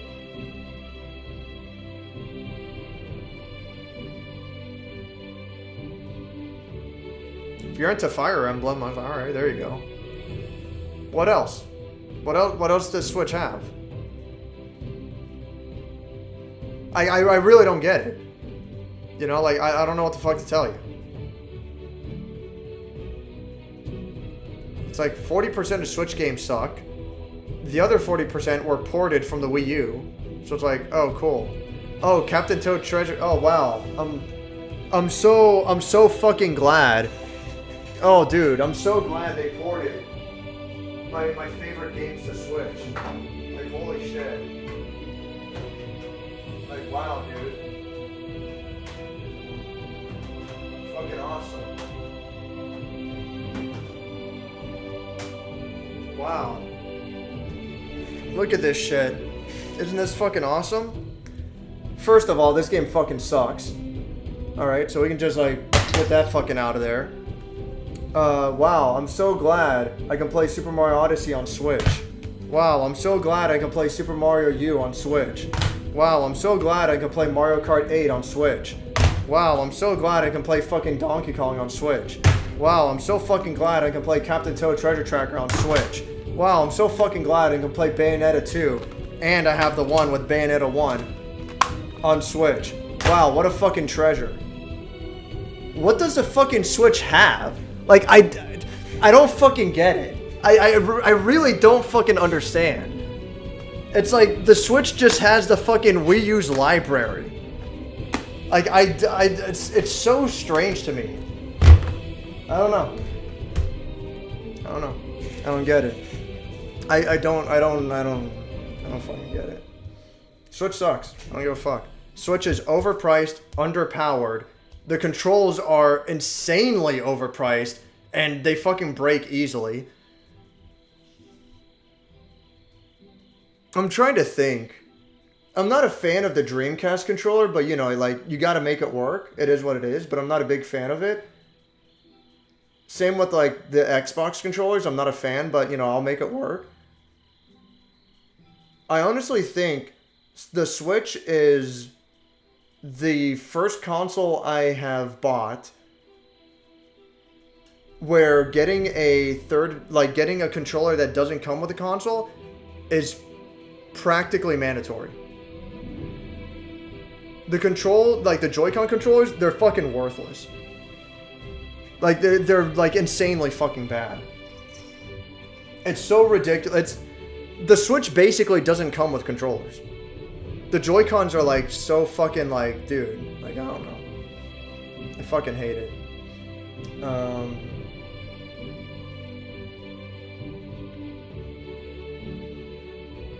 Yeah, some missteps, yeah.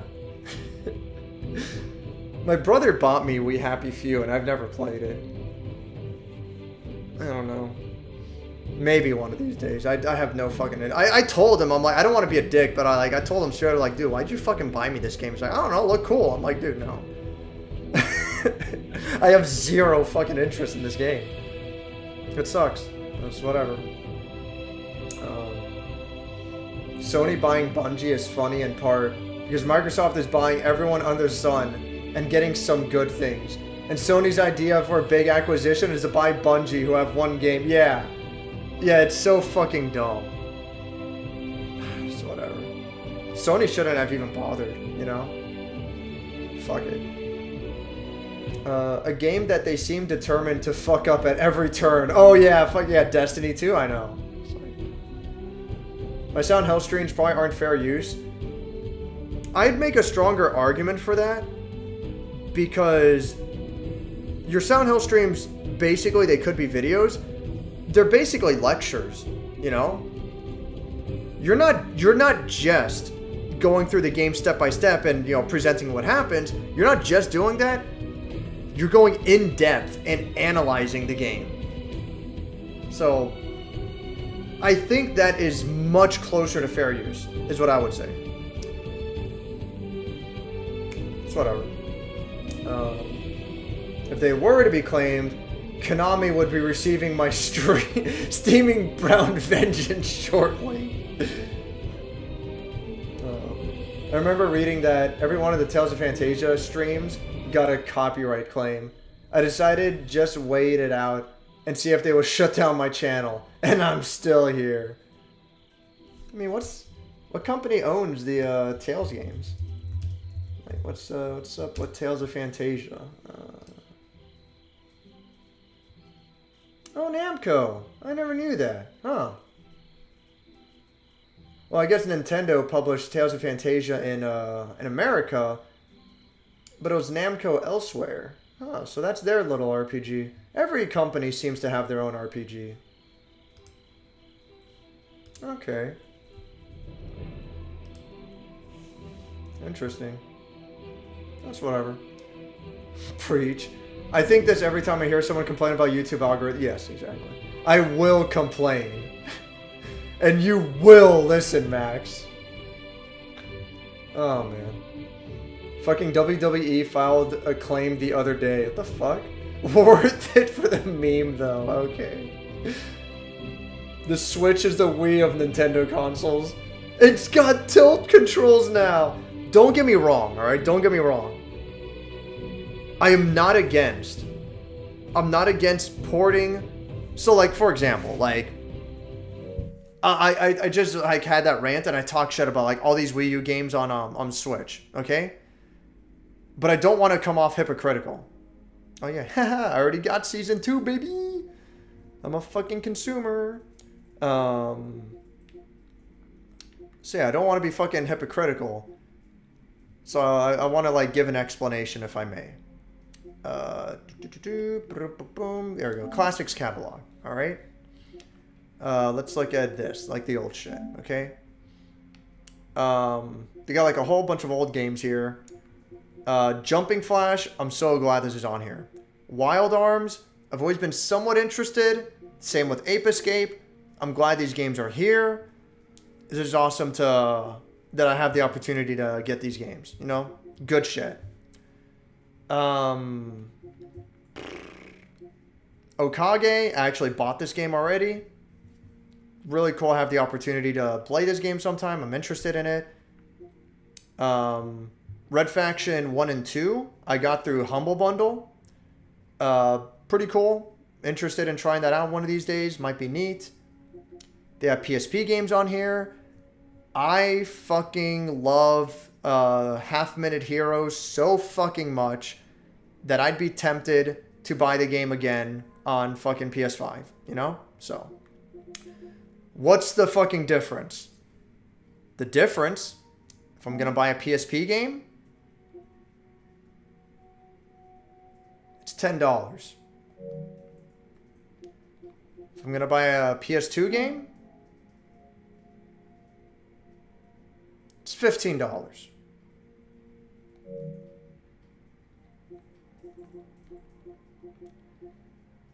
This is an unfortunate example, but I already got Resident Evil Director's Cut on PS3. And, you know, it's the same account. I would be able to claim Resident Evil 1 without having to buy it again.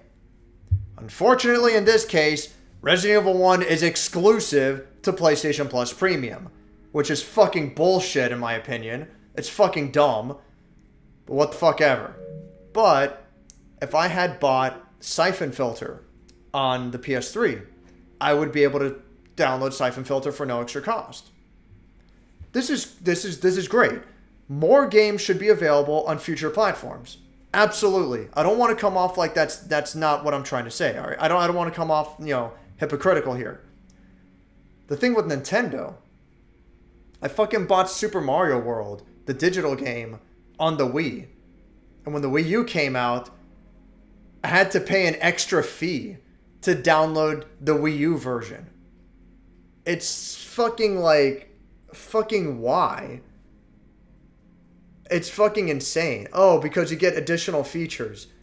Not enough to justify. For the fucking PS1 re-releases, you get additional features at no extra cost. These games are still $10 fucking dollars. The same fucking price. I think fucking Abe's Odyssey is like $6. It's $5 fucking dollars, And you get the additional features for no extra fucking cost. Fuck, if you bought it on PS3, you just fucking get it here for no extra cost, Meanwhile, fucking, it's fucking insane to me, dude. It makes no fucking sense, man.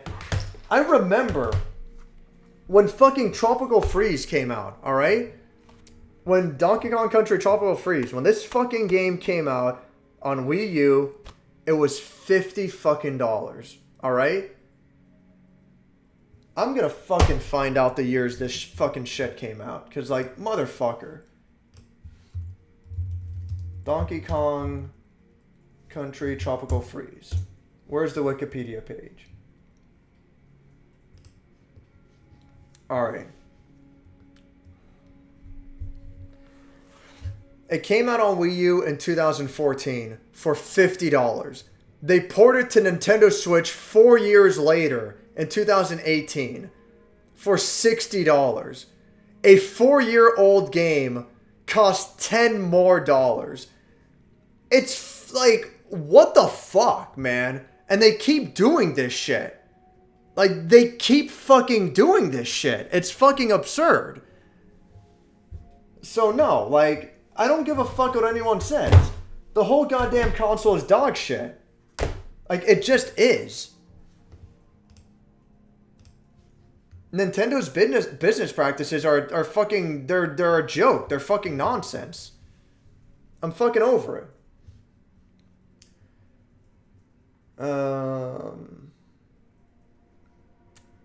About a third party. Why do you keep retracting your messages? I don't care. You can say stuff I don't agree with. It's fine. I'm not gonna hate you. You don't have to retract your messages. It's cool. It's not a big deal. About a third party, $25 USB Switch controller. Same here. I think mine was $20. I'm gonna see how much it costs these days. And I bought it on sale, so I probably got it for really cheap. 8-bit do controller, whatever. Where's the one that I bought? There's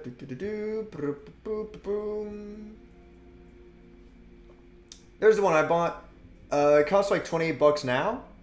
I probably got it on sale for $20, something like that. So yeah, that's what I did, I shouldn't fucking have to. It should come with that fucking controller. But yeah, whatever. Nintendo Switch, it's fucking it's fucking dog shit. It's honestly, in my opinion, Nintendo Switch is the worst console since mainstream console. We're not gonna go into fucking Philips CDI or 3DO or fucking Atari Jaguar. There's no need to go into that. It's just being done. We're not going to go into the fucking Zebu, We're not going to go into that. As far as mainstream consoles, Nintendo Switch is the worst console I've ever played, aside from the Xbox 360. I think Xbox 360 is the worst console of all time. That thing just breaks down so fucking easily. Not even counting the Red Ring of Death. I have 2 Xbox 360s, and the disc tray does not open on its own anymore. You have to fucking get Like, fucking... I have, like, fucking these fucking things, you know? Like, these tiny-ass fucking screwdrivers. Like, super fucking thin shit, alright? This is too thick. Doesn't fucking count. You have to get a fucking paper clip and open it up and push it into the, like, this slot in the console in order to push the disc tray open. Because, like, they just don't fucking open anymore. And yeah, go figure, I don't have a paper clip anywhere in the house. So I look it up online and it's like, oh, apparently if you like, while it's trying to open, if you like tap the top of the console real hard, that'll like force it open. And it's like, bro, this console's fucking dog shit. Like the red ring of death, that's enough. That's enough of a reason to be fucking garbage. But on top of that, the disc tray just doesn't fucking work. I don't like the fucking controllers. The power brick is a fucking monster. Like, it's fucking annoying. There's no need for this. It fucking sucks, dude. It's garbage. I think the Xbox 360 is like the worst fucking console, the worst fucking mainstream console ever made. Fuck, I mean, I guess not counting like the Atari 5200, you know? I don't fucking know. Yeah. Fuck it. But Nintendo Switch is like, it's next in line. Controller that it comes with are fucking dog shit. Everything on the fucking console is overpriced. Everything on the fucking console is underpowered.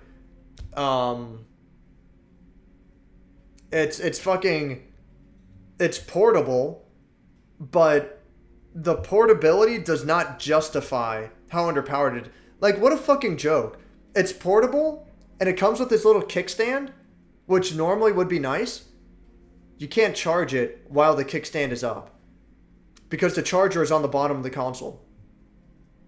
It's like, who fucking designed this shit? It's bizarre. It's so, I don't know. I don't get it. It's fucking dumb. The Switch, like, without question, like there's no debate here. It has the worst stick drift out of all the modern consoles. And stick drift is no excuse. None of these consoles should have it at all. It's fucking insane to me that this is a recent problem that we never fucking had with previous consoles.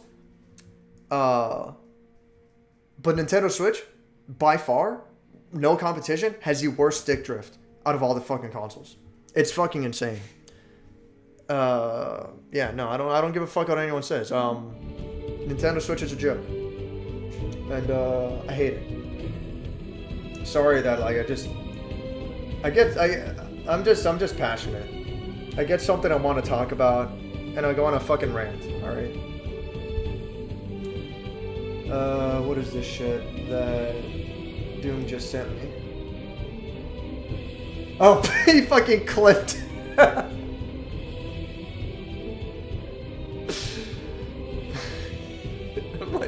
First of all, this game is ass, so let's just get rid of this shit. Yeah. And I'm just like fucking throwing it at the camera. Yeah. I guess. Thanks, dude. Super happy with my decision now because my controller is properly mapped for emulation. Yeah, that's another thing is that actually the controller I bought it for PC. I bought it specifically to stream Bastion. And it's great. I like that controller. It's really good. I'll bring it up right now. I'll show it. This controller is fucking awesome. I recommend it. You know, it's the 8-bit Do controller. I got the cheapest possible model that still has 2 joystick and 4 shoulder buttons. You know, I got the cheapest possible model that still has those. It's wired only. But yeah, it's fucking good. It has a good weight to it. It feels good to hold. The buttons are fantastic. It's at its core, it's essentially a replica Super Nintendo controller. It's fucking good. And then, I bought it specifically for PC, but luckily it also works on Switch. Fuck. It's a great fucking controller. Would recommend. I shouldn't have to buy an additional controller for the fucking console. The fact that the Switch doesn't come with its own equivalent controller. I mean, it's a fucking Super Nintendo controller. Nintendo should have made that fucking controller themselves. Fucking get it, man. I don't fucking get it. Don't play it. At least the Wii ports got gimmicks. The Prime Collection is actually great with motion controls. Never played Twilight Princess on Wii, but it's probably fine. I played Twilight Princess on Wii and it was fine. In my opinion, like, I liked it, you know. And yeah, you can argue that at the very least, the motion controls added something for the Wii, for the Wii version of the game, you know. Yeah, again, Metroid Prime 1, 2, and 3 on Switch. First of all, it's all 3 games in one. So that's a nice fucking collection. Let's get started with that. Pikmin should have been Pikmin 1 and 2 together on Wii. A little bit dog shit that it wasn't, but what the fuck ever. At least it had, like, you know, motion control stuff. Whatever, you know? But fuck, man, like... Nintendo is fucking abusing their fan base. And their fan base is gobbling it. Is what it is. Their fan base is unhinging their jaw, and they're going right in. I don't know what else to tell you. I'm not gonna stand for it. I'm not gonna fucking bother. But it's upsetting. Like, it's really unfortunate to me that the Switch is that fucking successful. The success of the Switch is fucking ridiculous. And I think it sucks. I think it's really unfortunate. Whatever. The Xbox 360 and GameCube controllers are my 2 favorite. I'll take GameCube controller. It's fine. It's not my favorite by any stretch of the imagination, but it's fine. It's okay. Man. Thank God I already had the GameCube controller adapter from the Wii U, and that it worked on Switch. Because if it wasn't for that, I wouldn't even be able to fucking play Super Mario Odyssey. There was no fucking way I was playing that with fucking Joy-Cons. Like, fuck that shit. And I tried. I tried for, like, the first 2 full days. I'm like, alright, I guess I gotta try to fucking get used to it and figure it out. The Joy-Con controllers are so fucking bad. The Joy-Cons are a sin, a blight on this world, for real. Hell yeah, Mr. Driller, yeah. Mr. Driller's pretty cool. I like it. For the Switch, it's not a matter of having ports. It's that the ports are some of their biggest titles. That too. That's the other thing, alright? I made a big deal about, like, a big part of its library being ports. The real issue is that the ports are some of their hypest titles, or some of the titles they make the biggest deals about. That's just fucking sad. It's like, what are their original titles? Fucking Pokemon Sword and Shield? That was fucking... and I know, I played the fucking game. That game is fucking garbage, dude. Fucking Pokemon Legends, Arceus, whatever fucking shit. Alright. Maybe that's better. I don't fucking know. I don't fucking care. ARMS? ARMS is okay. It's not amazing, but it's fine, I guess. Splatoon's cool. I like Splatoon. Fire Emblem? Alright, if you're into that, there you go. What else? Like, Mario Odyssey sucks. It's not bad, but it's like... It's the worst 3D Mario game, that's for fucking sure. Like, without fucking question. Like, there's no fucking getting anywhere with that. I don't know. Octopath Traveler? That one's pretty cool. It's on Steam now, finally. It was exclusive for a while. Origami King's, like, okay. It's nothing special. I don't know, like, what the fuck is on Switch that is, like, it's so fucking, like you gotta have the fucking like, I don't get it. Don't get me wrong, PS5's kind of the same way. The only exclusive worth, like, any fucking salt on PS5 is, like, maybe Horizon 2? Curiosity, is Horizon 2 on PS4? Because that would be fucking funny. Horizon Forbidden West. Yeah, it's on PS4. So yeah, not even Horizon 2. And I was going to say maybe, but not even Horizon 2. I really think the only fucking exclusives worth any fucking salt on PS5, Returnal, the new Ratchet and Clank game. I think that's fucking it. Astro's Playroom is actually really fucking cool and a really good game, but it's, number one, it's a pack-in title, which is fucking great, don't get me wrong. Like, I really wish more companies would do that, is have pack-in games, you know, like at launch. Like, that's the thing. Nintendo used to do that. Mario 64 came with the N64. Super Mario World came with the Super Nintendo, if I'm not mistaken. Mario and Duck Hunt came with the NES, if I'm not mistaken. Tetris came with the Game Boy. That isn't any, if I'm not mistaken, like that I know. Tetris came with the Game Boy. Nintendo used to do that shit all the time, and then they're like, we don't need to anymore. You're gonna fucking buy this shit anyway. Anyway, Astro's Playroom is fucking cool, but I ain't a system seller. The closest you get to a system seller is Returnal and fucking the new Ratchet and Clank. That's fucking it. And if you're really into Ratchet and Clank, then maybe, it's a big maybe, but there's no reason to get a PS5, in my opinion. This thing is, it's overpriced, and it's sure as fuck oversized. But it's whatever. I got it. Okay, so like, with all that being said, one of the main reasons I got it is because it's backwards compatible with PS4, which is a big selling point for me personally.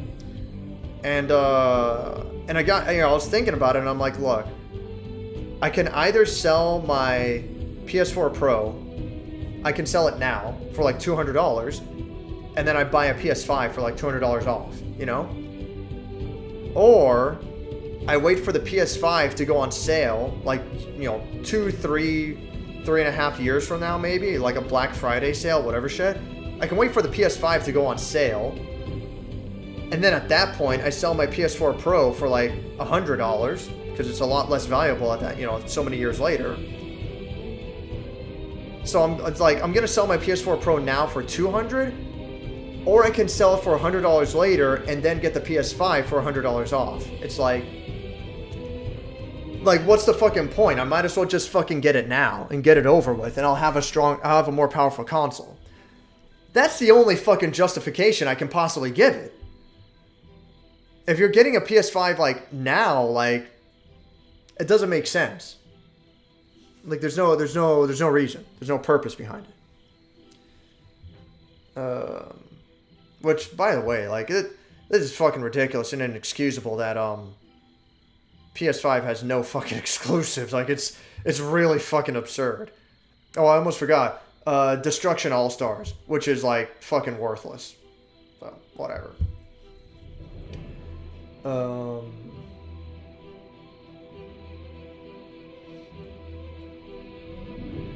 Only time Dave changed his profile pic. Dude, oh my god. I probably wouldn't give Half Minute Hero a 10 out of 10. I wouldn't. I'd probably give it like an 8 out of 10. I'm just thinking about it, but like, just thinking about that game puts a fucking smile on my face. Like, I make a big deal, you know how much I love Mischief Makers? I love Half Minute Hero more. Half Minute Hero is one of my favorite games of all time. It's so fucking good. Like, just thinking about it makes me want to cry a little bit. That game is fucking amazing. I bought the sequel on Steam, like, so many years ago, like, so long ago, and I've never played it. And part of me is scared to play it just because I'm not going to like it as good. I'm not going to like it as much. But I fucking need to play it someday. But yeah, the original Half Minute Hero is like, it's one of my favorite games of all time. It's so fucking good. Like, it's insane how good it is. I recommend it to fucking everyone, no matter what kind of game you're into. It's such an easy and simple game to play, and it's just fucking good. It's a good fucking game, dude. How long has Breath of the Wild 2? By the way, I you know what? Now that you say that, Doom, I haven't even thought about it before. I need to make Cool Goddess an emote for sure. I have put that off. I never even thought it came into my mind before. I put that off for way too fucking long. I gotta make Cool Goddess an emote. I'll see about doing that tomorrow. How long has Breath of the Wild 2 been in development? Right? The latest first-party game is Xenoblade 3. Yeah, and if you're into that, like, it's a popular series, so I don't know. I've never played any of the Xenoblade games, but if you're into that, then, you know, that's cool. One day I'll play Zebu Resident Evil 4, yeah. I'm slightly interested to try the Zebu Resident Evil 4. It's kind of funny. Red rings aren't what killed my 360. It's the disc tray breaking, yes. Whatever, dude. The PS5 DualSense has extremely bad drift. You know what's strange? Is, my DualSense controller, the same one, I never got another one. It had fucking ridiculous stick drift one day. Like, I was playing Ghost of Tsushima, and the camera was just going on its own. And I'm like, what the fuck, man? I was so fucking mad. And, I don't know. Like, it's fucking weird. It's never happened again. I'm playing Frog Gun, for example, right now. And Frog Gun demands that you have a solid camera. Frog Gun demands, like, you have to make pretty precise jumps. And, you know, the gun itself, the Frog Gun, it's essentially a grapple hook. And you have to make precise shots with the grapple hook. If you miss, you just fucking die. Which is one of my complaints about the game. It's very unforgiving in some very, like, annoying spots. Like, very obnoxious jumps you have to make in that game. Frog Gun demands that you have really good camera control. Because you have to make really precise jumps. And I have not even thought about stick drift on my PS5 until you brought it up right now. It's never been a thing again. It's very strange. I don't know what to tell you. I don't know if, like, a console update helped to solve it. You know, if it helped the issue. I don't know. But yeah. For my specific case, I have not had an issue with stick drift. But for the Switch, and I know it's an issue, because most of the time I'm just like, oh yeah, I have a Switch. Like, it'll just come in my mind. I'll turn it on. I'll start up Kirby Team Fighter Deluxe, whatever the fucking shit it's called. It's like one of the Switch's free-to-play games. And I'll load it up just to claim the daily apples that you can get in it, you know? And that's all I'll, like, start up the Switch for, because it's like, yeah, sure, this takes like 2 seconds. Let me get this over with. Every fucking time I turn on the Switch, like, as soon as I start it up, I, like, press A 3 times to get to the home screen, alright? As soon as it gets to the main menu, the menu, like, you know, the cursor, it immediately, like, starts trying to go up, even though I'm not touching the joysticks. And it's like, yeah, it's a fucking issue. My console has fucking stick drift. It is what it is. Thank God I have, you know, the other controller, so I don't have to worry about that. But yeah, I don't know, man. I don't know. For me, the PS5 has been reliable, thank fucking God. The Switch is like the second worst console of all fucking time.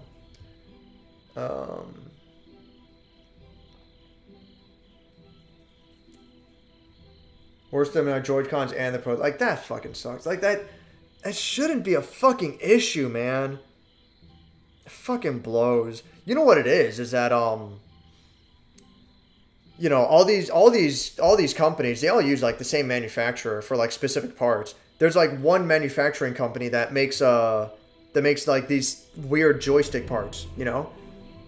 And they all must have been using, like, the same companies for, like, the better part of a fucking decade or two. And then they all switched because, like, this stuff didn't start with the new console specifically. My late PS4 controllers, because like I had the same PS4 controller for the longest time and it was fine, but like the buttons were wearing down because like I had it for like 5 fucking years and I used it constantly. So I'm like, let me get a new controller, and that controller got stick drift like fucking right away. And I'm like, are you fucking serious? Like, what is this fucking bullshit? What it is that all these fucking companies, you know, Sony, Microsoft, Nintendo, they all like switched to this new manufacturer or whatever, or the same manufacturer just used new standard practices, new standard parts.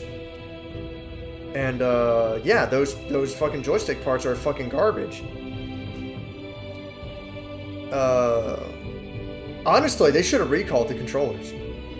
They really should have. Like, that stick drift is a fucking ridiculous issue. But yeah, whatever. Fucking...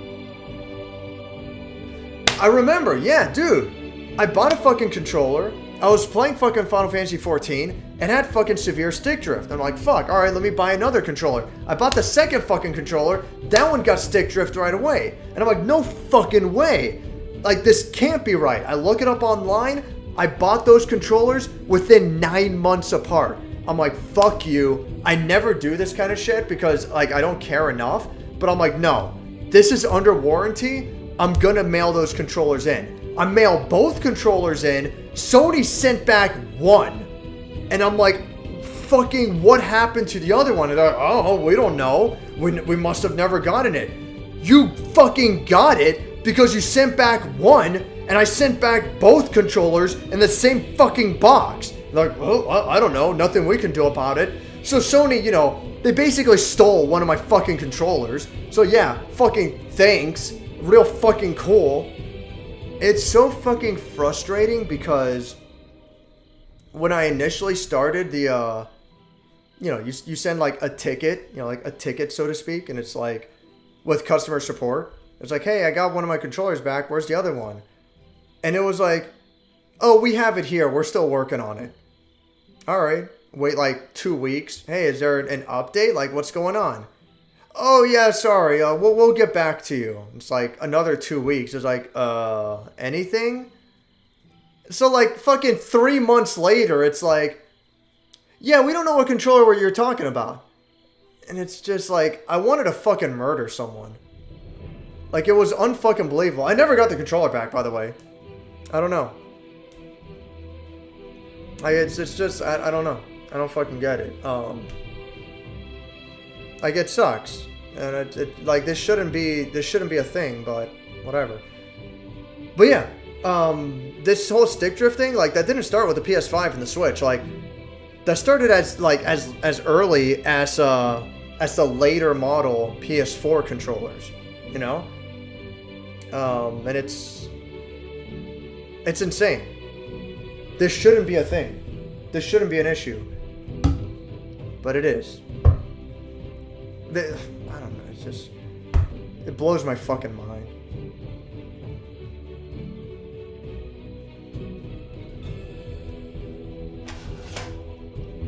Fuck. Where did I put the cap? Oh well. I'll look around for it later. Oh, man. It's okay, Dave. The spirit just took you there. Legends Arceus is not better. It's just not a very fun game, man. Whatever. You gotta try Legends Arceus. Because I hear from most people, it's way better than anything Pokemon. That's what I've heard. And I'm like, I don't know, man. I'm good. If it's a better game, like, yeah, fucking... Congratulations, whatever you fucking say, but I'm like, I just don't fucking care anymore.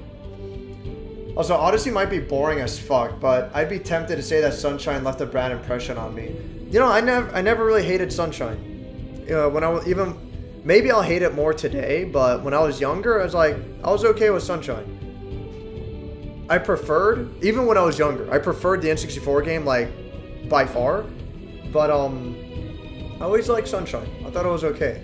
Now, if you're trying to go for all the blue coins and shit like that, I concede. Never mind. There's no fucking argument there. If you're going for 100% completion, Sunshine is fucking garbage. But, you know, on its own merits for its own game. You know, if you're just trying to beat the game as it is and that's it, I like it. I think Sunshine is cool. Yeah, I was choked when I bought a Switch. Oh, I was choked when I bought a Switch and there was no bundle that included a game. It felt so odd. Yeah. I don't know. Cool goddess emo. Let's go. Yeah, dude. Like, I should have made one like long time ago. I've tried everything other than dismantling the DualSense controller. Can't even count how many cliffs the stick drift has made me fall off. I'm so fucking sorry, dude. Like, that shouldn't be a thing. And what's worse is, like, when that happened to my PS5, I'm like, no, this is unacceptable. I'm going to look into third-party controllers. And I really wanted the same controller I got for Switch, the 8-bit Do controller. I really wanted that for PS5. And they don't make fucking PlayStation controllers. I'm like, fuck, man. And it's like, no one makes PlayStation controllers. So, I don't know.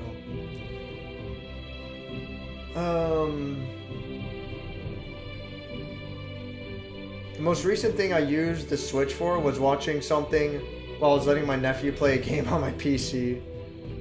And holy shit, yeah, the battery life is fucking garbage too. The battery life for that thing, just watching YouTube is embarrassing. Yeah, dude, like the battery life isn't even fucking good. I don't know, man. I would hate the Switch less. It's still garbage, but I would hate it less if there was at least a cheaper version that was only a console, you know? And I mean, fuck, like, there's not much to the Switch. Like, there's not much to the Switch's motherboard. Most of it is the screen, you know? Like, fuck, dude, have you seen the Vita console? The PlayStation Vita console that, you know, it only goes to show how often I use this thing. The PlayStation Vita console that only fucking plugs into the TV is essentially the Vita without the fucking screen or the controls and shit. If you've never seen it before, this thing is fucking microscopic. It's fucking ridiculous how small it is. Oh my gosh, this is my first unboxing video. Wow! What the fuck is it? I mean, I put it back in here, right? Sorry, I bumped the mic. Oh, this thing's a pain in the ass to open. Yeah, there it is. All the way at the fucking bottom for some reason, whatever. But yeah, like, this thing is smaller than a fucking controller. This thing is fucking tiny. Like, for reference, the PS4 controller itself fucking eclipses it. You know? Like, it completely covers it. Like, pretty much. This is, like, the standalone Vita console. They call it, in some countries, they call it the Vita TV. In America, they called it the PlayStation TV. Sorry, I can't seem to focus it very well. But whatever. Trust me, it says PlayStation TV on the back there. But yeah, this thing is fucking tiny. If Nintendo made a version like this for the Switch, I would be a lot more fucking cool with it. I'd be like, alright, you know what? I'm not the biggest fan of this console, but at least it's portable as fuck. At least it's super fucking portable. At least I can, like, take it to a friend's house and it's not a big deal. You try taking a fucking Switch to a friend's house? I mean, for the purpose of plugging into a TV? It's a pain in the fucking ass. You might as well just keep the whole fucking box, you know? You might as well keep the whole fucking box and, like, pack in the dock, pack in the Switch. Like, don't get me wrong, like, I take my PS5 to Flynn's every fucking time, and that thing's, like, a fucking pain in the ass to pack up as well, because it's fucking oversized. But fuck, man, at least it's a real fucking console. Shit, like, it has no business being that fucking big, but fuck, man. At least it's a fucking console. The Switch, like, I don't fucking get it. I don't understand why it needs to be the size. Like, well, no, the reason why it's the size it is for the screen. But if it wasn't for that, like, fuck, man, just fucking. I wish there was like I wish there was a Switch micro console. It would be so much fucking nicer. It'd be so much more fucking convenient. Whatever. PS4 controllers that were veterans of the decade of Final Fantasy XIV, yeah. I played a lot of Final Fantasy XIV. Nintendo still doesn't actually admit that stick drift is real. No, yeah, it's insane. It should be illegal, honestly. Next SVU episode, company employee killed over missing controllers. I mean, fuck, dude, like, whatever. They've been trafficking controllers in their... What? I'm sorry, Max. You're gonna have to rewrite that. I assume you're doing a joke, like a character with a lisp, like Control Earth. But I can't even understand what you're trying to write. You're gonna have to rewrite that if you want me to understand it. Ice-T just Batmans around a corner to arrest them. It's in his contract. What the fuck? He gets a sandwich and doesn't have to exert himself. That reminds me of that Cumtown bit about Steven Seagal. Who do you think contractually exerts himself less, Ice-T or Steven Seagal? Yes. Oh my fucking god. Probably Seagal, because he has other people do the work for him, which is just even more lazy. Also, Seagal Night. You know what? We should really watch a Seagal movie sometime. Fuck. Seagal has a stunt double just for walking upstairs.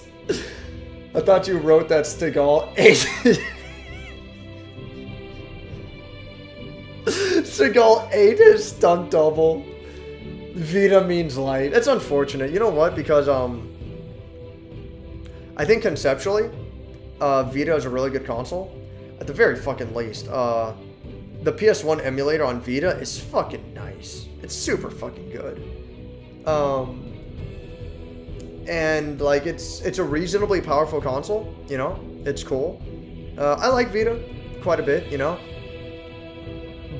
But some of the ports were optimized poorly. A lesser example that I don't really care that much about, because the game is still playable for the most part. It's fine, whatever. Binding of Isaac is missing some screen effects on the Vita version. Fine, not a big deal. Crypt of the Necrodancer is actually unplayable on Vita, which is really fucking annoying. Crypt of the Necrodancer, for, you know, in case you need a refresher, who cares? I'm not even fucking playing video games at this point because I'm an idiot, but... Crypt of the Necrodancer, in case you need a refresher, that funny little game. It is all about moving to the beat. Alright? It's all about, like, precisely moving your character to the beat of the music. Alright? On Vita, when there are too many enemies on the map, it fucking... It's hard to say.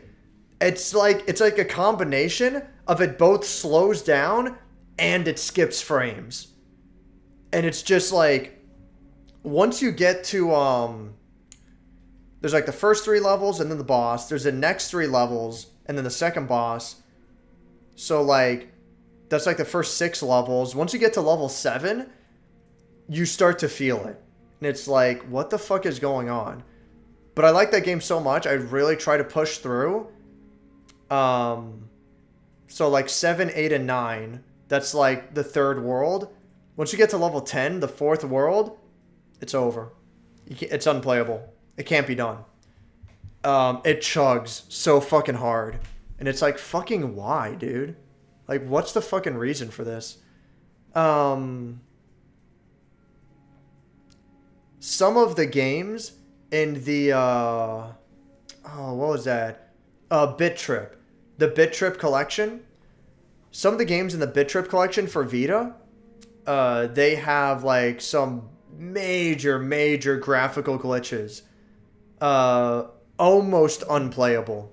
Almost unplayable on Vita. Definitely not the preferred experience by any stretch of the imagination. Really unfortunate. Vita just has, like, some poorly optimized ports. It's a really fucking shame. Like, there's no fucking way. Like, you can't fucking tell me that Vita isn't strong enough to handle Cryptid and Necrodancer. Like, give me a fucking break. But yeah, I like the console. I think it feels well. It controls well. The joysticks aren't the greatest, but if you need to use them, then you can. It works. I mean, like, fuck, dude. It's pretty insane that Vita's joysticks are better than fucking, like, I would rather use the Vita joysticks over the 3DS thumb pad thing, you know? Which is, like, fuck, man. If that's what you're getting at, like, that's ridiculous. Yeah, whatever. I like the Vita, but wasn't very successful. Didn't do well. And for many good reasons, by the way. Vita games were overpriced. They used a proprietary memory card, which was insanely overpriced. The Vita had no HDMI out, had no option whatsoever, not even an accessory for HDMI out, which I felt like was a huge mistake and a major departure from the PSP. I could be wrong. I believe all versions of the PSP had accessories made for them for component output. If not all of them, at least the later models. I know the PSP Go does for a fact, because I bought the component output accessory for PSP Go. And I'm almost positive the PSP 3000 had a component output accessory. So it was really upsetting that the Vita didn't have an option for HDMI out. Instead, they made, like, the fucking console, which was whatever, I guess. It's whatever. But yeah, I like the Vita. I think it's too bulky as well. That's a problem. But overall, I think it's a good fucking handheld. It's my handheld of choice whenever I go on a trip. I bought the Analog Pocket, and I bought the EverDrive for Game Boy Advance. So that's basically gonna replace my Vita. But yeah, like, I like the Vita. You know, I like it a lot. Anyway, moving on.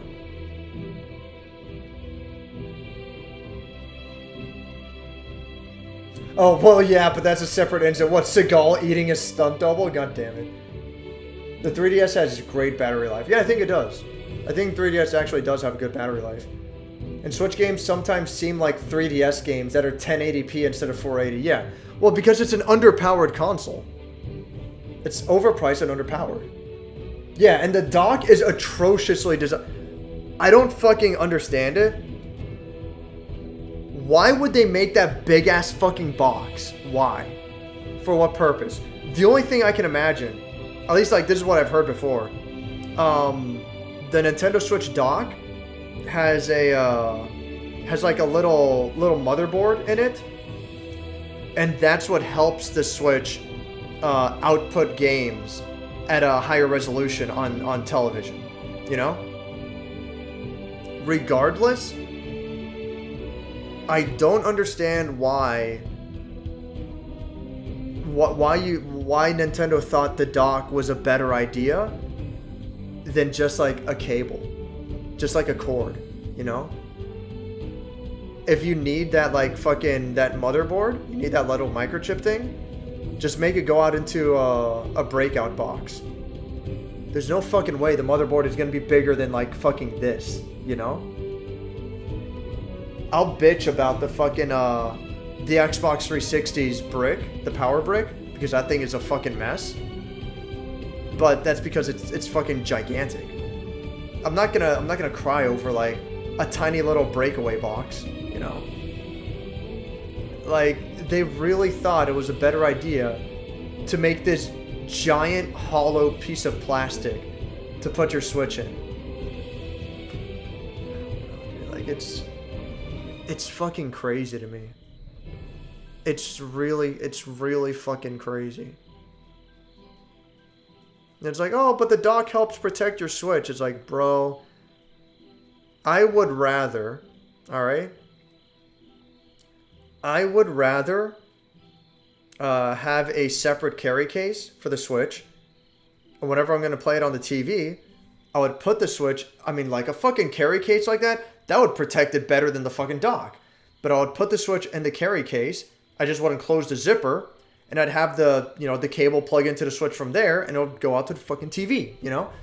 Like, that's better than the fucking dock, you know? And, like, the breakout box, like, you can have the fucking USB plugs. The USB ports, rather, in there. You can plug in your controllers. Like, that giant fucking hollow box for the Nintendo Switch's dock, they really thought that was a better idea. Okay. Alright, if you say so. Whatever, man. What the fuck ever, man. Secret sex cult. What?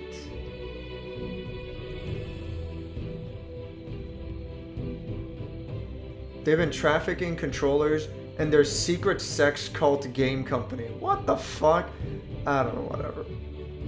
Fine, I guess. Fucking imagine wanting to charge your Switch and play it at the same time. Yeah, no. I don't know if you're here with that, but I was like, I ranted about that specifically earlier. It's fucking insane. I don't fucking get it. I don't fucking get it. I really don't. Oh, Doom? Yeah, I have Doom. I always have Doom 1 and 2 downloaded just because, like, the file size they take up is fucking nothing. By the way, check this shit out. Check this shit out, because this really impressed me. So, like, I always keep these games downloaded, because, like, Doom 1 is fucking 1.8 gigs. It's like, whatever. It's fucking nothing. It's fine. Doom 2, not even 1 gig, you know? It's cool, you know? Check this shit out. This fucking impressed me. Like, this, I was like, no fucking way. How big do you think Frog Gun is? Not even half a gig. We need to see more of this. This is fucking awesome. You know how fucking nice that is? I don't have to worry about how much space a game takes up. Not even half a gig. That's fucking awesome, dude. Holy fucking shit. How big is Ghost of Tsushima? There's like 50 something, 45 gigs. I get it though. I get it. Hotline Miami 2 is tiny, right? Not even half a gig. That's fucking awesome.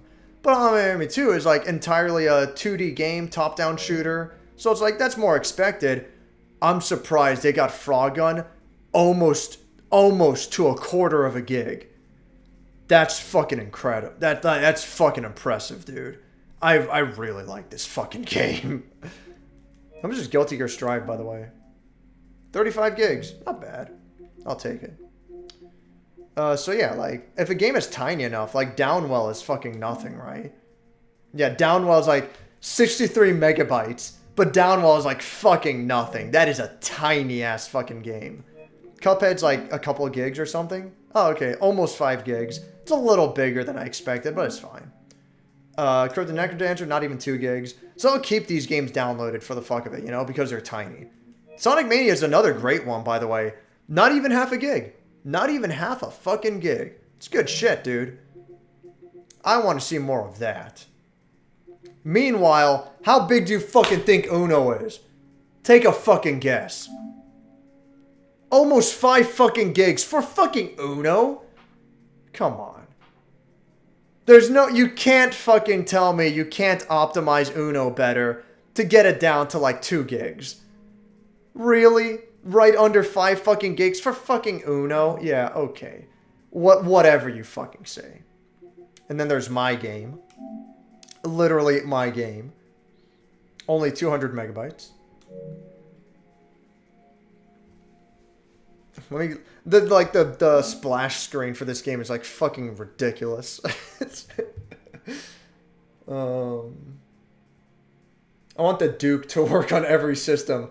The original Xbox controller I actually liked when I was younger. When I was much younger. I was like, oh, this controller is actually pretty nice. And everyone complained that it was too big. And I'm like, I don't know. I think this controller is cool. The only controller for me. Every time I see them, I will comment, yeah. What?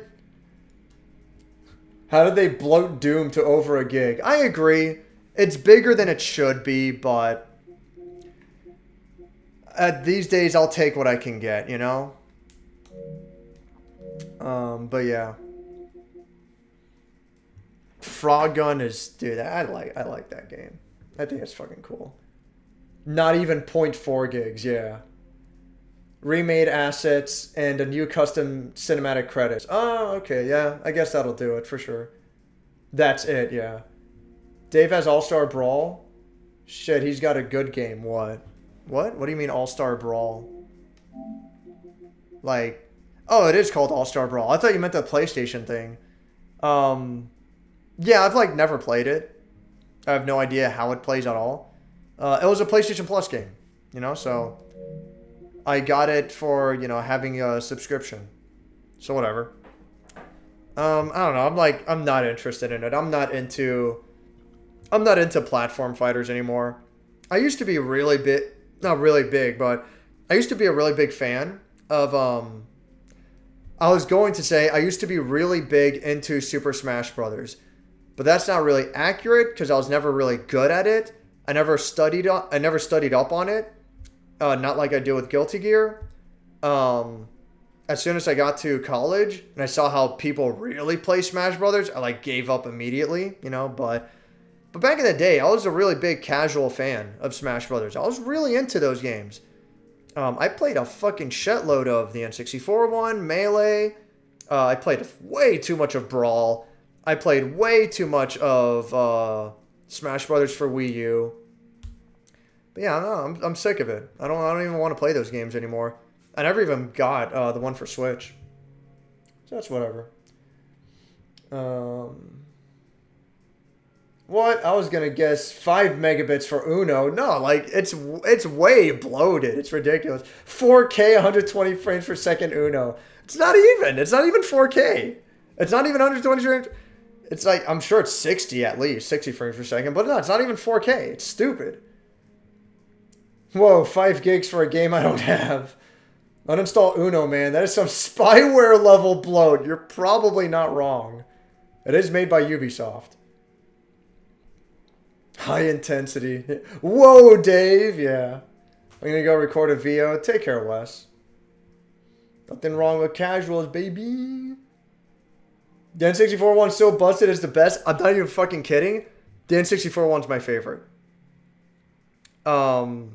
What little I've played of Smash Ultimate for Switch, I'm like, this might now be my favorite. Because I feel like Smash Ultimate feels very good to me.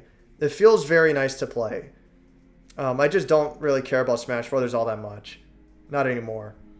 But before that, like not counting Smash Ultimate, the N64 one's always been my favorite. It feels so nice to play. And it's so, it's such a comfortable, I don't know, something really comfortable about the N64 one. I liked it a lot. I really liked it. I still like it. Like, I'll still play it. Smash Bros. Is a party game anyways, yeah.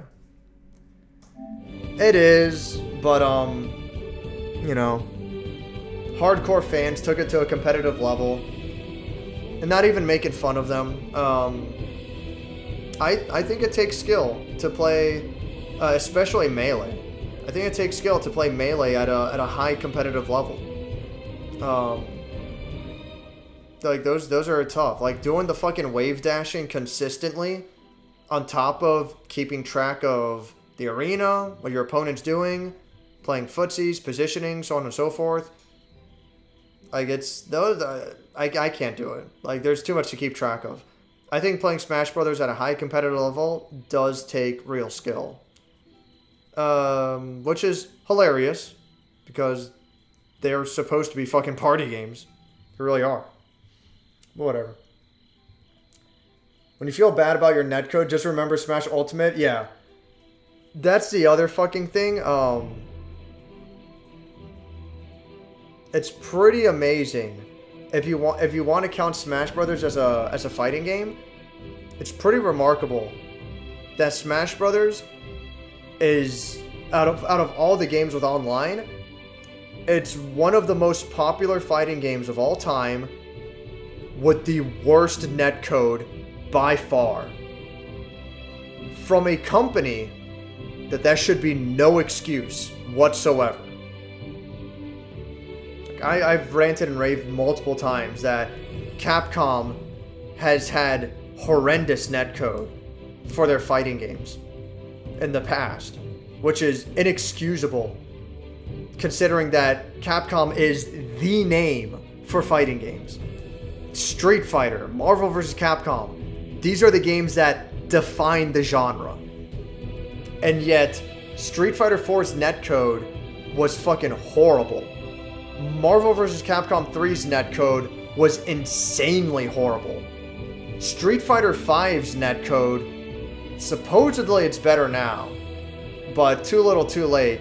Street Fighter 5's netcode on launch was fucking embarrassing. Insanely bad. No fucking excuse. So,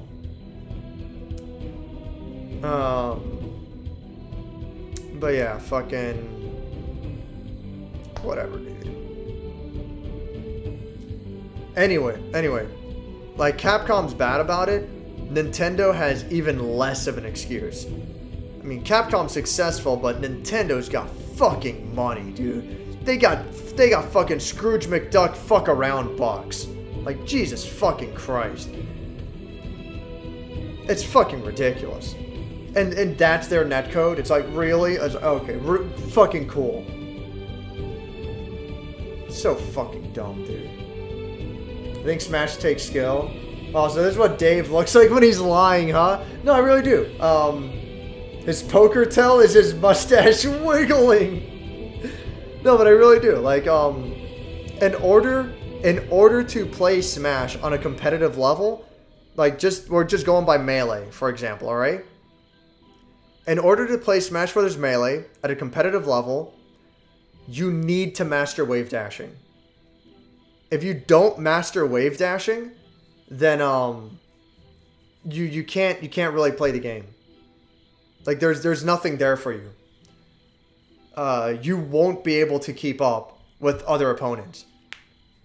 It doesn't really matter if you play the neutral game better, because you won't be able to move in on your opponent fast enough to take advantage of their mistakes.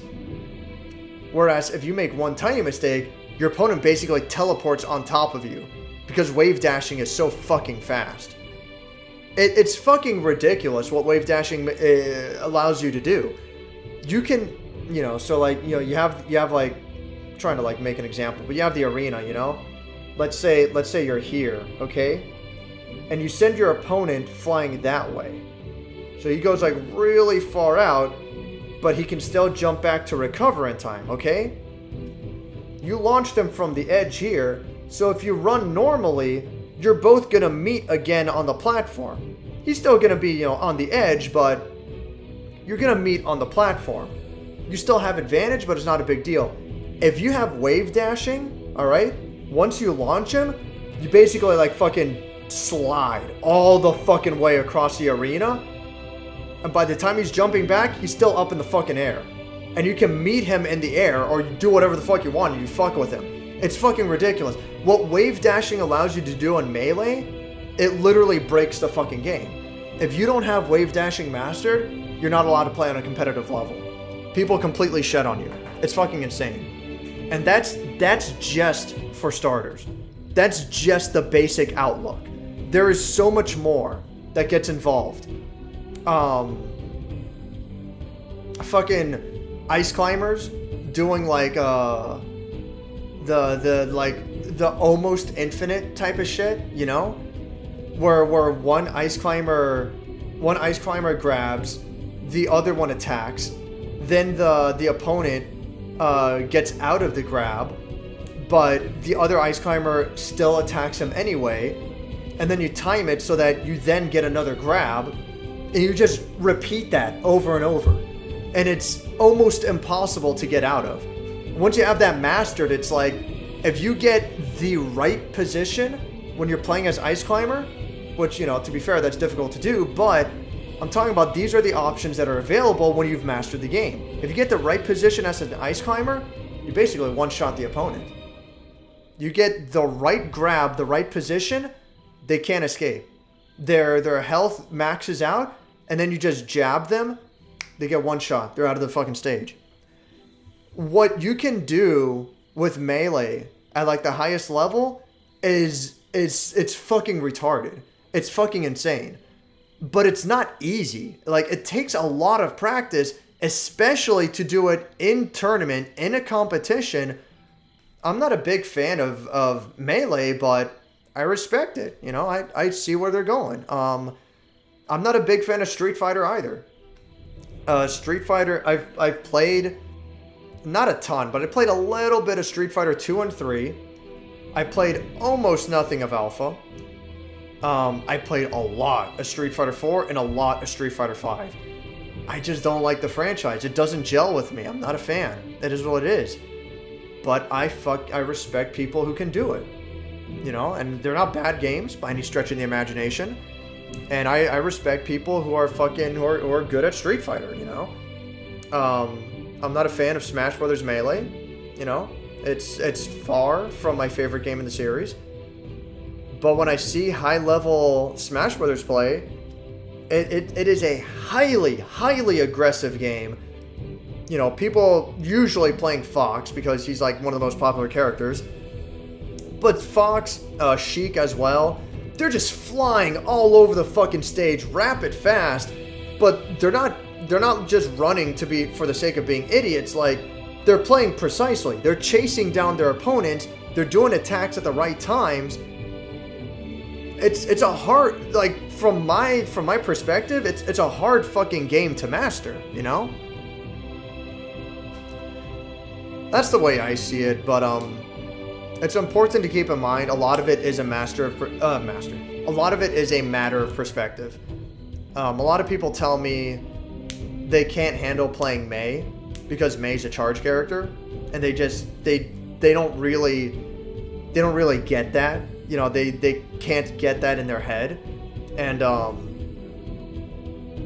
you know, they, like, a lot of people, they'll specifically play characters like Soul because Soul has a lot of options. Soul is able to traverse the screen with that low slide. The low profile is a lot of stuff. Soul has a reversal uppercut. People are like, how can you play without these options, you know? Yeah, you have the Dolphin, which is extremely good, but it doesn't low profile fucking anything. It loses to like every fucking attack in the game. So you can accidentally run into attacks. You can run into punches. Yes, you can. You just have to play with a different mentality. For me, I get Mei for the most part. Mei's playstyle gels with me like fucking perfectly. At least better than any other character in the game.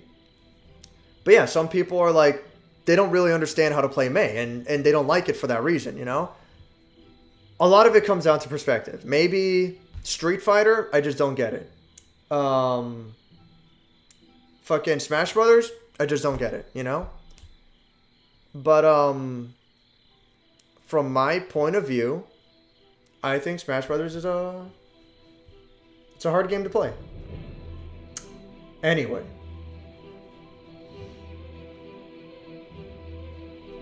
His Punch-Out-esque giveaway, yeah.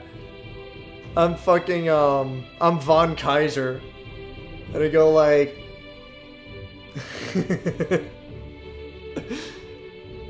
Oh, fuck. Punch-Out is fucking good. Think melee takes skill in the most needlessly taxing way possible. 100% agree. 100 fucking percent agree. And it's part of the reason why I don't like melee. It requires skill in the most ridiculous way possible. I 100% agree. But that's beside the point. It does take skill regardless. It is what it is. The game is also a buggy mess, but people just live with it like it's funny. Yeah, also 100% agree. There's several reasons I'm not a fan of melee, but I'm not gonna lie, and I'm not gonna be like, this game is garbage, this game is stupid, like, whatever. At the end of the day, like, I really think it takes skill to play. If I was a pro player and I fell through Pokemon Stadium, I would drop kick the CRT. That's the thing that's nutty, is that it's got shit like that. And yeah, people still play the game. Like, that's insane. Whatever. Look, if Guilty Gear had shit like that, where like I just randomly fall through the stage and the game crashes, you know? And if that happened even like once every 50 or once every 100 matches, if that was a thing, I might not play Guilty Gear. Because just the thought that that could happen in tournament, that's unfathomable. Whatever. If I was a pro player, I would take a shower, yeah. That's why I'm not a pro, yeah. No, Max, that's against the rules, yeah. They checked me for performance-enhancing drugs and found soap. Instantly banned for life. Honestly, the jokes about, like, Smash Brothers players being, like, fucking gross and smelly, that is, like, the funniest shit. Wobble, actually an infinite. Yeah, seriously. Inexcusable cheating. Not dying from your own noxious gas. Unfair advantage. Yeah. Oh, man. What time is it? Almost 3 o'clock? Yeah. I'm a bit of an idiot for fucking ranting so much. I still want to finish this chapter. Hopefully, like, in an hour. I'll see how it goes. So we're gonna storm the castle, and fucking Lord Phillip's bitch ass himself comes out. He's like, what is going on here? Hello, traitor! No, it can't be. As the rightful queen of Cirinthia, I place you under arrest. Submit yourself to justice, Phillip. Enough. Soldiers, this woman is an obvious imposter. Kill her. Lord Phillip, this woman is no imposter, and you know it as well as I do. Prince Gage, what are you doing here? My prince, is it you, truly? Captain Ruskov, it has been too long. Yes, it is I. I have returned with Ariel as her groom. Together, we intend to take back her crown. It is my father who murdered the king, my father who stole her crown, and my father has betrayed all of us, even Arkadya itself. You were convicted of treason by the Emperor for those very same lies, Gage. Soldiers, attack! My prince, we have been given to Lord Phillip on your father's orders. I know you and you know me, and I ask if you or any of your soldiers believe I am guilty of treason. I say my father has betrayed all of us, as Phillip has betrayed Cirinthia. If I still have your hearts, men and women of Arkadya, arrest the traitor Phillip, and let us right these wrongs at last. Soldiers, arrest Lord Phillip! Damn you! Bum bum bum. Those of you loyal to me, stop these traitorous imposters from entering the castle. Sister? Oh, sister, you're alive! Rebecca! Thank the stars you're not hurt. Be silent, princess! Get back in the castle now! Oh, no.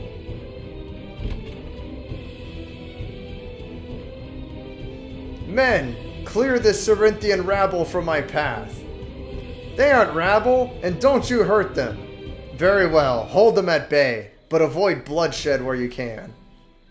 And anyone who surrenders is to be treated well. Oh, okay, that's very exciting fighting. Tell my men in the castle to stand down and to stop any Cirinthian soldiers from stopping us. My prince, I am your loyal servant, and I will do as you command. But it is known what Noriskov does to traitors. It is not a quick death. I will see to your protection from my father, Ruskov, and I have never broken my word to you. Yes, my prince. Hail Arkadya, Ruskov. Hail Arkadya, your highness. How nice. Now we storm the castle and confront Philip. Onward! They have very exciting fighting going on. I feel like they didn't bother to animate this. I feel like there should be more to this. Alright. I guess that's the thing. Who's gonna sign my paycheck? They get my loyalty. There you go. Why are there barricades in the castle? I know why. It's because, like, the developers wanted to railroad you down a specific path, but, like, story-wise, why are there barricades in the castle? So why aren't there barricades for that fucking staircase if that room's pointless? Alright. Thank you, video game. Here's another pointless room. Oh, I guess I should save my game. Yeah. It's been like 2 fucking hours, Jesus Christ. Oh, a game is happening again. Podcast over now. Sorry. Guards! Guards! Stand down, soldiers. By order of the Queen of Cirinthia. Don't just stand there, attack them! That woman is an imposter, a liar! Kill her! Kill her! Your allies have abandoned you, Philip. Surrender! Not all of them. Oh. Sister, help me! I don't know what's happening, but Philip won't let me go. Rebecca! Philip, she is a child. Release her. Another step and I will have them slit her throat. I guess that's my cue. Oh, literally teleports behind you. And, like, dissolves them. Rebecca! Damn you! I'll see to your death just as I saw to your father's. Wait a minute. Where the hell are the rest of your soldiers? We were jumped by a little blonde girl, a man with a rat face, and a giant woman who looked like she could crush my head like a grape. I'll be looking forward to Doom's reaction to that last one. A grape? Ha! Looks like Sullen's crew was good for something after all. Damn it all! Attack! Oh my goodness. That's a lot of enemies. Let's see here. Well, I guess I'm not gonna have Gage on my party since he's almost fucking dead. I guess I'm gonna have Rowan.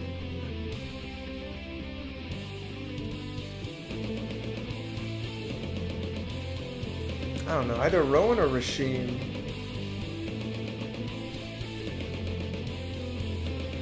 That's the thing, like, I really want Karina on my team, but there's too many enemies. Yeah, fuck it, I'll go with this. God damn.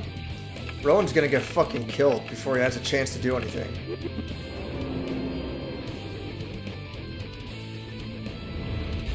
Ugh, and Prince Phillip gets to go twice. Hopefully he dodges something. There we go. Let's go ahead and put up the shield.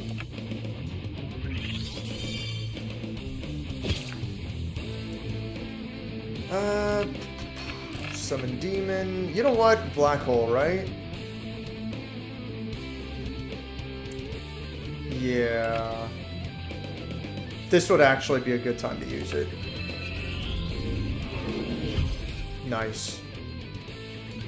Black hole is so fucking overpowered, Jesus Christ.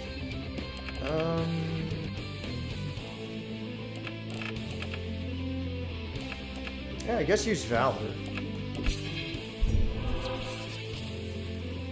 There we go. I wonder if Valor has a fucking limit. No, it just lasts forever, right? Yeah, Valor's fucking crazy. Let's see.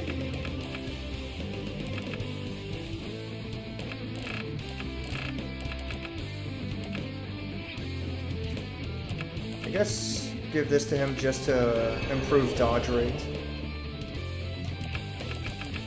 Summon Demon.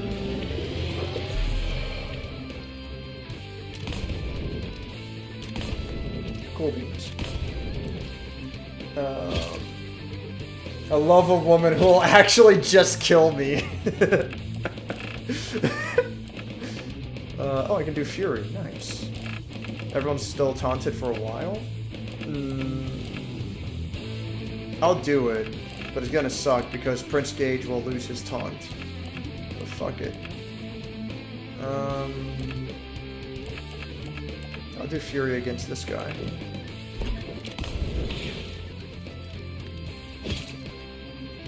Yeah, he just lost his taunt. That sucks. Alright, so now I have to heal him.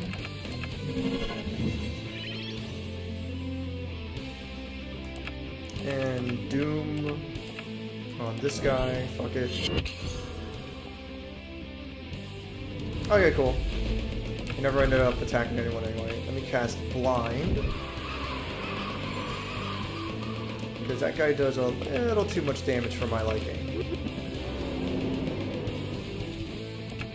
And...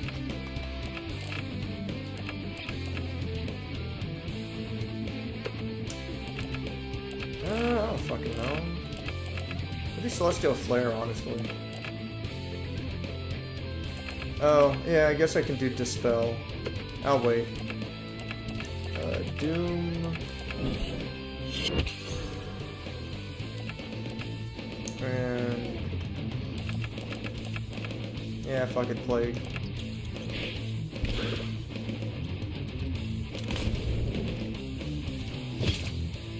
I wanted to get embarrassing. Like, weirdly embarrassing. What the fuck?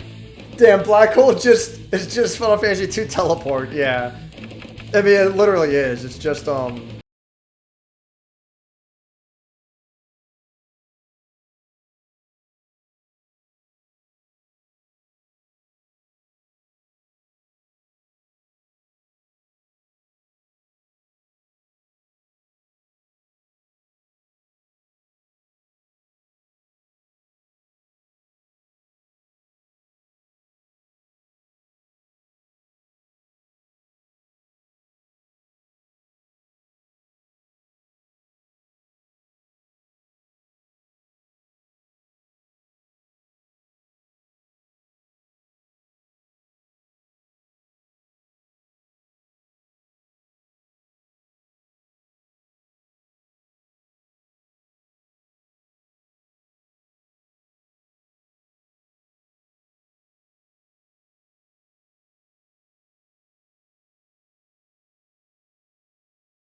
let's go ahead and do heal.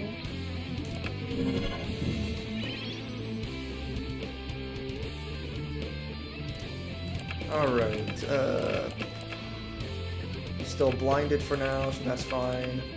I need to taunt him. And I will wait. And yeah, just fucking play the good shit. I feel like I should do Summon Demon again. Yeah, fuck it.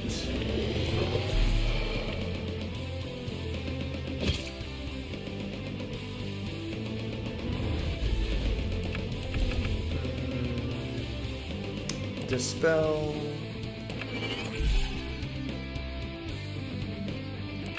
He's taunted, right? Yeah, he's taunted. Let's do pistol.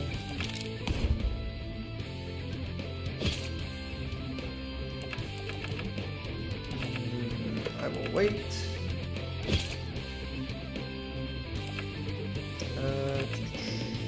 Let's do curse. And yeah, he's blind? Not anymore. Let's go ahead and take care of that. And let's dispel.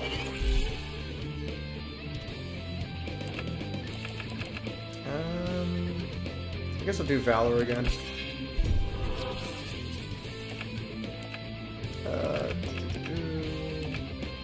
Oh, shield for sure. Let's go ahead and do Doom. That's a good amount of damage.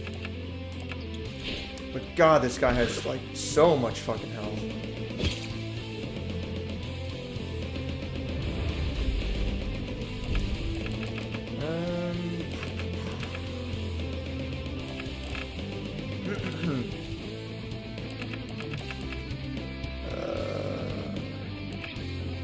Yeah, it's fine. Just slash. Or maybe I'll do Valor yet again. Nah, fuck it.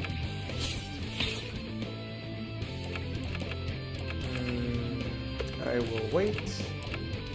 And hit you again. And yep.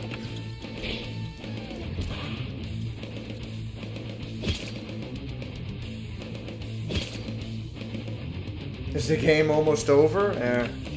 There's still a fair bit to go. Like, for the game as a whole. I will dispel. Does he need to be taunted? He does.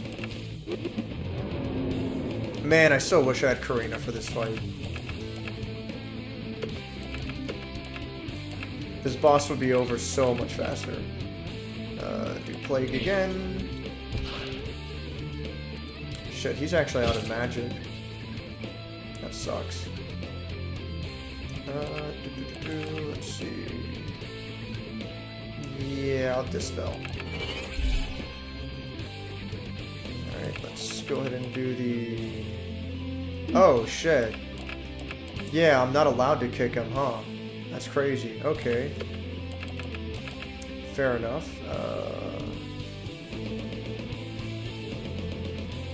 You know what? How much health does he have? Yeah, too much health. I guess... Yeah, fuck it, whatever. What else am I gonna do, right? Go ahead and do Fury.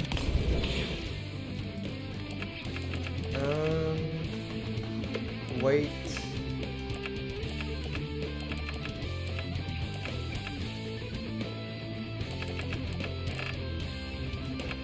Yeah, do Drain.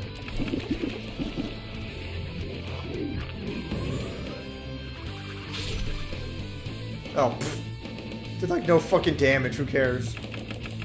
I'm probably gonna have to use an item to get Aiden's MP back up.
shield.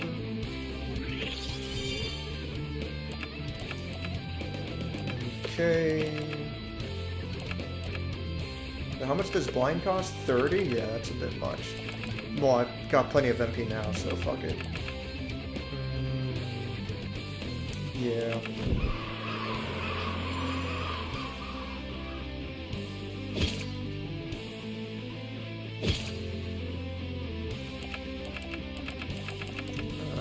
Right, taunt. And I will wait. Gotta send him the plague.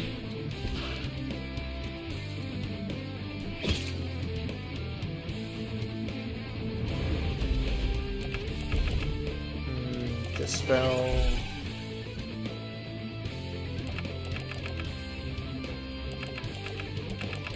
Doesn't need to be taunted. I guess the pistol.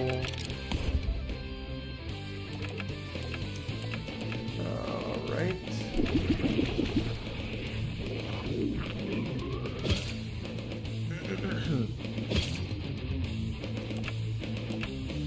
Alright, he's almost dead.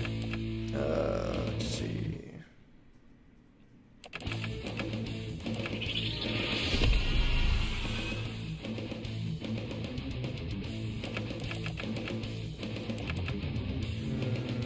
Okay.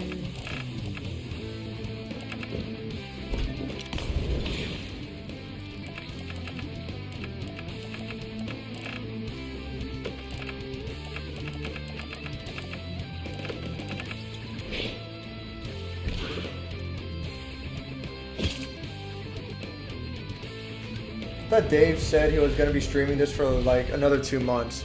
Yeah. Basically. The rest of this month for sure.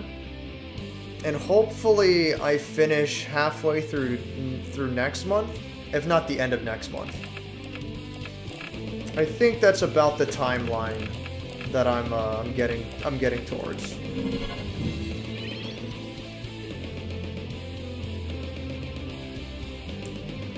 Let's see.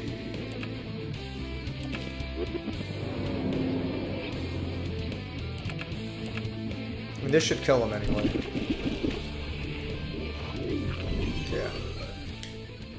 Cool beans. Cool beans.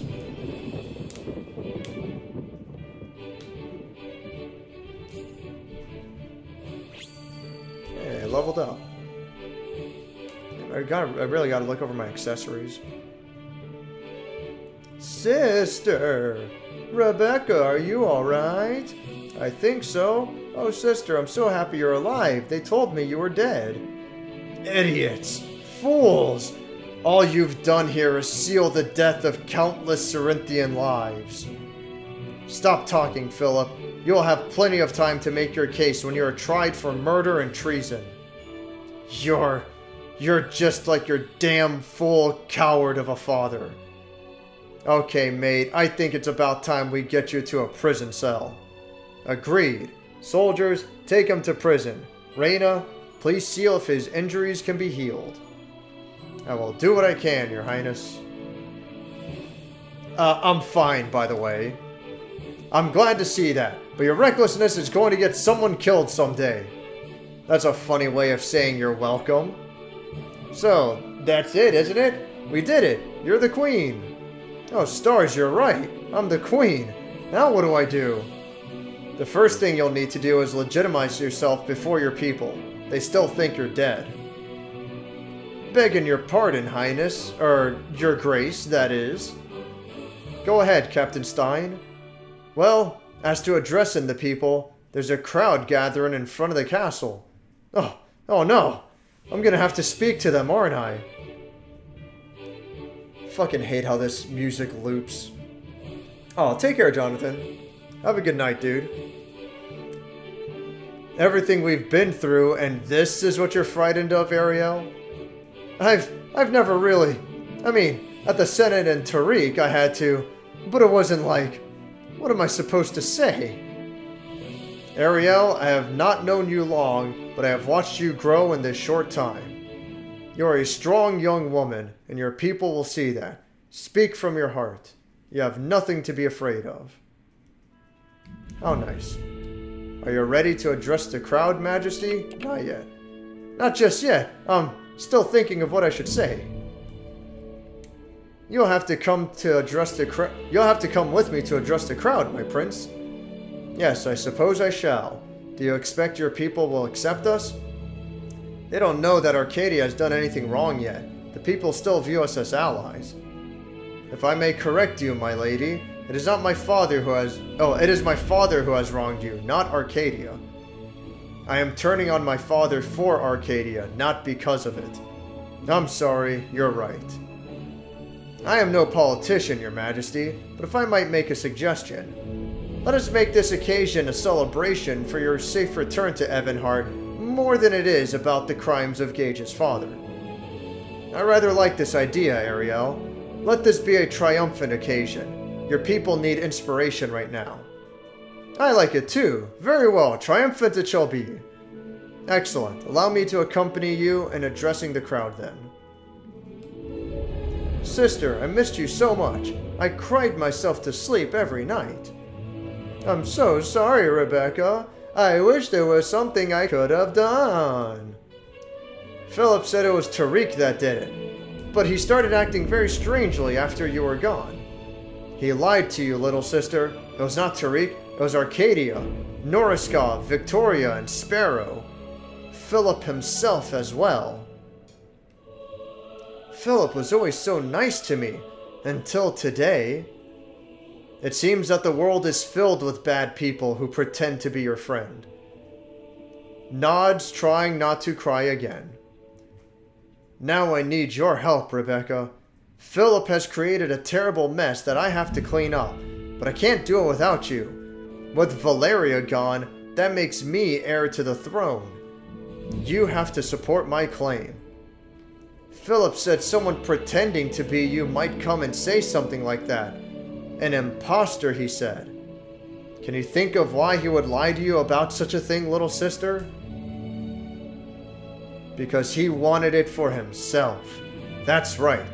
Help me take my throne, Rebecca. Let me make this right again. I don't think things will ever be right again, but at least maybe we can punish the bad people who did this. I will support you, sister. Let's be family again. You're all I have left.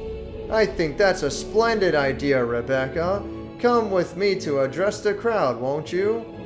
Yay, let's fucking go. You ready to address the crowd, your majesty? Yes. I suppose there's no sense waiting. So be it. Crowd's out front, your majesty. I'll try to calm them down before you're ready. I would suggest speaking from the balcony above the front gate on the second floor. With your leave, your majesty. That's a good idea. I can change into something more, majestic while I'm upstairs, too. It's a good thing they reminded me that it's upstairs, because I have no fucking clue how to navigate this place.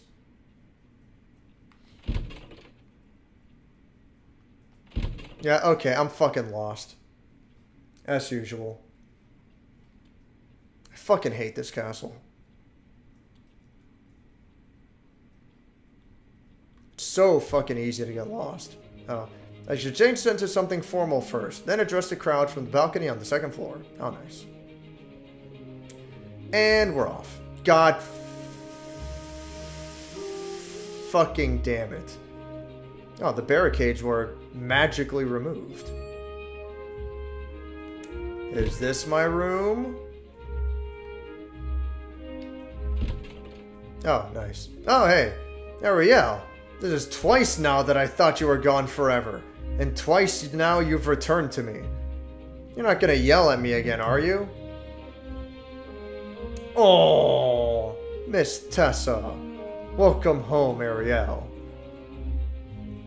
It seems you have your work cut out for you now, doesn't it? The first thing I have to do is address the crowd outside. Oh, it's to address the crowd outside. I should change. Well, let me help you get your dress on. You may be the queen now, but I'm still your nanny. That's just silly. Thank you, Miss Tessa. Go become the queen I know you can be, Ariel. I hope you're right, Miss Tessa. Time to face the crowd. How nice. I can reach the balcony by taking either the east or west exit from this hall. Why would Ariel talk to herself like that? That's just weird.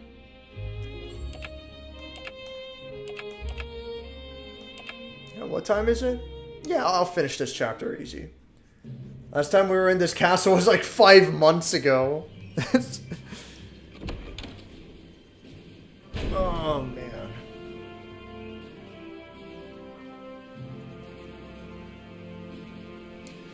Okay, folks, I'm gonna need you to all calm yourselves. Calm? You must be joking. I demand to know what's going on this instant. Oh, excuse me. We saw fighting in the streets, and some of our soldiers are injured. What has happened? Is that Prince Gage up there with Princess Rebecca? That woman with them. She looks like... You'll get your answers in just a moment, all of you. Good people, the reports of Princess Ariel's death are false. I give you the heir to the throne of Evenheart, ruler of Cirinthia, defender of the sacred stars, Queen Ariel, I assume that's supposed to be the first, Lyriata. Yeah, that's whatever. Oh, I have no idea what to say. Allow me to start for you, my queen. People of Cirinthia, hear me. Some of you will recognize me as Gage Noriskov, Prince of Arkadya. I stand before you now to announce that my father has betrayed all of us. I stand beside Ariel the First Lyriata, who was once your princess and should now be your queen, with the blessing of Princess Rebecca. Yeah, long live my sister. People of Evenheart, I am home. And the crowd cheers. Are you having a yek moment? Can't read the numerals? Well, just like, wouldn't like the first be at the end? Why is it in the middle? I don't know, it's just weird. I don't know shit about how that works though. The death of my parents and of my sister Valeria, who was heir to the throne, was a terrible tragedy. But Lord Phillip lied to you.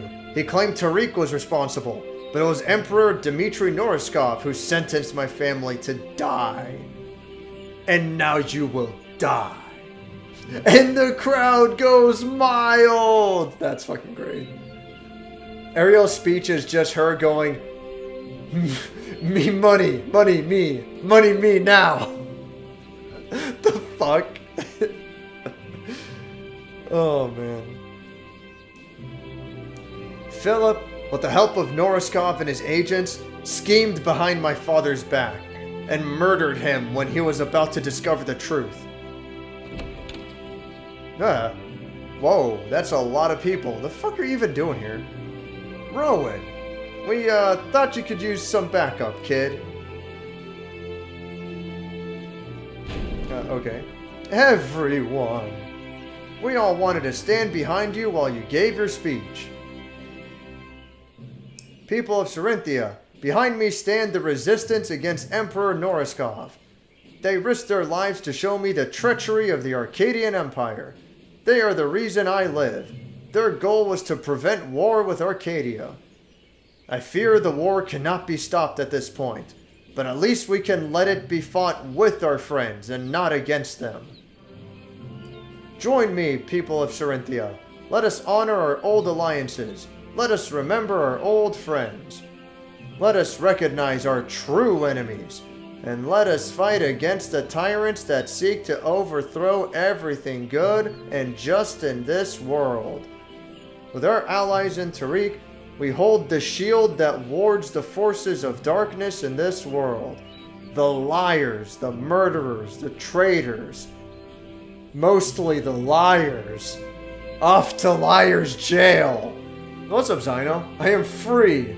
No family of 4 is safe now. What the fuck? What? What was once called the Resistance has been destroyed, and now only the people standing behind me remain. To that I say, people of Cirinthia, we are the resistance. Yay! Chapter 7. Written in the stars. How nice. I'm pretty sure chapter 7 is supposed to be the final chapter. Meanwhile, back in Cirinthian Castle, so much has happened, Your Grace, but I swear my fealty to you and your court. And I swear the loyal soldiers of Cirinthia under my command will do all that can be done to see justice is brought to Emperor Norskov.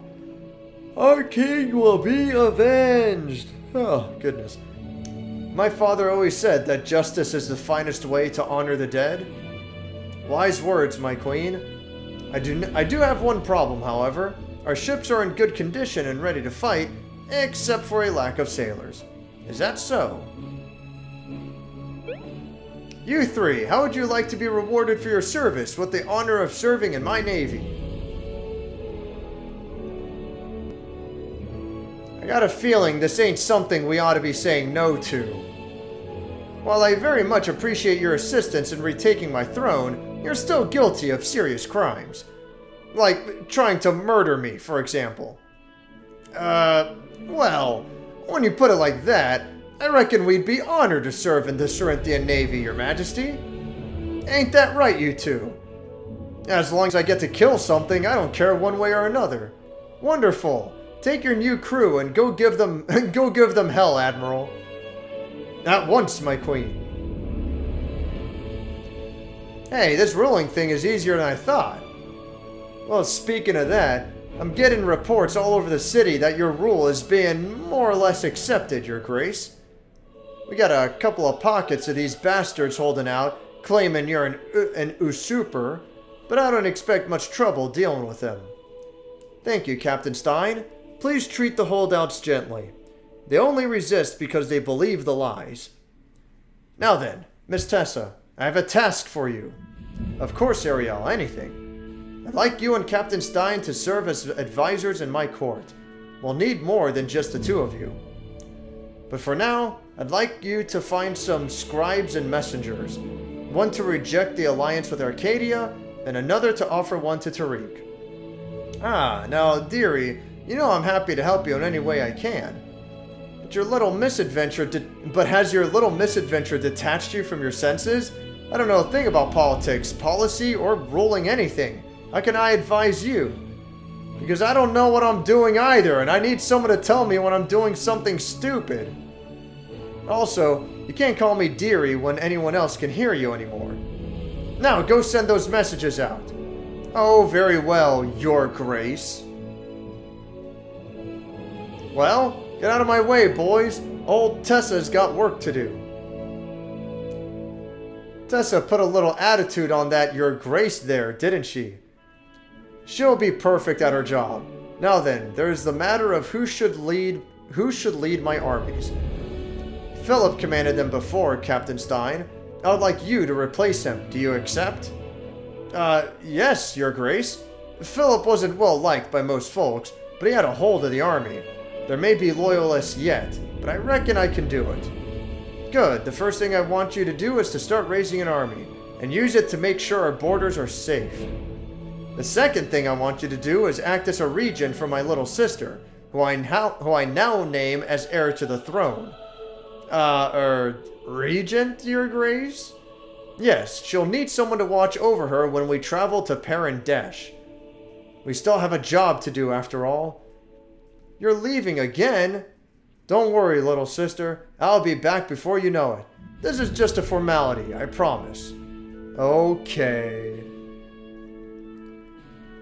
God, I just remembered a speech edit that rivals the Papa John Stay Tuned. What the hell are you talking about? Your Grace, you must be joking. You can't seriously be planning on coming with us.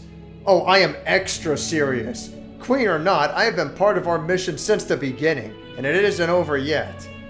We haven't the manpower to send an attack on Parandesh, so we must go ourselves. And you will need my help for that, I think. Ariel, if you are captured at Parandesh, Imagine the pressure Noriskov can exert on Cirinthia. Good point. Stein, if I am captured, no matter what Noriskov does, do not give an inch. That is an order. You certainly have your father's bravado, my queen, for better or worse. I'll do as you ask. See? That won't be a problem. I'm coming and that is final. There really is no changing your mind once you're set on something, is there, Ariel? No, there isn't. Only Miss Tessa is capable of such a thing, and I sent her off on a quest already. Now let's go. I like the writing in this game. Oh, Signet Ring. The unadorned ring of the ruler. Oh, nice. I'll do all that I can for Queen Ariel while she's away. Do me a favor, lad. See her back safely. Don't make me ignore a ransom for her. This throne is too big for me. Don't get too comfortable, little sister. I'll be back soon enough. How nice. Let's see. I gotta look over my accessories. Keeping that one. Keeping that one. Let's go ahead and switch this out for something. Oh, I only have one thing to switch it out. That's cool. Well, I guess I'll give her the fucking queen's ring. Makes sense. Still waiting for that to finish. 2% damage dealt is returned as MP. Man, honestly, I want to like switch those two out, but whatever. Thief's Band, Tesla Coil, Strength, Spell Power, deals damage to all enemies at the end of each round. Yeah. Tesla Coil is good. All enemies drop 40% gold. Oof. That's pretty good.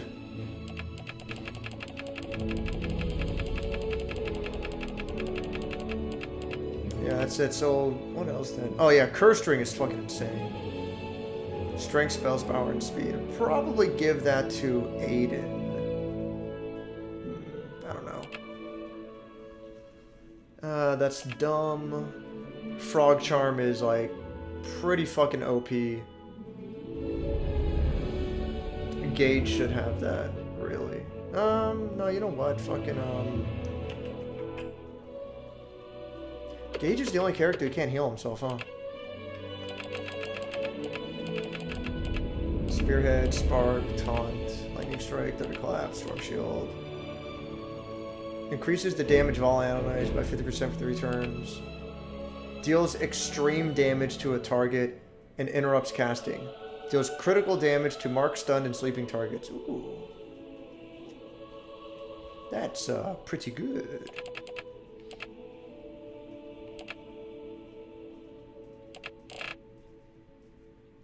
Marked, stunned, and sleeping. Yeah.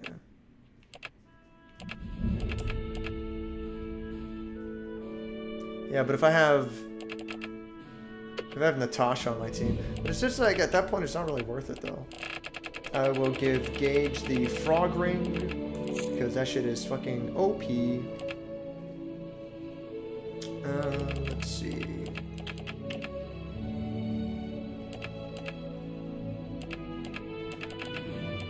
I guess that's kind of it for now. Fuck, actually. Alright, so I'll give Natasha the, where is it? Lucky Trinket, yeah. I'll leave it at that for the time being. Okay. Really got talents as well. Oh, I figured you were gonna put it in YouTube. Maybe you, oh, you sent it to me directly. It's not about the election. It's about sending a message. God damn it. I think I've seen that one before. Fuck's sake. Alright, so I got a lot of points available. What do I want to spend it on? Spell power. Spell power is actually probably not bad. 50% chance? Yeah, whatever. Increased damage to Spark.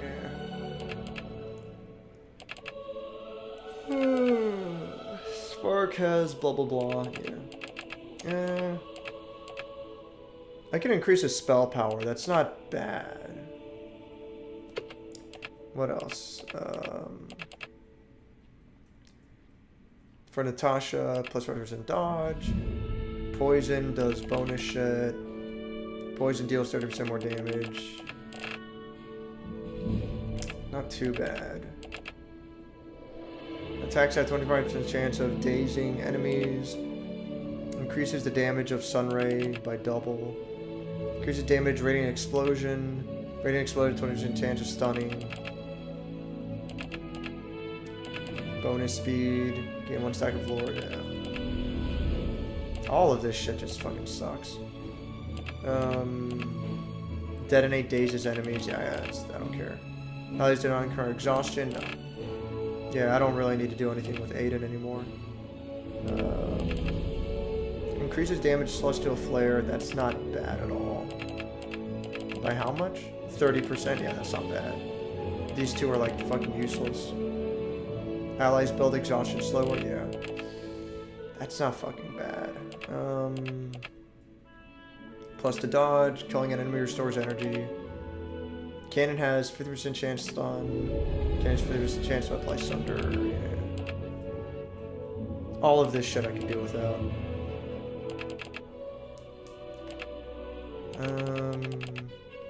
Quick Slice has 25% chance to apply Sunder armor. Death Blow has 25% chance to instant kill. Increased duration of Sunder armor, yeah. All of that's whatever. Plus to Strength. Increases Fury by 50%. Plus to dodge, yeah. Alright, I'm gonna fucking... Spell power... if I do spell power again, then I can't, yeah. Go ahead and give me, bonus Celestial Flare. Alright. That'll be it for the time being.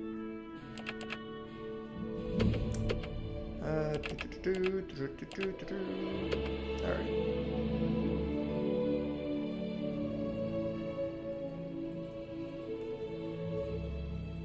Yeah. Okay. Just gonna sit on that for a bit, I guess.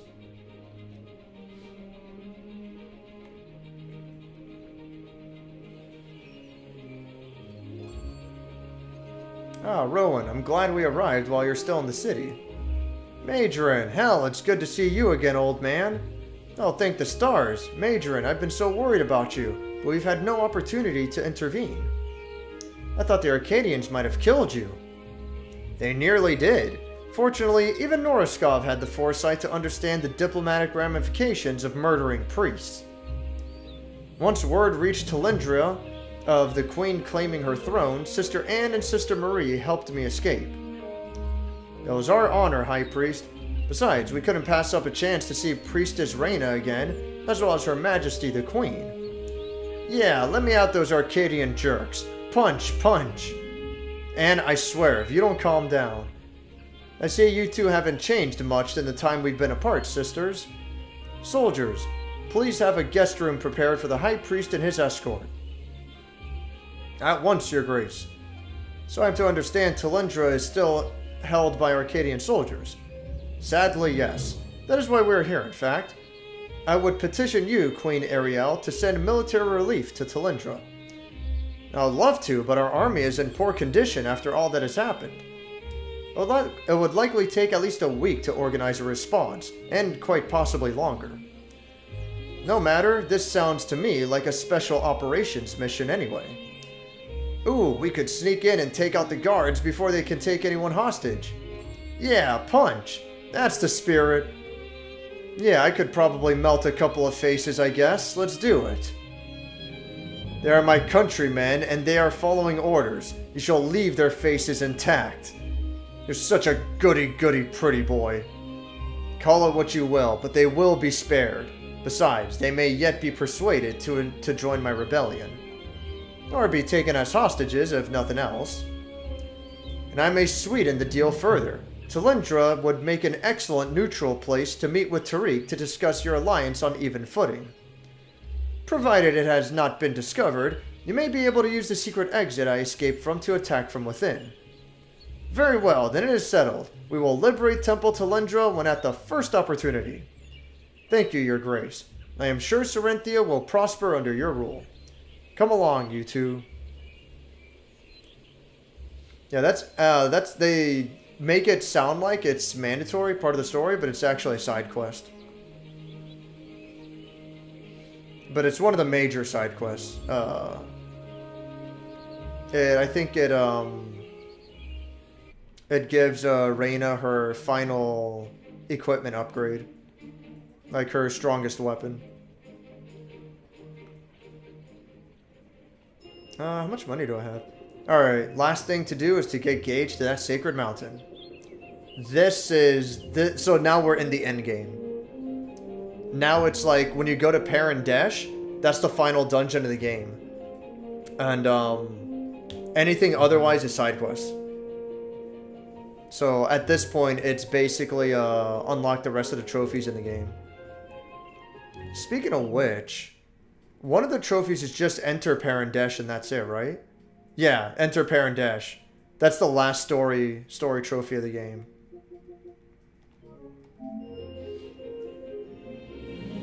Parandesh. The sages that live there will judge whether I am worthy to take my father's throne.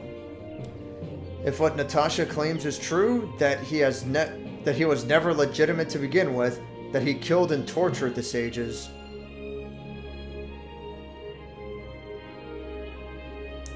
We'll want to make sure we take care of any business before we go there.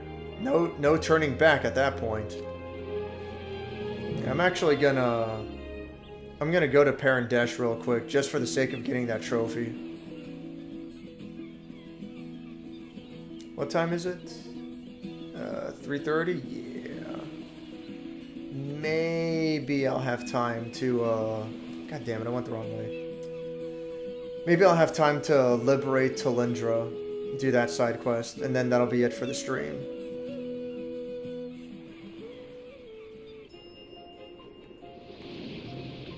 Oh, alright, there we go.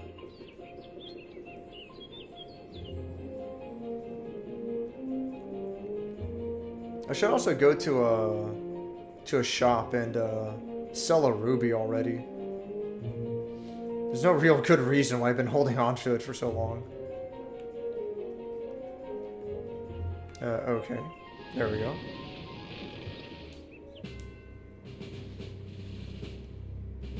What if I talk to her? It is... Oh, is it me? Yeah, you're still saying the same shit. Whatever.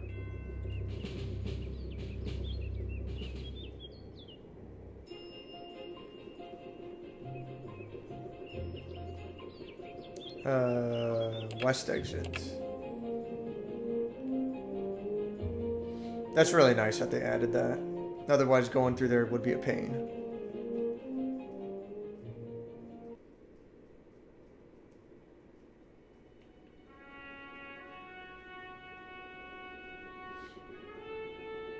Yeah, so the idea is you would have to get past that fortress and to the mountain in the back. Castle Doriara. It is hard to believe 10 years have passed since I was last here. I remember that day. If only I had known what my father had done atop Parandesh. Please, you are a child. What could you have done? The sages would still have been killed. Ironically, had you been allowed to know, he might have convinced a younger you that what he had done was just and good. Now it's too late. Yet he was able to convince you. Well, I was much stupider than you. I truly believed in your father once, his ideals, his vision for Arkadya, his lies. I would have done anything for him, and there is a great deal of blood on my hands because of it. Is that why you are doing all this then? Why you're devoted your life to opposing my father? Redemption? That much blood does not wash away so easily. It doesn't wash away, ever. I do not believe in redemption. I believe in doing what's right. That is commendable, but my father also believed what he is doing is right. He does. You sound doubtful of our plan. Is this not justice? It is. My father must be stopped, and his crime should not go unpunished. Still, it is not easy to betray him. This moment has become very real to me as we stand at the foot of Parandesh. Sorry for butting in, but if you don't mind my saying so, it seems to me that it was your father who betrayed you. You can't betray a liar. He's a damn dirty liar. What? It's fine. What? What's fine? What did I miss? You know something about betrayal yourself, I understand. Sparrow played you. I wonder what your place in all this is. Revenge is the only motivation I can think of. No, it ain't about revenge. I got a debt to pay. One that got bigger when I screwed up with Brooke. Natasha doesn't believe in redemption, but you do. If we manage to pull this off, you'll be more than redeemed in my eyes, Rowan. Come, time is wasting. How nice. Your silence always creeps me out, Warlock. As long as our goals align and you stay useful, you've got nothing to worry about. I've been entirely forthright with you since the beginning. I don't care about your mission. I'm here to kill Victoria. Once Victoria is dead, then you can be creeped out, pirate. Believe me, I will. Where's my trophy? Oh. Halt! The path to Parandesh is closed by order of Emperor Norskov. Leave here at once. We need to get up that mountain, Chief. Get out of the way. Another step and you'll be cut down, traveler. Men, I command you to stand down, now. Prince Gage. Sound the alarm. Your Highness, your jailbreak and the betrayal of your father are well known across Arkadya already. I am obligated to arrest you. Do you not remember your sacred duty to protect the sages, to remain politically neutral? You are meant to be a bulwark against tyranny. Now stand aside and let me ascend the mountain. Our duty is to Arkadya, your Highness, and the Emperor is Arkadya. We are a bulwark against those that would threaten it. Prince Gage, I place you under arrest. So be it. Remember that I gave you a chance to surrender. Bum bum bum. Oh my goodness, different music for once. Can't be.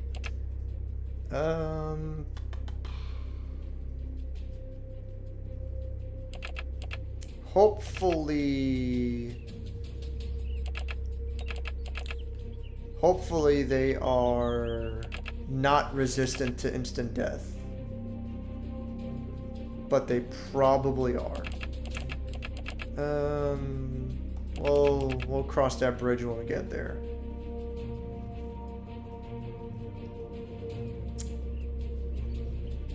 I'll do this.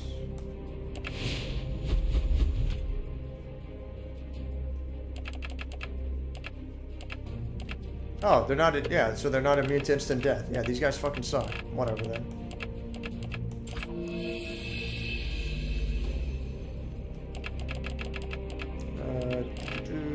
Lure.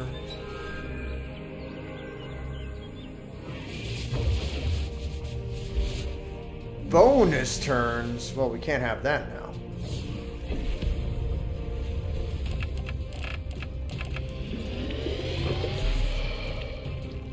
I ain't gonna allow no bonus turns on my watch. Let's see. I'm thinking I'll wait.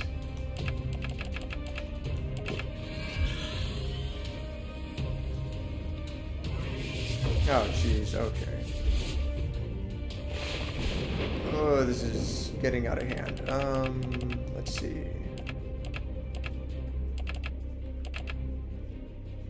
Yeah, let's just go ahead and get rid of you real quick.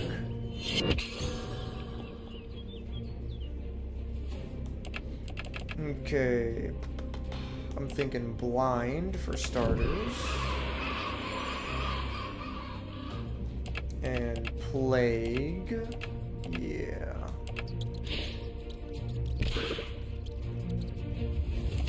And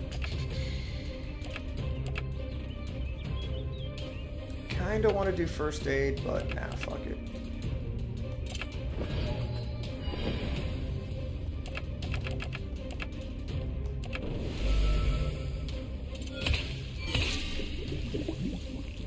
Oh, wait, fuck. I'm supposed to be... Damn it, I attacked the wrong fucking guy. Shit. Alright, fine, whatever. I can still make this work.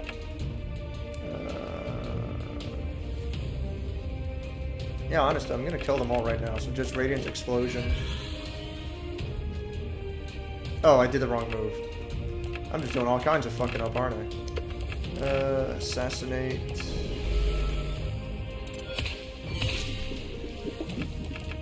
And Doom, yeah, fuck it.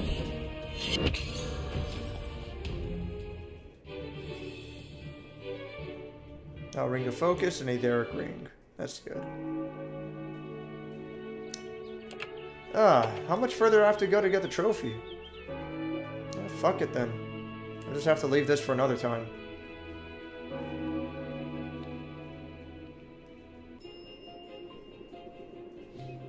Alright.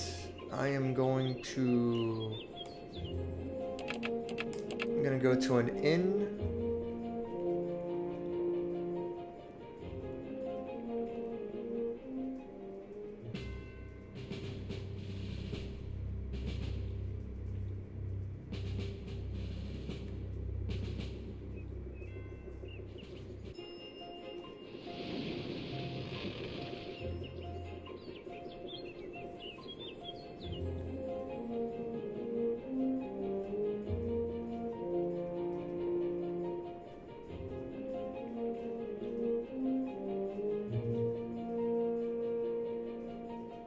Do I have all the magic gemstones at this point?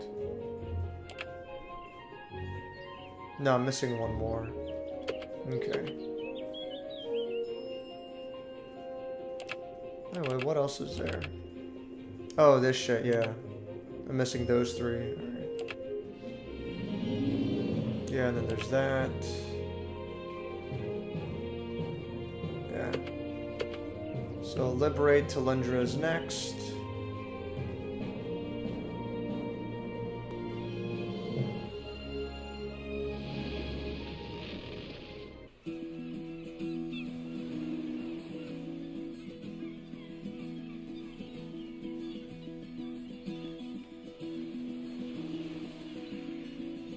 Oh, there's the inn.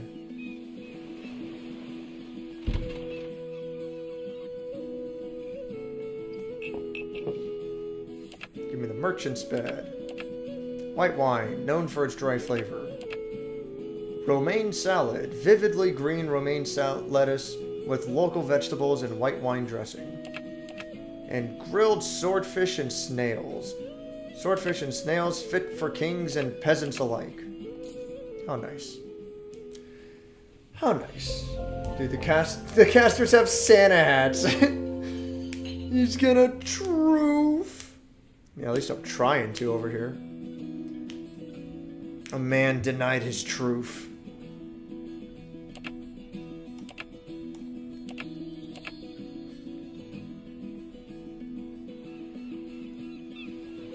Okay, let's see.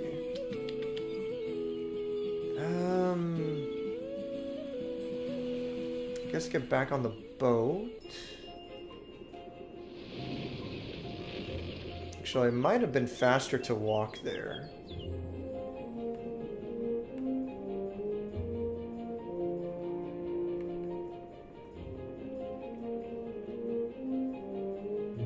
There's Talindra. Well, this is going to be the nearest port, obviously.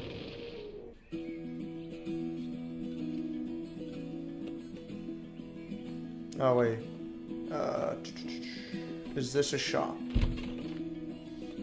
I just want to sell a ruby real quick just to get that achievement out of the way. Ruby, a precious stone of crimson corundum, cut and polished, worth a small fortune. There we go.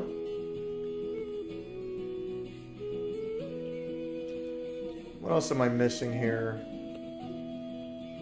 Reach level 30, I'll get there in time. Unlock every shop item. Craft ultimate weapon. Enter Baron Dash. Defeat all 4 Eldritch Horrors. Is that really everything that I have left?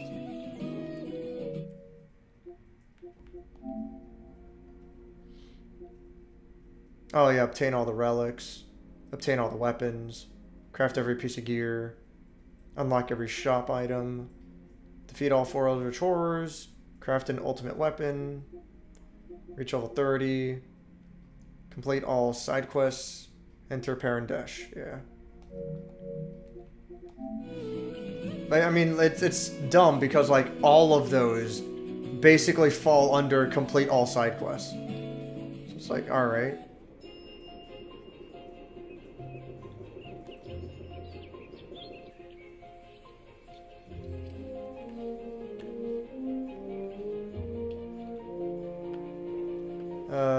Road to... Oh, whoops.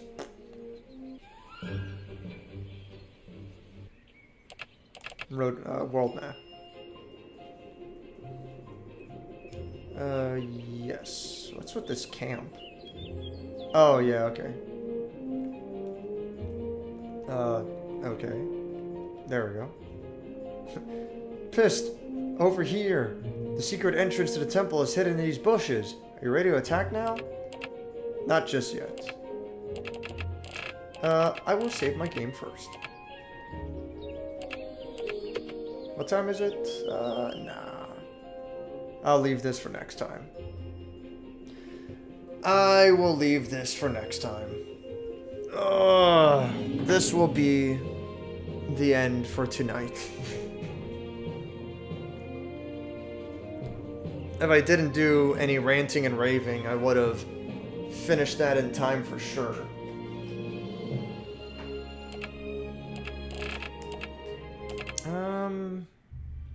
Actually, shit. Let me go back in there. Let's see. So next is Talindra. After that, I'm thinking Trepidino's shop will be the next side quest after Talindra. After that,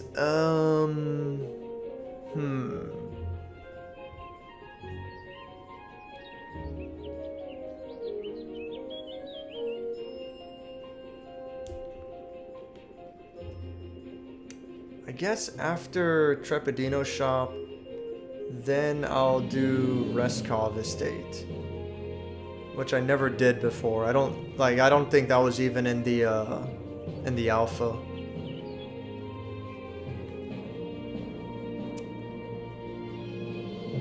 And after Reskov Estate,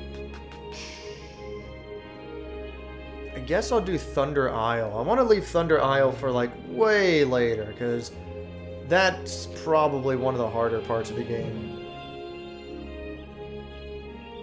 Thunder Isle and Aiden's Home. I'm pretty sure those are like 2 of the harder parts of the game. Talindra's not too bad. Trepidino's shop's not too bad.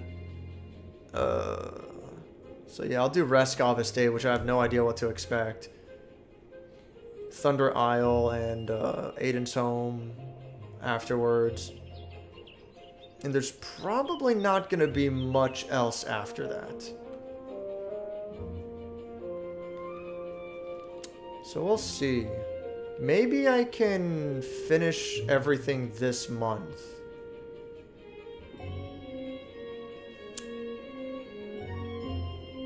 But yeah, Thunder Isle and Aiden's Home will be the last 2, and then Parandesh.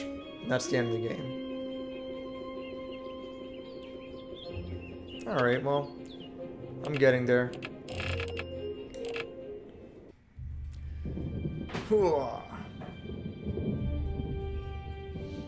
Soon, the Bigu ending. Which, like, I said, two of my biggest story complaints in the game is one when Ariel's parents were killed, the king and queen. Because it's like, oh, you have extremely important news for us? We can discuss it in the morning. It's like, alright, fucking cool. Like, it's really dumb. So that's like, that's one of my biggest complaints with the story. The other biggest complaint with the story is the ending. The ending is like, it's so weak. It's like, fuck, dude. Like, it's really good in some parts, but it's like the very, very, very, like basically, like, kind of like epilogue stuff, so to speak, it's really weak. It ends on a weak note, in my opinion. We'll see. Maybe they changed it a little for the full release. I'm hoping, but it's whatever. Boosh. There we go. So crazy that I just like the Bridget sprites, you know. I just like having like the Bridget sprites in the on the overlay and shit. But so nutty that like I just put Bridget in here and turns out, hey, new character. It's like, holy shit. That's a hell of a coincidence. And actually, like, what little I played of Bridget, I really like him. Like, I think he's an awesome fucking character. So, I don't know, man, I want to play more Frog Gun, but I also want to play more Guilty Gear. You know what, for anyone still up, before I go to sleep, I'll just play a little bit of Frog Gun, just for the sake of showing it off, you know. Consider it a little preview. It's a loud game, though. I hate how loud it is. It doesn't seem so bad on the stream volume right now. You know what? Cover your ears, alright? Watch the volume. I'm gonna reset the volume just in case, because Mac is like that, it gives me issues. And it's a loud game as well, so keep that in mind. So I've now reset the volume. I'm going to lower it. And there we go. I'm gonna put it down to like -20 because it's a pretty loud game. Do let me know if how that goes.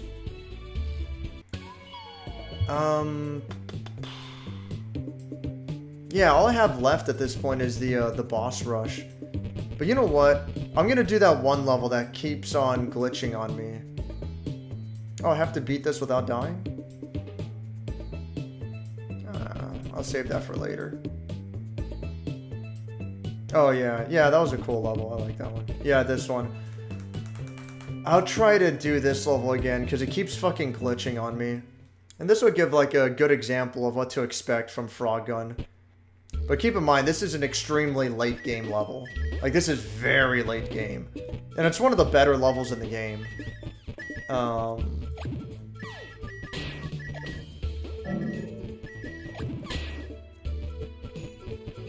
So like don't expect like most of the game to be, well, like half of the game is much more basic for my much more basic than my taste.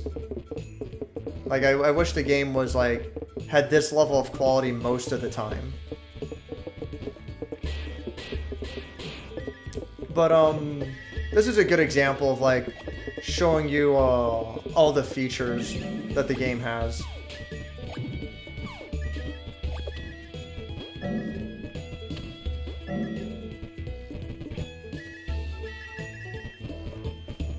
And hopefully it doesn't fucking crash on me again. Because Jesus fucking Christ. This is actually like the 4th time that I'm trying to 100% this level. Fuck. Forgot. Shit. I fucked up. I should know better. I panicked. I just restarted because, this level also has, like, no fucking checkpoints. But it's, again, this is, like, extremely late in the game. This level has no fucking checkpoints, so when you die, like, you might as well restart and try to go for the no death award. You know what? Maybe, like, choosing to restart level, maybe that's what's causing the glitch. So I'm gonna fucking exit to map instead.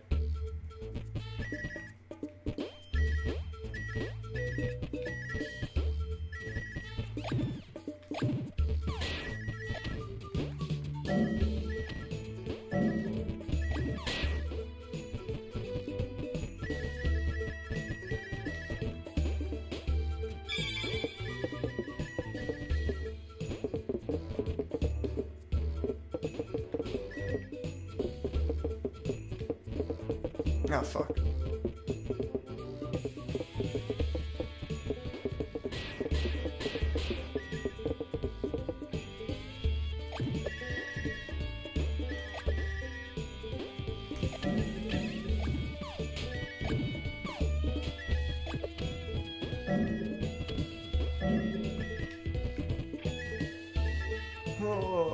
where's my chat? Let me get the window up. It wouldn't be as fun without the chat in, yeah. I know, I just feel like I feel like I get carried away, but I keep going anyway. I mean, you guys say you like it, so if you like it, you like it. Let me try not to fuck this up this time.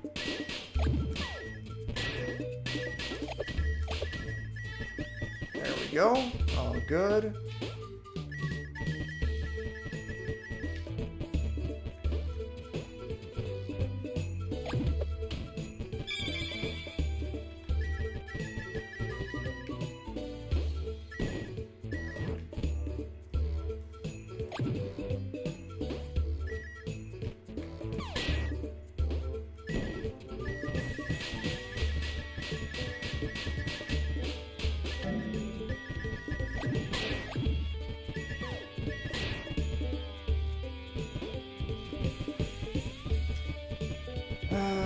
Just wait.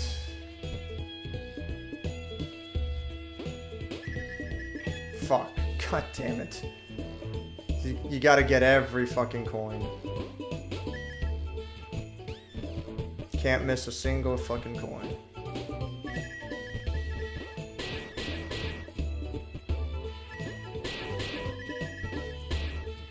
So this is one of the things I was talking about on stream earlier about portals.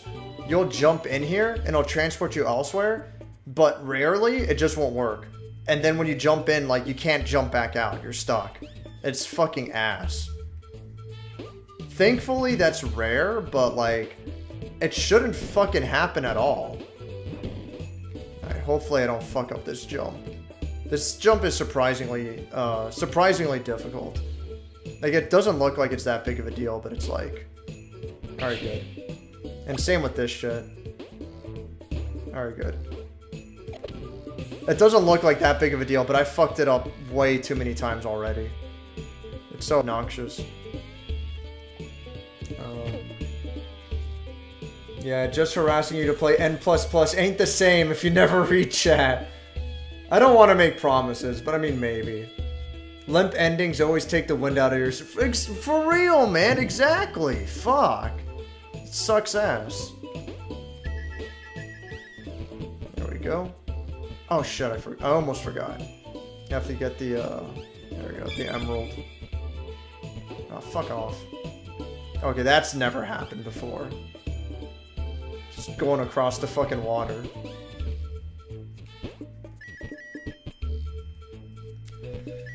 Alright, almost towards the end. Oh, I better stay over here. Oh yeah. Oh, he doesn't fucking run into me. And deals needless damage. There's a part towards the end of the level that, like, it's so fucking hard to dodge the obstacles that I don't even care. I'm like, fuck it, I'll take the damage. I'll take the 2 hits. I don't even give a shit. Yeah, this part right here with, like, those spikes going up and down. Like, I'll try to dodge it, but... There we go, nice. Yeah, fuck it, I don't care. Because I get all my health back when I hit the checkpoint flag anyway, so screw it. So, I got the 2 emeralds, I got the skull, I got all the money, and I got the note. That's 100%. Now I just have to fight the boss.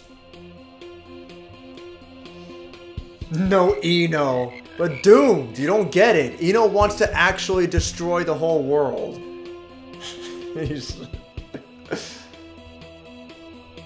I'd like to think we made the difference, even though we probably didn't. What? You should hang in Discord and play. Then you can justify podcast moments. Maybe. But I wanna keep up the views for my YouTube. I don't know, it's whatever. I don't have a good excuse. Yeah, that's better. I mean, honestly, for you guys, it probably would be better to just chill out and chat. But I feel slightly obligated to do streams on YouTube. That way I can keep the view count up. But if it's annoying to watch, like, I don't want anyone to feel obligated to watch either, you know? I can already see the camera being a bit iffy, like you said. You just have to, like, be, like, really precise. Keep in mind that, like, the controls cannot be changed, which is fucking insane to me. X is to shoot the gun, and circle is to jump. But thank fucking God they also made it so that R1 is to jump, and R2 is to shoot the gun. And at first, like, I use the buttons like it's a platformer, but you have to use the shoulder buttons. It is so fucking helpful to have free control over the camera with your thumb and just use the shoulder buttons to jump and shoot. It is so fucking helpful. Okay, hear me out. Frog gun, but in the Doom engine. What the fuck? This looks extremely charming. It's pretty great. Cave Story 1. Does she say pain when you get hit? I don't know what she says, honestly. She says something. I could fix her. Bitch girl mind. Dave wants to milk the view minutes from the three of us. I mean, it's whatever. It's not just you, but, you know, like, Kenny Lauderdale gets in here and fucking, whoever else watches, you know. But anyway, hey, what are you doing with my baby? I like how this dad frog has a tie. I just wanted to help. Whoever you are, don't you touch my froglets, ribbit. And then I have to, like, go around collecting his baby frogs while avoiding the dad frog. This is one of the better boss fights in the game. And, definitely one of the more difficult ones. Fuck. Alright, it's fine. So the frog goes slow over water, but he speeds up over land. So you kind of want to try to, like, keep him over water whenever possible. Fuck. I want to say she's saying hey when she gets hit. But I think it's pretty fucking funny to think about now that she's saying pain. That's fucking great. Let's see, where do I have to go? There's another one up ahead. I can still take 5 more hits, so it's fine. It crashed. It fucking crashed. Like, the one time that this game let me beat this level, it just teleported me back to the center of the stage. And it went straight to a cutscene, you know? But then this happens. I have no control over my character. I can't fucking do anything. I can barely control the camera because it's supposed to be in cutscene mode. So I can't fucking move the camera anywhere. I can't move my character or anything. I can't even pause the game. It doesn't even let me pause the game. And when you fall in the water, it's supposed to kill you instantly. But since it's stuck in this weird cutscene mode, you know, hate this shit. I fucking hate it. This is the 4th time I got 100% completion on this level. And it doesn't fucking work. I really like this game. It's fucking good, but, like, there's a handful of shit like this in this game. And that's, when I do the review, like, that's the biggest complaint. Honestly, like, if this game didn't have shit like this, I'd give it, like, an 8 out of 10. I think it's a really good game. But shit like this, it's like, nah, dude. I'm giving it a 7. I almost feel like I want to give it a 6. But I like this game way too much for that. I don't know. It sucks. Good thing the timer's still running. There was actually, one of the glitches that happened was that the timer was stuck on 0 for, like, half the level for no reason. Ugh. Then when I went through one of those portals that it teleports me to, like, another part of the stage, then the timer started. And I'm like, holy shit. I beat the time trial for that level super easy. But yeah, it's just, this shit sucks. It's unfortunate. Oh well. Whatever. That's the end of the stream, for what it's worth.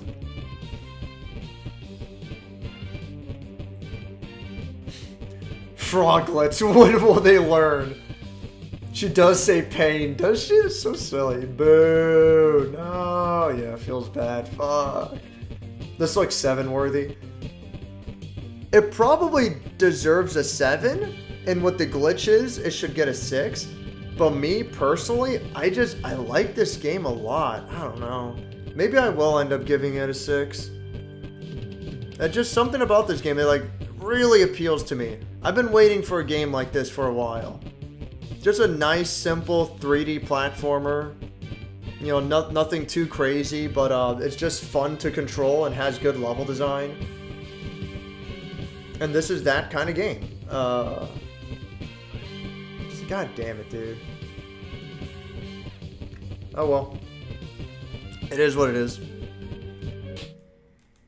And that is the end of the stream. Hopefully, I mean, there's no update yet, right? Yeah, it's still on 1.0. Hopefully they update it at some point. If I'm not mistaken, the PS4 and PS5 trophies are separate. So if I can get the Platinum Trophy on PS5, I'll fucking stream playing the whole goddamn game over again to get the Platinum Trophies on PS4.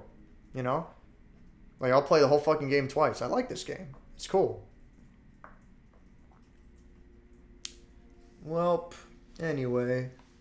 Game looks good, at least. Like, I like it. I think it's a cool fucking game. I think maybe the camera could be a little closer, at least. The camera is, like... I'm not trying to argue with you. I'm not trying to say, like, no, you're wrong. Fuck you. I'm not trying to be like that. Like, I get what you're getting at. But I think the camera is a good distance for the kind of gameplay... for the kind of gameplay of this game. You need to be able to see enough of the world so that you know where you're going, you know? I think it's close enough that you can still do platforming well. Also, when you jump, you get this shadow that's very clear. It makes it very easy to tell where you're gonna land. And that yellow circle, and this is actually like kind of a hard jump to. Oh, I fucked up. Yeah, I already fucked up. Actually, I shouldn't even restart anymore because I'm just showing an example. Actually, can I? Oh, I can skip, but yeah. That's another thing. This game is designed with, like, speedrunning in mind. So, if, you know, you're meant to, like, go down this path, you know?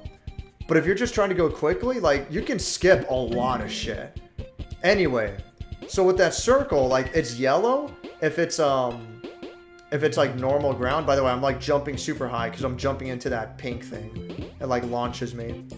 It's yellow if it's normal ground, but if it's over an enemy or some kind of hazard, it changes to red. I think you can see it a lot more clearly over on this section here.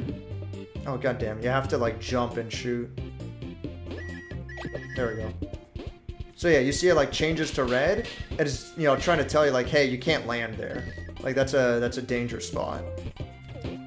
There's a lot of, like, nice little details about this game. Like, for the platforming, he definitely tried to make it as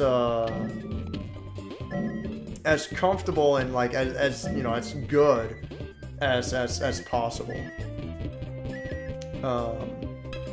If you jump while you're on a slide, you, like, get, like, a special jump.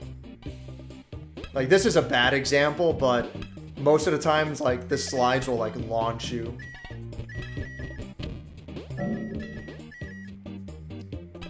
But I really love this this type of aesthetic of level design, where everything's just like a bunch of islands. Very much reminds me of Super Mario Galaxy.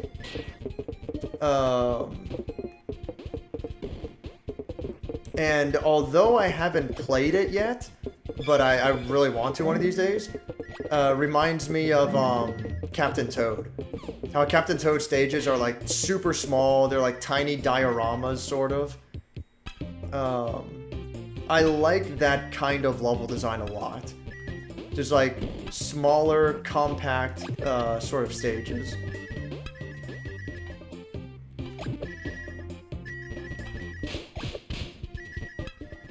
I don't know, I'm just like playing through the game now at this point. It's just a cool, fun game. That's very simple, there's not much to it, but it controls well. It's super fucking charming. I think this game looks beautiful. And yeah, it's just good stuff. Some parts, some segments can get extremely frustrating. Like, this game gets, like, absurdly difficult for no good fucking reason. But, like, shit like that when I just, like, jumped rapidly, to that fucking, that Scion ball, that took a lot of practice. Like, this game is a fucking... I fucked up. I had enough. This game can be a fucking pain in the ass to play. But, you know, you get good at it. And once you get good at it, and you're doing shit a lot faster, and you're going through the game, you know, much more quickly, it becomes really exciting and fun. I think it's, I like this game. I think it's really cool. Also, for, like, no good reason, there's a fucking photo mode. And, how do I fucking... There we go. Give her a bunch of different poses. It, like, just picks one out of random. There's one where she does a dab. Oh, yeah. So, I guess... I guess that's where we're gonna end it on. Oh, yeah, I almost forgot to say. So, like, all of that with, like, the camera distance... All that being said, I like the distance of the camera, but I do wish you could control the zoom. I wish you could rebind the controls. I wish you could control the level of zoom. I will say that. I think for what they're going for the game, the camera distance and whatnot, it's fine. It's really good. But I do wish you could control the level of the zoom. Alright. That's finally it. I wonder if it's a memory leak issue. Could be. I could see that being the case. That would explain part of it. Doesn't excuse it, but I get it. I definitely have issues with depth perception, with how the perspective is. And you're absolutely right. You're 100% right. So,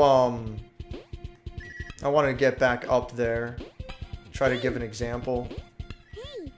But, if you're playing, like, in certain ways, like, obviously it's harder to make jumps if you have the camera like this. But the idea is that you should be constantly controlling the camera. You have free control of the camera. So when you approach segments, you know, you can approach them like this. Like, I thought I was gonna collect that first coin, but I didn't. But it's fine. Like, you can keep it isometrical. This helps a lot. Also, you can control with the... You can control Renata, the main character, with the joystick. And that's fine. But I find it way fucking easier to control with the D-pad. And you can go at, like, fucking 8-degree movement, and it's fine. But yeah, like, fucking... The game usually gives you a comfortable amount of time without, like, throwing you into something. Oh, you know what? I can go over here. This is, like, a hard mode area. Let me see if I can get something to show off here. No, yeah, I remember this part. This is whatever. This is just, like, kill the enemies in the way. The combat in this game is, like, fucking whatever. It's basically nothing. So this isn't the best example, but you would want to do segments like that looking sideways. Because there's parts like, you know, how I, like, chained one grapple off of another quickly. There's parts where you do that for a fucking while, and you're turning while you do it. And those parts are fucking hard.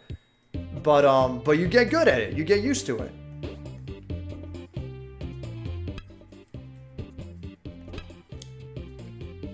Well, whatever, anyway. I've had enough. But yeah, like, having issues with depth perception, that is completely understandable, honestly. But that's why you have full control of the camera of all times. And you use that to your advantage. You jump, you jump and shoot with the shoulder buttons, and you control the camera, and that's it. The game only uses 2 buttons. Technically, you can use another button to aim the gun, but I find this unnecessary. Like, this feature isn't really needed. Yeah, like, the game only uses 3 buttons, including the aiming, but it's really just jump and shoot. It uses 2 fucking buttons.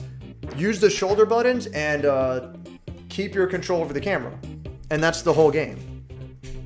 And it works well, in my opinion. I think it works really well.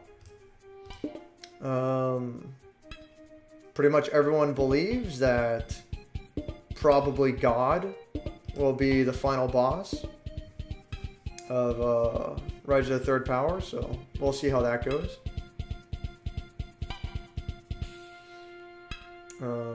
I just kind of motion sick with how far the camera is, which is weird because I would kill for some games to have way further cameras, like John's Eldest Ring. I get it. I think this would be a game that you have to. By the way, you can play the demo on Steam, and the demo includes like the entire first world and the first boss, if I'm not mistaken. So let me go like, yeah. So like, the demo and starts with like this level 1, 2, 3, 4, 5, and the boss. So it should include like the first 5 levels and the boss. So you can try the demo, try it for yourself. The first boss is so fucking easy, it sucks. And the first 2 levels in particular are really weak. The next 3, like 3, 4, and 5, they're better for sure. They should give you a stronger idea of what to expect from the game as a whole. But yeah, try the demo. See how you like it. Like definitely, before you even intend to buy the game, like try the demo out. Unfortunately, the demo is only on Steam. There's no demo on consoles. But yeah, give it a shot. See how you like it. Might be the camera angle, not the distance. I habitually want to lower the camera a little. I'm constantly fucking with the camera, in order to like get a good view. By the way, that's another, like, it's a small thing, but like this map is so fucking cool. It's a very like Super Mario World style map, but it's oh whoops, went the wrong way. But it's so fucking charming, and there's like always stuff like jumping around and flying around. It's so fucking cool. Like, I love this map.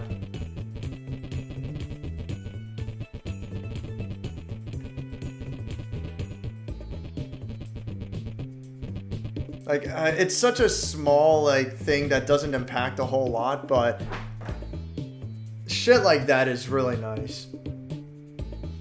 Yeah, issues with depth perception. Hey, I'm your guy. Oh, man. For a sec, I thought you meant the final boss of Frog Gun. No, Rise of the Third Power. But the final boss of Frog Gun is God.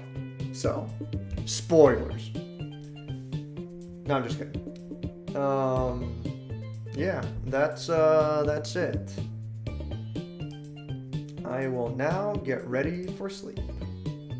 God cannot compare to Frog. Oh yeah, that's another thing, by the way. Where's the shop? I really like the winter hat. Whenever this hat is in like any fucking video game, I always like to wear it. It's always like my favorite style of hat. But when I play this for the stream, I'll probably wear the frog helmet. Just because it's so fucking dumb looking. It's so fucking stupid. That or maybe the froggy hood. Oh man, what else is there that might be good? Yeah, not much else. The sheriff's hat is kind of funny. But no, this winter hat, I forget what they're called. Ushankas or something. I always really like this style of hat. I always think these things look super fucking cool. So that's my favorite, but I'll probably wear the frog helmet. It's like, why does it say frog on the front? It's so fucking dumb. But yeah. Oh man, I've had it on oh yeah, that's the right one, right? Yeah, that's the other one. Yeah, that's the right one I wanted on. But yeah, fucking that's enough anyway. Oh, party hat. Yeah, Ushanka. Yeah, I like Ushankas. Ushankas are cool. The sleep hat is really cool too. I like this one a lot. Where's the party hat? Oh yeah, party hat. So dumb. Yeah. All right. Whoops.